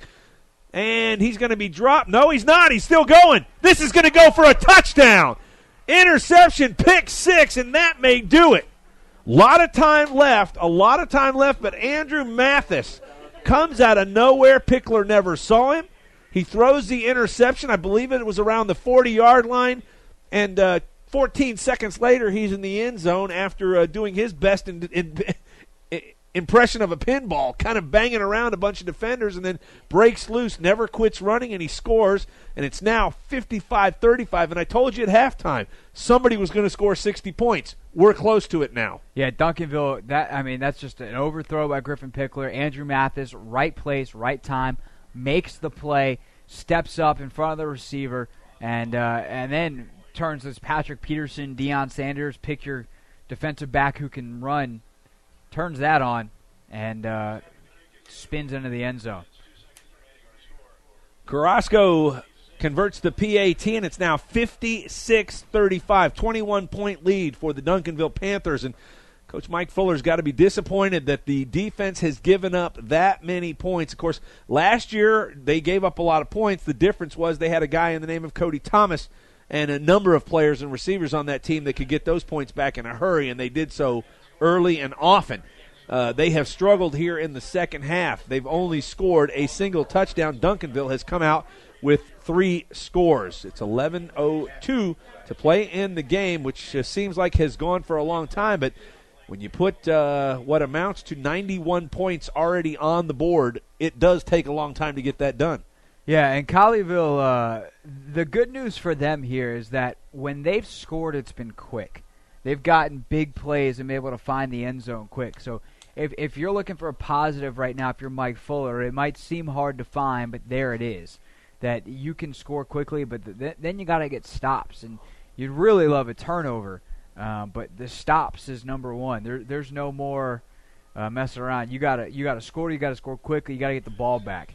And we'll have to see, and the stops part has been the problem. Is although the last 7 was scored thanks to the defense of Duncanville, 56 points you don't score without playing some poor defense on your own. Well, you're absolutely right. To kick off is Carrasco again. From the 40-yard line, he'll put his right foot into it and dribble it up the right-hand side. Ball's fielded at the 29.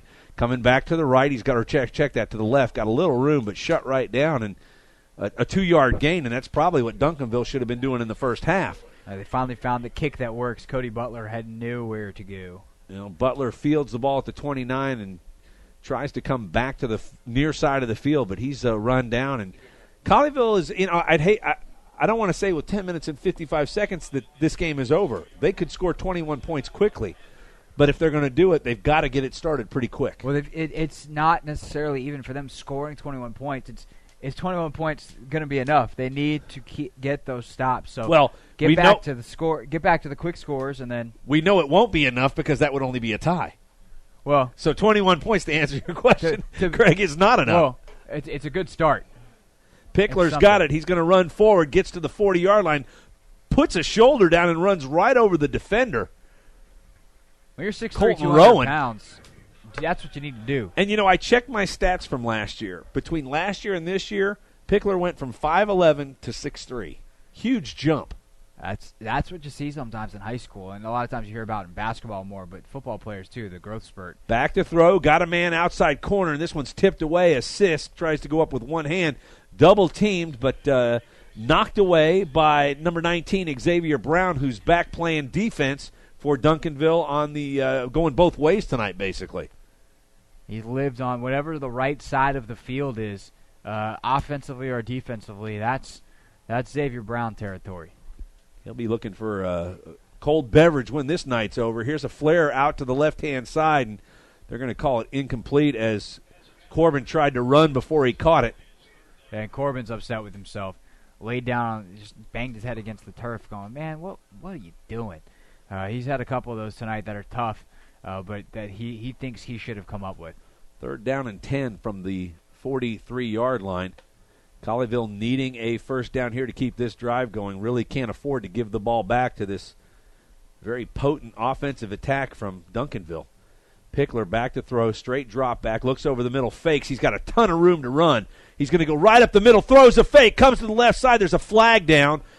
Fortunately, that's probably going to be a hold, and that's going to come back. Goes down at the 37-yard line. We'll have to see. It was from the far side.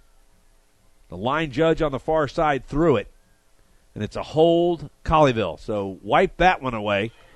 The 22-yard gain is going to be wiped off the books, and Colleyville is going to be, well, I guess they have to wipe it off and move them back 10. It'll be 3rd and 20. Ball should be spotted at the 32-yard line. This Duncanville secondary deserves a ton of credit. They're making, the few times the Griffin Picklers had time, he's had nowhere to throw. And it's great if you have a quarterback with a huge arm, but you got to have somewhere to throw it. And Griffin Pickler really hasn't had a ton of room to throw tonight, and credit goes to the Duncanville secondary for that. Walk-off goes from the spot of the foul, which was the 46-yard line, so the ball will be marked at the 36. It'll be 3rd down and 15 yards for Colleyville. That's probably going to have to try and go back to the air to gain this chunk. Pickler looking, receiver knocked down. He's got a lot of room to run. He's going to take off again. He cuts back up the middle at the 50, and now he's closed in by the secondary of Duncanville, and he's able to get it back to a more manageable 4th and 8. Ball right at the 45-yard line. Give 7 yards to the quarterback on that carry. It's just too far to go. That penalty kills them there. But now, at this point, you got to go for it. This is your last chance. Under 10 minutes to go, down 21. Can't afford to give the ball back to Duncanville here. They empty the backfield. 5 receivers going. Big rush coming. Pickler's going to go down, and that may do it. As they come really unload. Nobody holds back, and they finally get to Pickler and sack him at the 32-yard line, and the ball's turned over on downs and a short field for Jeremiah Drake and the Duncanville Panthers. Sammy Awad comes up the middle. Kyle Harper right behind him. That defensive line from Duncanville has been outstanding tonight. Made big plays in the running game, and then there they get to the quarterback on the critical 4th down play of the game. That if it wasn't over already, you'd have to think as long as Duncanville can kill some clock here or put more points on the board, the outcome of this one is just a formality. It's going to be a matter of the numbers. To see if they start burning clock by going more to a running game than throwing the football. Will the Duncanville Panthers. And they do right there. And there's a fumble. Ball's down on the turf, but he picks it right back up. And that's Darrell Haynes. And Haynes is able to actually turn it into a gain. Picks up close to 6 yards. Ball down to the 27-yard line. Takes a handoff as he cuts to his left, and it basically jumps right out of his hands. But 2 nice bounces right back up to him, and he goes for 7 yards, Craig. And the clock stops because he goes out of bounds, which is a different rule than, say, the NFL, where it only stops in certain time situations. Yeah, here, oddly enough, the clock's stopping every time the ball goes out of bounds. Here's a pass out to the right-hand side, caught, and good enough for a first down. That's number, I believe that is 6. That would be Jason McCowan. The clock stops again so they can move the first down marker. It'll restart on the referee's signal, which cannot come fast enough. There it goes. 2 receivers to the close side, 1 out wide. Running back left of the quarterback, Drake. He'll hand it off up the middle. Darrell Haynes does a little shimmy shake, and he's able to gain about 4 yards. And this will allow the clock to continue to run as we are sub 8 minutes 50 seconds in this game. Duncanville with a 21-point lead. They have exploded here in the second half. They put on 28 in the first half. They have matched that here in the second half, and they are in the red zone at the 11-yard line trying to stick another 7 in on the Heritage defense. Ball snapped back. Drake's got it, rolls to his right. This one he's just going to throw, and they may get him for grounding because he's inside the tackles Official is looking around to see what he's going to call. They may throw an intentional grounding here. There really was not a receiver in the area. Xavier Brown was in the region. I don't know if he was in the region. If he was, you mean he was inside? He was inside the Red River, is what you're saying? I don't know if he was within the city limits, so to speak. Nope. They are not going to call it. So a cerebral play there by the quarterback Jeremiah Brown. Yeah, and I just gave him a new name, Jeremiah Drake. Excuse me. As he tried to throw it to Xavier Brown. 3rd down and 7 from the 12-yard line for Duncanville.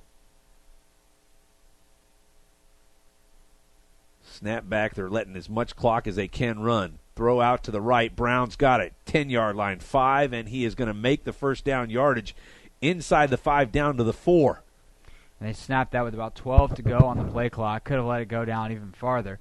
And you have to imagine they'll just milk this last 5 yards for everything it's worth. Obviously, if they have the chance to score, they will. But I'd imagine a running play here on 1st and maybe even 2nd down. The play clock and the game clock have started. Well, you got to believe this offensive line that we've affectionately named the Funky Bunch, getting a little giddy up there.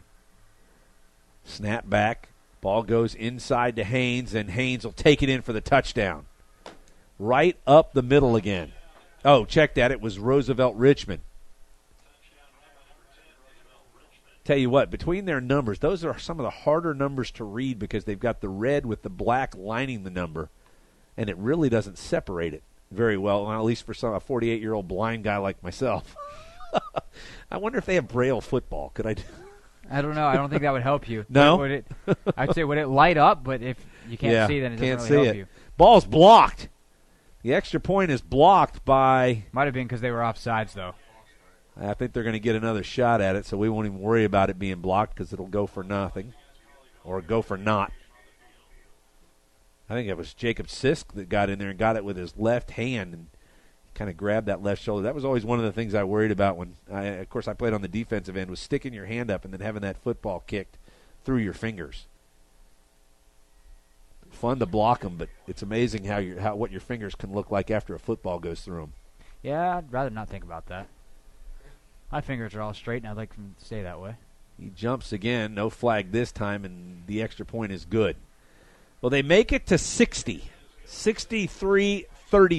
Duncanville Panthers have flexed their muscles here in the second half now, scoring 35 points to 7 for the Colleyville Heritage Panthers, who have got to try and figure out a way to regroup, as next week we will be at C.H. Collins Stadium up in Denton.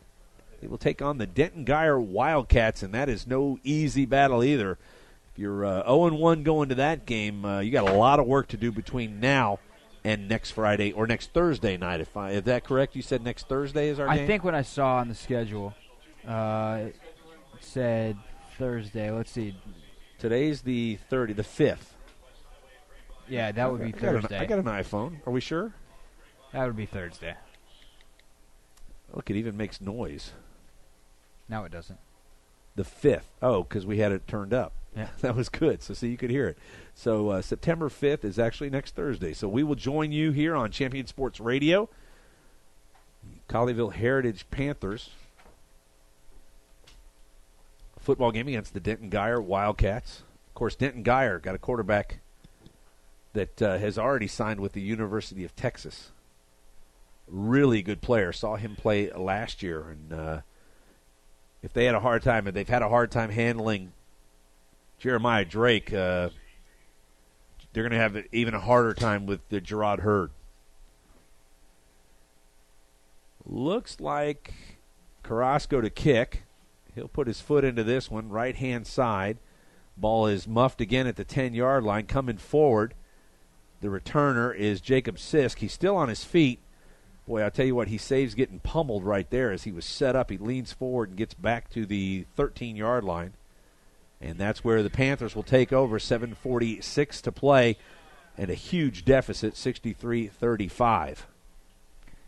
Yeah, Colleyville, at this point, hey, can we go out and execute?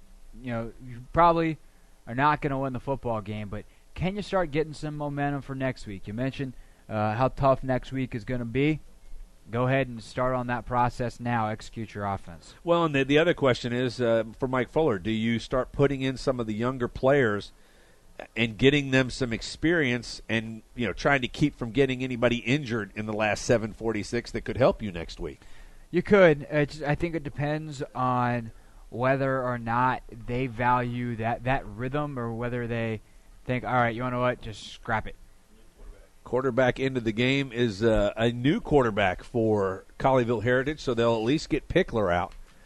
And that's Mike, check that, not Mike Myers. Mike Clayton Myers Oliver would be and Oliver, from what I understand, a transfer in from Oklahoma. Not sure where he played in Oklahoma. But Clayton Oliver, 5'11", 183 junior. It's going to be fun next week when we actually have some stats to go by. Indeed. Oliver back to throw. Wears number 12 on his back. Flares one out to the right side, and it's a nice pitch and catch and a nice run after the catch for about 10 yards and a first down for Colleyville. That was Cody Butler on the reception. Ball's out to the 33. So a nice job here by Clayton Oliver. Oliver will roll to his left, looking to throw. Room to run, but he's going to pull it back. He's got a man breaking loose, and he hits him on the run. Down to the 15-10, and a nice job by Clayton Oliver. Good arm strength. And Jackson Zeledin, who we have not heard much from, comes up with a huge reception, plus 40 yards. It's the Duncanville second-string defense, but I don't care if that's Aaron Rodgers. That is a tremendous throw. Rolling out to the left side, a right-handed quarterback to throw that ball, 30, almost 40 yards in across the air? His body. That was, and on a dime. It wasn't exactly a spiral, but who cares? That was beautiful. Clayton Oliver, nice throw there. Got the Panthers in position. He's going to pull it back and run with it, and that play goes nowhere. May even lose a yard. When you throw it as well as he does, I'm not sure why you would want to run it there. 6:30 to play in the game, 63-35. Duncanville Panthers lead this one. Colleyville knocking on the doorstep.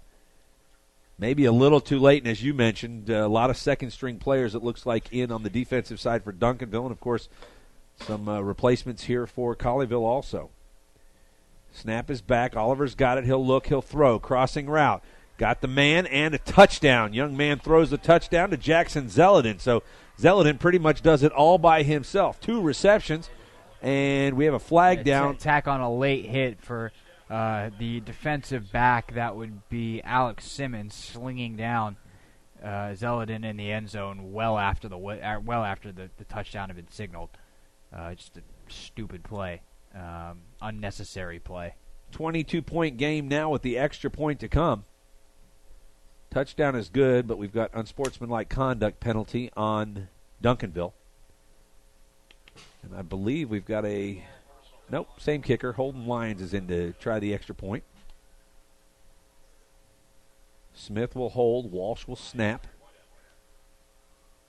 Good snap and hold, and the extra point is good. So it's now down to a 21-point game. 6:04. Boy, funnier things have happened.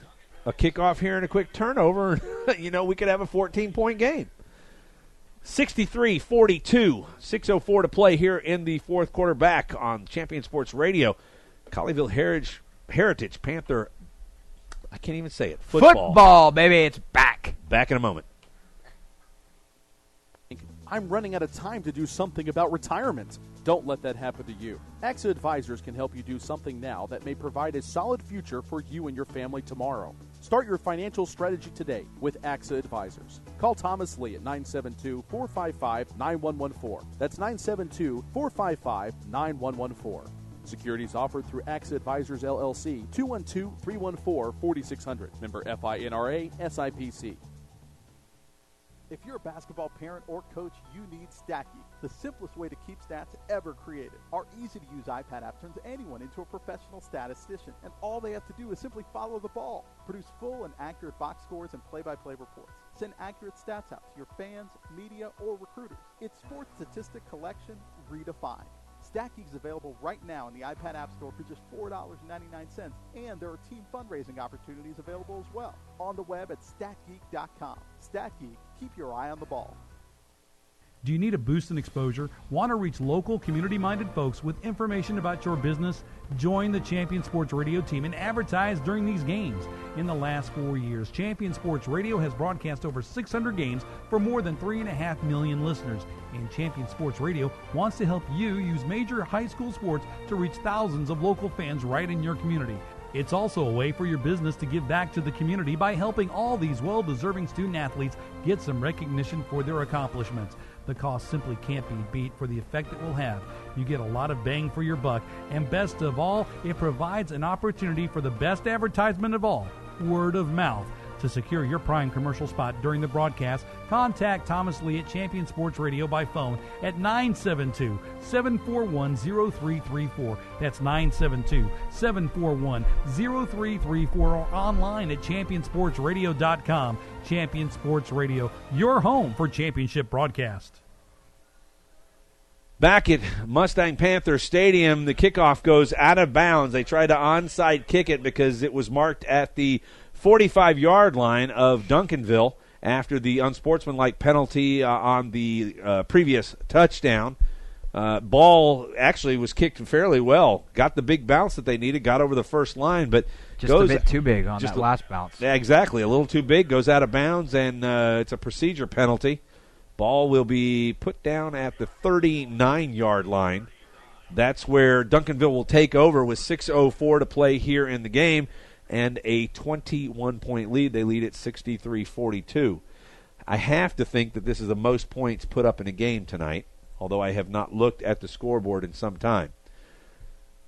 Some very big games going on. Of course, one of them up in Allen between the South Lake Dragons, whose field is literally a driver from here at Colleyville. Pass out into the flank, and that's still Drake in the game. Ball goes for 10 yards. And Bell Jr. on the reception, who's had a whale of a second half Monster second half for Duncanville. And what we'll see, or what we should see here more or less, is if Duncanville has what they call a 4-minute offense, which is just a clock-killing offense, we should see it. Although that play, it was just a quick hitter, stayed in bounds. It fits into that profile, a passing version. Although you'd think you'd see more rushes here. Drake is running the play clock down here, takes the snap with 5 to go, hands it off inside. That's Haynes, and he breaks it to the right side through 2 tackles, and he's drugged down at the 32-yard line of Colleyville, but another nice run from Darrell Haynes. Big gain, gets a first down, so again the clock stops on a first down until the chains are reset, and then on the referee's signal, both play clock and game clock start, and then from there it's up to Jeremiah Drake to let that play clock get all the way down inside 5 seconds, kill as much time as possible, and that's what they're doing now, is both are running the hit 5-minute mark left in this one. 2 receivers to the high side, one here in the slot to the low side. Drake from the shotgun, not a single ball taken from under center, and we've got a penalty. It's not the play clock. Somebody must have moved inside. It's going to be procedure on Duncanville. It'll remain first down, and they'll have 1st and 15. The ball is marked now at the 38-yard line. Actually, is a good penalty if such a thing exists, because the clock stops, and then you get a new 25 on the play clock, and then the clock starts again. So you have to waste a whole minute in between plays. Boy, remember that when you need to waste time. Just keep doing that the rest of the game. At what point do they stop it? That could be a strategy. Yeah, it should be right now. Just keep moving. At 5 seconds, somebody jump, and they'll just move it back, and then we run another 25 seconds off. I can't believe, you know what, I hate to say the officials didn't do the right thing there, or the score clock operators doing the wrong thing, but I can't believe it. I can understand getting another 25-second play clock, but the game clock shouldn't be running there. Yeah, that I wonder if it stops at 2 minutes. There's been some weird timing tonight with the ball. The one I really have a question about, and if this is indeed the rule, it needs to be changed, is the clock can't stop on every single time the ball goes out of bounds. Oh, it does in high school. That's absurd. We got to make money here. New quarterback in the game, by the way, for Duncanville. We'll get you his name in just a moment. Here's a pass out to Devontae Smith. Smith will take it down to the 16-yard line. And we have another name twin, Mike Myers. We've got Jason Williams. We have Kashmir Wright, who's also Well, this Kashmir Wright's a halfback tight end. Kashmir Wright, also the name of a guard who played basketball for the University of Cincinnati last season, or the past couple of years. He might actually be a senior. I think he was a senior last year, so he's done. Can I do my Mike Myers impersonation? I'm not stopping you. See if you can figure out which movie this is from. He sounds the same in all of them. No, it's from Edinburgh, Scotland. Oh, You've got to know who he is. That's the movie with the Heat in it. The Heat? No, I'm a big green guy. You don't know me? Touchdown, Duncanville. Well, then it would be Shrek, but he also Shrek, sounds... of course it's Shrek. Mike Myers and Shrek. Okay, so Duncanville's got 69 points now. 70, could be 70. Are you going to do the Mark McGuire 70? You do it. 70 on the call. No, but the movie with the Heat, I Married an Axe Murderer, that one. I missed that one. So I think the movie's called So I Married an Axe Murderer. And the famous scene in it is about, Heat, move, no! Oh, yeah, I remember that one. And he sounds the exact same. Could almost be like Mel Gibson. I've got a couple lines from Braveheart. I am William Wallace. Yeah. And they score, Duncanville. I don't know. Maybe I should try calling the game in Scottish. At this point, why not? Well, it adds a little something to the game, I think. It's on the big green field. But did you see who scored there? Yeah, Kenny. That was Bell. Mr. Bell again. Yes. Talk about ringing the bell in the second half. He answered the bell. He answered. That's a boxing term. I think I should just go home now. We've brought it. We've come full circle. Boxing, get it? Full circle. They play in a ring. All right, I'm coming back to my normal voice. That's probably a good idea. I'm getting back to it. 3:32 to play, Duncanville. Fans, you're not hearing the wrong thing here. 70 points. They've put up 42 in the second half. And yes, he was doing. And now Colleyville has 87. That's one way. And now one. Fix the score. Interesting. 42. Yes. All right. And back to 42. Somebody's running the. Oh, you know what that was? That was the lotto numbers for tonight. They were trying to show the fans the lotto I need numbers to get that for back. tonight. I see if I won. Oh wait, nope, I didn't buy a ticket. Well, the drawing was probably an hour ago, seeing as it's rolling on to 11 o'clock here fairly soon. It is 2 minutes. We are not going to get this game done before 11 o'clock, which means the post game show will be done at 11:05.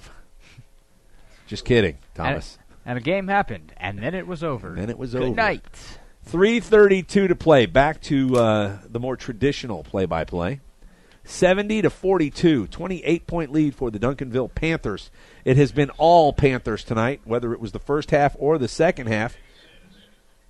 On the wrong side of this score, though, is the home team, the Colleyville Heritage Panthers. They're going to have to try and regroup. They've got only 6 days to do it, with a holiday included.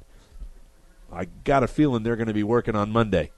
Kickoff goes to the 12-yard line. They're going to bring it back to the left-hand side. That's Jacob Sisk. Sisk turns it up at the 22, and he's ridden down at the 23-yard line by a couple of Duncanville players. Jawan Denmark was one of those. And after the play, the kicker, Sam Jimenez was running his mouth, and I think he's going to get a personal foul. Duncanville coaches have really, you can see just in the way they line up, they preach discipline.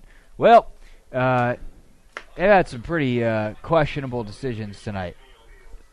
Just what we would need my laptop to go to sleep in the middle of a broad. See, even the laptop is tired of working. He's ready to go to sleep. He or she. Is the laptop female? It? Why would you say it? It's got to have a character. It's got it. You know what? It never breaks down. A Mac never. That doesn't really sound like a female name either. Mac. I guess it's got to be a male then, huh? I guess it Mac. could. Yeah. Anyway. What's up, Mac? Mac. Yo, Mac. What up? Big Mac, Little Mac, iMac. Do you know what they were originally going to call the iPhone or the iPad? I did not. What was it? Mac Man. That would have been dumb. Mac Man is what they were going to call the iPad. Good job, Steve Jobs, on rethinking that idea. Clayton Oliver back in. Oh, nope. It's not Clayton Oliver. We got another quarterback into the game, and I don't even have him on my too deep chart. That would be Trevor Anderson. Anderson Lefty. throws, and this one goes through the hands of the receiver who caught the last touchdown, and that's Jackson Zeladin. Well, you know where he's always going to be in the lineup, right at the end. Z. Not very many Z's, and you think about that football. Name me a famous football player with Z as the last name. Amos Zaraway was a running back for the Pittsburgh Steelers at one point. And there's movement on the left-hand side. The left guard is going to cause us to be here past our 11:05 window. That's number 58. And we'll go to the roster to pull these names out. That's Thomas Walsh. He's actually the snapper. The deep snapper now playing left tackle. Anderson in at quarterback. A host of changes. We'll get to them as they make a play. Anderson hands it off inside. That's 22. And that would be Justin Toberney. Toberney actually listed on the 2 deep chart, but that's really his first action as DeMarco Corbin has carried the load for Colleyville tonight. You got nowhere fast, so he's got that going for him. 2:50. Nice. Sorry about that. 2:52 to play here in this very long Week 0 high school football game. Back to pass, the left-hander. Oh, nice throw. Right through the hands, and a flag comes down. So we're probably going to have interference, a push-off. It's actually what I think that's going to be is there was a little headbutt action there after the pass went through his hands, and they're probably going to call helmet-to-helmet contact. A real point of emphasis on all levels of football. Of course, you saw the big news earlier in the week in the NFL, the $765 million settlement. On all levels, helmet-to-helmet contact being outlawed. And I'm going to segue real quickly to one of our sponsors, ShockboxDFW.com. Be warned instantly when a player has experienced a head impact that could result in a concussion. Visit ShockboxDFW.com. Actually, a great idea. I'd like to know a little bit more about that. I'd like to see that potentially in baseball, some other things, if you get hit by a ball in the head. I think you should visit ShockboxDFW.com. I'll have to do that. Here's the left-hander throwing one out to the left side, and it's going to drop incomplete as Jackson Zelenin is wrapped up by – is that Xavier Brown still out there playing? It is. Playing that cornerback position now. He's done probably on offense, but on defense getting his run in. 2 minutes, 35 seconds to go in this very long affair. 112 points put up on the board tonight. Did not think we would see that many points. No. Especially in Week 1. Especially the start of this game, the first 4 possessions were 3 and outs pretty much. Ooh, ball up in the air, and right there Anderson got hammered on the backside. The left-hander, that obviously the right tackle, right guard, protect his backside. And the rush came from the right side. He lifts up that left arm to throw it, and he just got popped in the back. Ball went straight up in the air. Lucky for Colleyville that it hits the turf, and it'll be 3rd and 10 as Anderson takes a substantial strike from the backside. Trevor Anderson does. Anderson sandwich there. Got hit from both sides. 5 receivers will go into the pattern again for Anderson in the backfield by himself. 3 steps back, looks to throw. Drops one over the middle, and it's a nice play. And that's number 9 to the 40, to the 35, down to the 30-yard line. And Camden Arnold.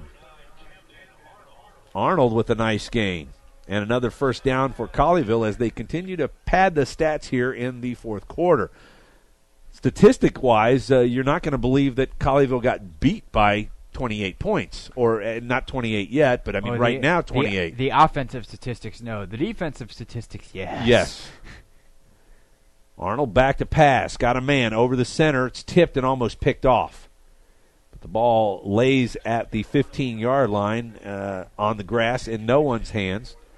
And it'll be 2nd and 10, ball at the 31-yard line. Anderson can sling it. Oliver can sling it. We know Pickler can sling it a little bit. Colleyville's got some guys who can throw the ball pretty good. It's just accuracy's been an issue, which obviously getting the ball to somewhere. Theoretically, the pipeline is fairly full then with these couple of juniors that are playing in the back. Jackson Zelenin's got it again, and he gets run back to the 30-yard line, but runs forward to the 25, and it's going to be 3rd down and a short 4 yards for a Colleyville first down. We're inside of 2 minutes, 1 minute and 50 seconds to go in this one. A reminder, we will have the AXA Advisors post-game show, myself and Craig Hoffman, Doug Branch here. We'll send Craig down to the field and see if we can get some comments from the coaches. Back to throw, Anderson. He gets racked up again, throws one, and this one's, should have been picked off. But at the goal line, it drops free, and it's going to be 4th down and 4 yards for Colleyville. It would have been a tough sliding interception, but good positioning there in the end, knocks it down. I believe that was Andrew Mathis again, playing a beautiful safety tonight. And Mathis has already had one pick six. He went for about 40 yards earlier in the game, which was really a game-changing play, if you can say that, with 70 points on the board. But that really put the stake in the heart of the Colleyville Panthers, and we've got a motion call, so this is going to back them up and make it 3rd and 9. Check that, 4th and 9. Ball will be spotted just outside the 30-yard line. And depending on what happens here, Duncanville takes over, just knee on it, and that'll be your ball game. We would hope. Although you put the young guys in, they want to show what they can do. I want to see a knee. They'll look over to the sideline. Trevor Anderson in at quarterback, seeing his first action of the year. He'll drop back. He gets hammered once again. Arm was coming forward. This is going to be ruled. No, the referee is ruling it a incomplete pass. The arm looked like it was coming forward. I agree that the ball did go backward, but the arm coming forward, and the ball will be turned over as Duncanville was pretty much let loose on that backside. I have a sneaky suspicion Trevor Anderson's going to have to be buying some food for those boys over there on the right side, try and get them to step up a little bit and protect him, because the backside for a left-hander is not a place you want to get hit. They better buy some ice for him. One series. Yeah, he's going to be spending a little time in the ice tub. Sore puppy tonight. Minute 24 seconds. If you figure out there's 25 per possession, they should be able to run this out and not even snap the ball. Well, snap the ball, right? Just kneel on it. Yeah, let's see if that happens. Into the game is our good buddy Mike Myers. Victory formation, indeed. Does not look like the Mike Myers necessarily from Canada, the actor. He's a little thinner, a little taller, probably much better looking, but he's got a helmet on. Snaps the ball and takes a knee. The shot clock. See, basketball's getting me. The game clock, reset to 25, and as soon as they blow the whistle here, as they're taking their time, letting the clock continue to run without actually marking the ball in play, and it's still not going. The official will do it now, so we've got 2 more snaps, and we should be able to call this a game. Duncanville 70, Colleyville 42. 17 seconds left on the play clock. This should be a snap to the quarterback, Mike Myers, who will unfortunately probably run about 10 to 12 yards off of the offensive total for this Duncanville team by doing the Craig Hoffman, otherwise known as take the knee. That was my strategy on this possession. And it's working. It's a good one. And we do not even have to have another snap, as we are now 24 seconds into this one. It will be a final in 20 seconds. Duncanville 70, Colleyville 42. The Battle of the Panthers is almost in the books, and it's the Duncanville Panthers from down south of Dallas that rise up here in the second half. They score 48 points. Just their second half scoring would have won this game. It's a final. As the clock hits 0, Coach Mike Fuller is going to have to try and regroup. He's got 6 days to do it, as this Colleyville Heritage team will be in action against Denton Geyer at C.H. Collins Complex up in Denton. Final score, Duncanville 70, Colleyville 42. Craig Hoffman, Doug Branch here from Mustang Panther Stadium. We'll be back after a timeout with the AXA Advisors postgame show. You've been listening to Colleyville Heritage Panther football on Champion Sports Radio. Stacky, the simplest way to keep stats ever created. Our easy-to-use iPad app turns anyone into a professional statistician, and all they have to do is simply follow the ball. Produce full and accurate box scores and play-by-play reports. Send accurate stats out to your fans, media, or recruiters. It's sports statistic collection redefined. StatGeek is available right now in the iPad App Store for just $4.99, and there are team fundraising opportunities available as well. On the web at statgeek.com. StatGeek, keep your eye on the ball. Do you need a boost in exposure? Want to reach local, community-minded folks with information about your business? Join the Champion Sports Radio team and advertise during these games. In the last 4 years, Champion Sports Radio has broadcast over 600 games for more than 3.5 million listeners. And Champion Sports Radio wants to help you use major high school sports to reach thousands of local fans right in your community. It's also a way for your business to give back to the community by helping all these well-deserving student-athletes get some recognition for their accomplishments. The cost simply can't be beat for the effect it will have. You get a lot of bang for your buck, and best of all, it provides an opportunity for the best advertisement of all, word of mouth. To secure your prime commercial spot during the broadcast, contact Thomas Lee at Champion Sports Radio by phone at 972-741-0334. That's 972-741-0334, or online at championsportsradio.com. Champion Sports Radio, your home for championship broadcast.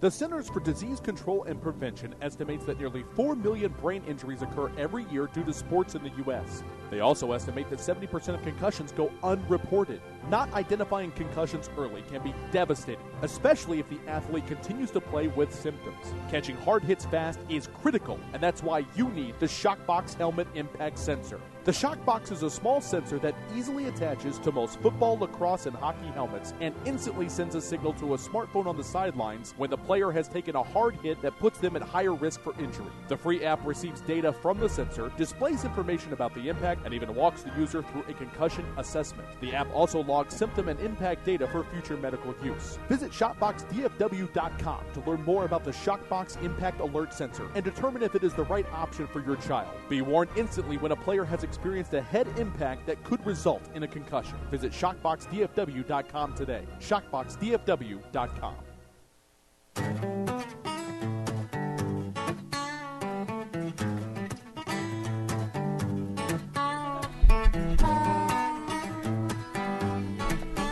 Welcome back to Mustang Panther Stadium. It's a final 70-42 Duncanville Panthers over the Colleyville Heritage Panthers alongside Craig Hoffman. I'm Doug Branch. It is the Axe Advisors postgame show. Panthers put a lot of offense on the board, but defense is what let them down. 70 points for Duncanville. And Craig Hoffman, your thoughts on this one?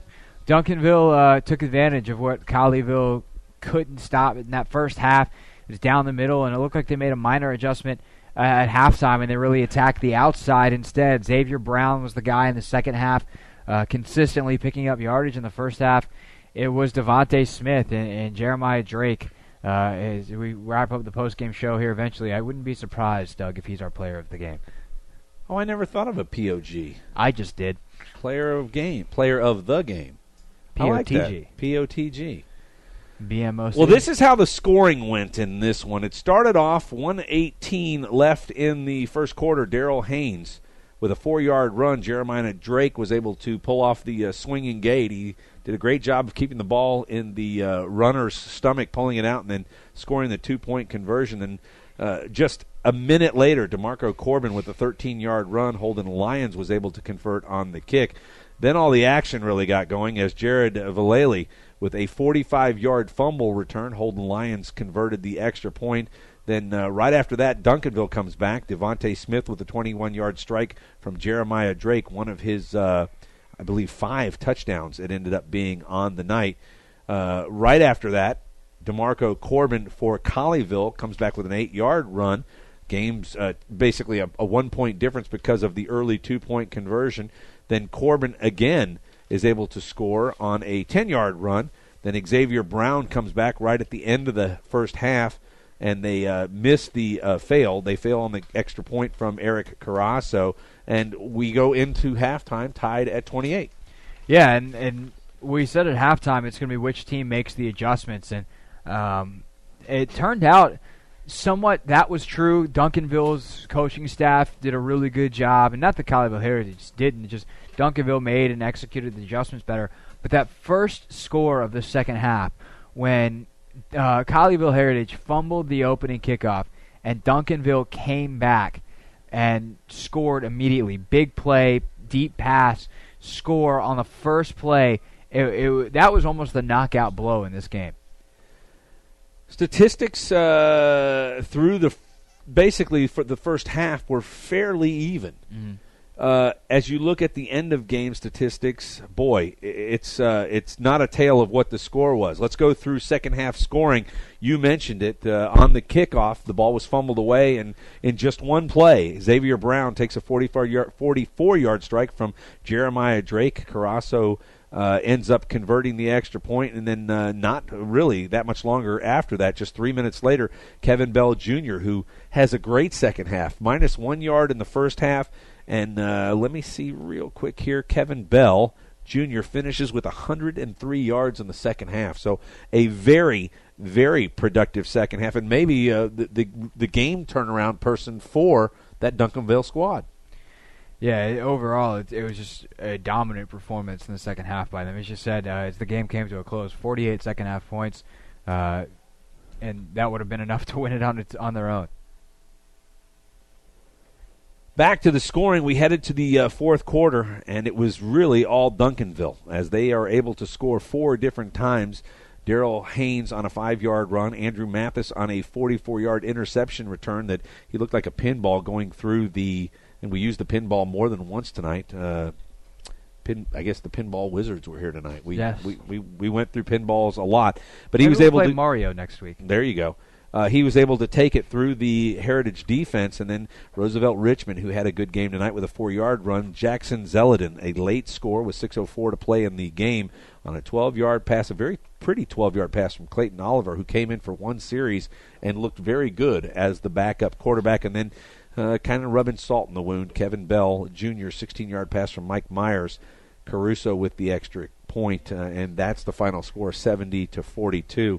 Total stats for the game, 644 yards on offense for Duncanville. That's a lot. That's a lot, and it also is pretty representative of what you thought they'd have. It was just they had 70 points. Well, the Colleyville defense, we said, obviously up the middle was tough, but I'll be honest, they really didn't get it done on the run or the pass. They give up. You wonder if they're going to be more flexible moving forward. They stayed in their base defense the entire night. And you wonder if moving forward they'll try to insert some different packages to try to create better matchups. Well, they're going to have to try and do something, because I can tell you Jared Hurd up with the Denton Geyer is going to give them all kinds of issues. The kid can actually absolutely fling the ball all over the field, and he's got as good or better legs than Jeremiah Drake had tonight. Although Drake obviously put up a bunch of points. 178 yards on 30 carries for Duncanville. That was 5.93. That's a huge number. They were 36 of 51. They finished with 466 yards. So I don't know what the young man Tyler Murray did up with Allen, how many yards he finished with. But Jeremiah Drake and Tyler Murray are going to be pretty close on the stat chart. Yeah, Drake was just exceptional tonight. There's no other way to put it. If you've been listening or if you were here, you saw it. Just great touch, great maturity, great decisions, great game. Let's go down the individual stats real quick for Duncanville. Of course, Jeremiah Drake, 34 of 49. That's a 70% clip for 435 yards, 5 touchdowns. Of course, 1 interception, but really that wasn't his fault. No. Throws the ball, it kind of gets... And a miraculous... That was probably the play of the game. A crazy, crazy play. Jason Williams with the pick off the lineman. And then he rumbles and bumbles and stumbles for 20 yards, plus he gets the horse collar tackle. They add on a little bit more. Mike Myers comes in, goes 2 for 2 for, if you can believe this, 31 yards and a touchdown. So he gets it done pretty quick. Good On night. the ground, sorry about that. Good night. Good night. Quick and efficient. On the ground, Roosevelt Richmond for 98 yards on 11 carries, 1 touchdown. Darrell Haynes, 12 attempts, 63 yards and 2 touchdowns. Jeremiah Drake ran for 23 yards. Tarante Harris went for 3 yards. Xavier Brown went for 2. And unfortunately, as I mentioned during the end of the fourth quarter right there, Mike Myers goes for minus 11. So their total yards would have been even more had they not just taken the Craig Hoffman way out. Yeah, the kneel downs at the end there. The kneel down, but I'm going to call that the Hoffman. Hey, if you're up by 28 points with 90 seconds to go, you better sit on that ball. Well, it's a sporting thing to do. On the receiving side, Devontae Smith, very, very good player. 126 yards, 11 receptions, and 1 touchdown. Xavier Brown, 9 receptions for 109 yards and 2 touchdowns. Kevin Bell Jr., a huge second half, 104 yards in the second half, 5 receptions, 4 of them in the second half for 2 touchdowns. Darrell Hayes kicks in with 4 receptions, 66 yards, and a touchdown. And then Jason McCowan gets 41 yards. Paul White gets 12 yards, and Kendrick Romas goes for 9 yards. On the Colleyville side, Numbers look good, but they don't show defensive numbers on the very nice stat page here from the Sports Day. Let me say it right. Sports Day High School, powered by the Dallas Morning News. Thank them for the stats that they provide, because there's no way we could do this if we had to do stats too. Just wouldn't happen. I can't do stats. I can't even keep the log sheet. Forget trying to do stats. Anyway, Colleyville side, 490 yards of total offense, 26 first downs. They were 35 for 162 on the rushing side, so that's not a bad number. On the passing side, 17 for 40 for 328. Those numbers look good. 4 punts for 158 yards. That average was 40 yards a punt. Most of those were the quick kick variety from Pickler. So nobody back, which ended up helping very much so on the average. As we go down to the passing statistics, Griffin Pickler, 12 of 28 for 219 and a touchdown. Clayton Oliver was 3 for 3 with a touchdown and 82 yards. Very efficient, I might add. Trevor Anderson comes in and gets roughed up, but he goes 2 for 9 for 27 yards. Rushing-wise, Pickler leads all Heritage runners with 86 yards. DeMarco Corbin, his stats look pretty good. 14 carries, 71 yards, and 4 touchdowns. Yeah, he had a nice night, and he was able to find some holes, especially in the red zone. Was effective finding pay dirt. Jacob Sisk goes for 5 yards. Justin Toberny goes for 2. Jake Newell has a carry for no yards, and Clayton Oliver, of course, got beat up there at the end of the game and goes for -2. On the receiving side, it was Trey Smith leading the way with 109 yards on 5 catches. Late in the game, Jack Zeledin goes for 75 yards on 3 catches and a touchdown, the only one through the air, surprising enough for Colleyville. DeMarco Corbin, 3 for 71. Jacob Sisk, 3 for 30.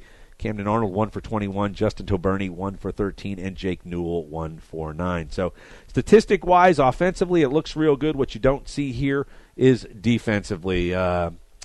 We will wrap it up from here. Duncanville, 70. Colleyville, 42. When we come back, we will wrap it all up. We thank you for listening on Champion Sports Radio. This is Colleyville Heritage Football.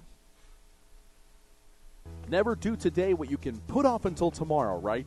Now, that's not exactly the saying, but it seems like people would rather do anything other than doing something about their finances. That's why there's AXA Advisors. We work one-on-one with you to create a financial strategy for the things you need tomorrow. Start your financial strategy today with AXA Advisors. Call Thomas Lee at 972-455-9114. That's 972-455-9114. Securities offered through AXA Advisors, LLC, 212-314-4600. Member FINRA SIPC. Back at Mustang Panther Stadium, it's a final. Duncanville beats Colleyville 70-42. Alongside Craig Hoffman, I'm Doug Branch. And Craig, final thoughts on tonight before we call it a night and we regather ourselves to head up to C.H. Collins Stadium and Denton Geyer next Thursday. Really impressed by Duncanville quarterback Jeremiah Drake. And as you said, next week in Denton could be rough if they had trouble with Jeremiah Drake, the quarterback next week. Is really, really good that Colleyville is going to see. In terms of Colleyville, hope the offensive line can shore up, get some more time for Griffin Pickler, and see if they can get a couple more big plays. All right, well, we can't do this without the help of our sponsors. So special thanks to Thomas Lee of AXA Advisors. When you want to start a financial strategy, you need one-on-one guidance from some of the best trained professionals in the financial service business. Contact Thomas Lee with AXA Advisors today and get started on your financial strategy. This broadcast is also sponsored in part by ShockDFW.com. Visit ShockDFW.com to learn more about the Shock Impact Alert Sensor and determine if it is the right option for your child. Be warned instantly when a player has experienced a head impact that could result in a concussion. Visit ShockDFW.com today. Thanks again to StatGeek, the simplest way ever to keep stats. They are easy. You can use it on your iPad. They have an iPad app. Turn anyone into a professional statistician. Our statistician for the night's gone, so I'm not going to play any jokes on him. Anyway, StatGeek is available on the iPad App Store for just $4.99, and there are team fundraising opportunities available as well on the web at StatGeek.com. StatGeek, keep your eye on the ball. Thank you to Steve Swanson with Whirlyball HEB for sponsoring this broadcast. Corporate events, team building, and private parties are more fun when you are zipping around in a Whirlybug. I thought it said Whirlyball. Whirlybug. Okay, that's what it is. And then they have the most affordable laser tag in town. Leagues are starting now. Visit online at whirlyballheb.com. Thanks again also to the Greater Dallas Youth Orchestra. Check out gdo.org to learn more about this amazing group, including when you have your next chance to have a cultural experience with your family without breaking the bank. Well, that'll wrap this one up here from Mustang Panther Stadium. Alongside Craig Hoffman, special thanks Shepard Branch for sticking it out here in the booth and helping however he can. I'm Doug Branch, back again next Thursday night. We'll be up in Denton Geyer Wildcats and the Colleyville Heritage Panthers. It's a final from here at Mustang Panther Stadium. Duncanville 70, Colleyville 42. Have a great evening, everyone.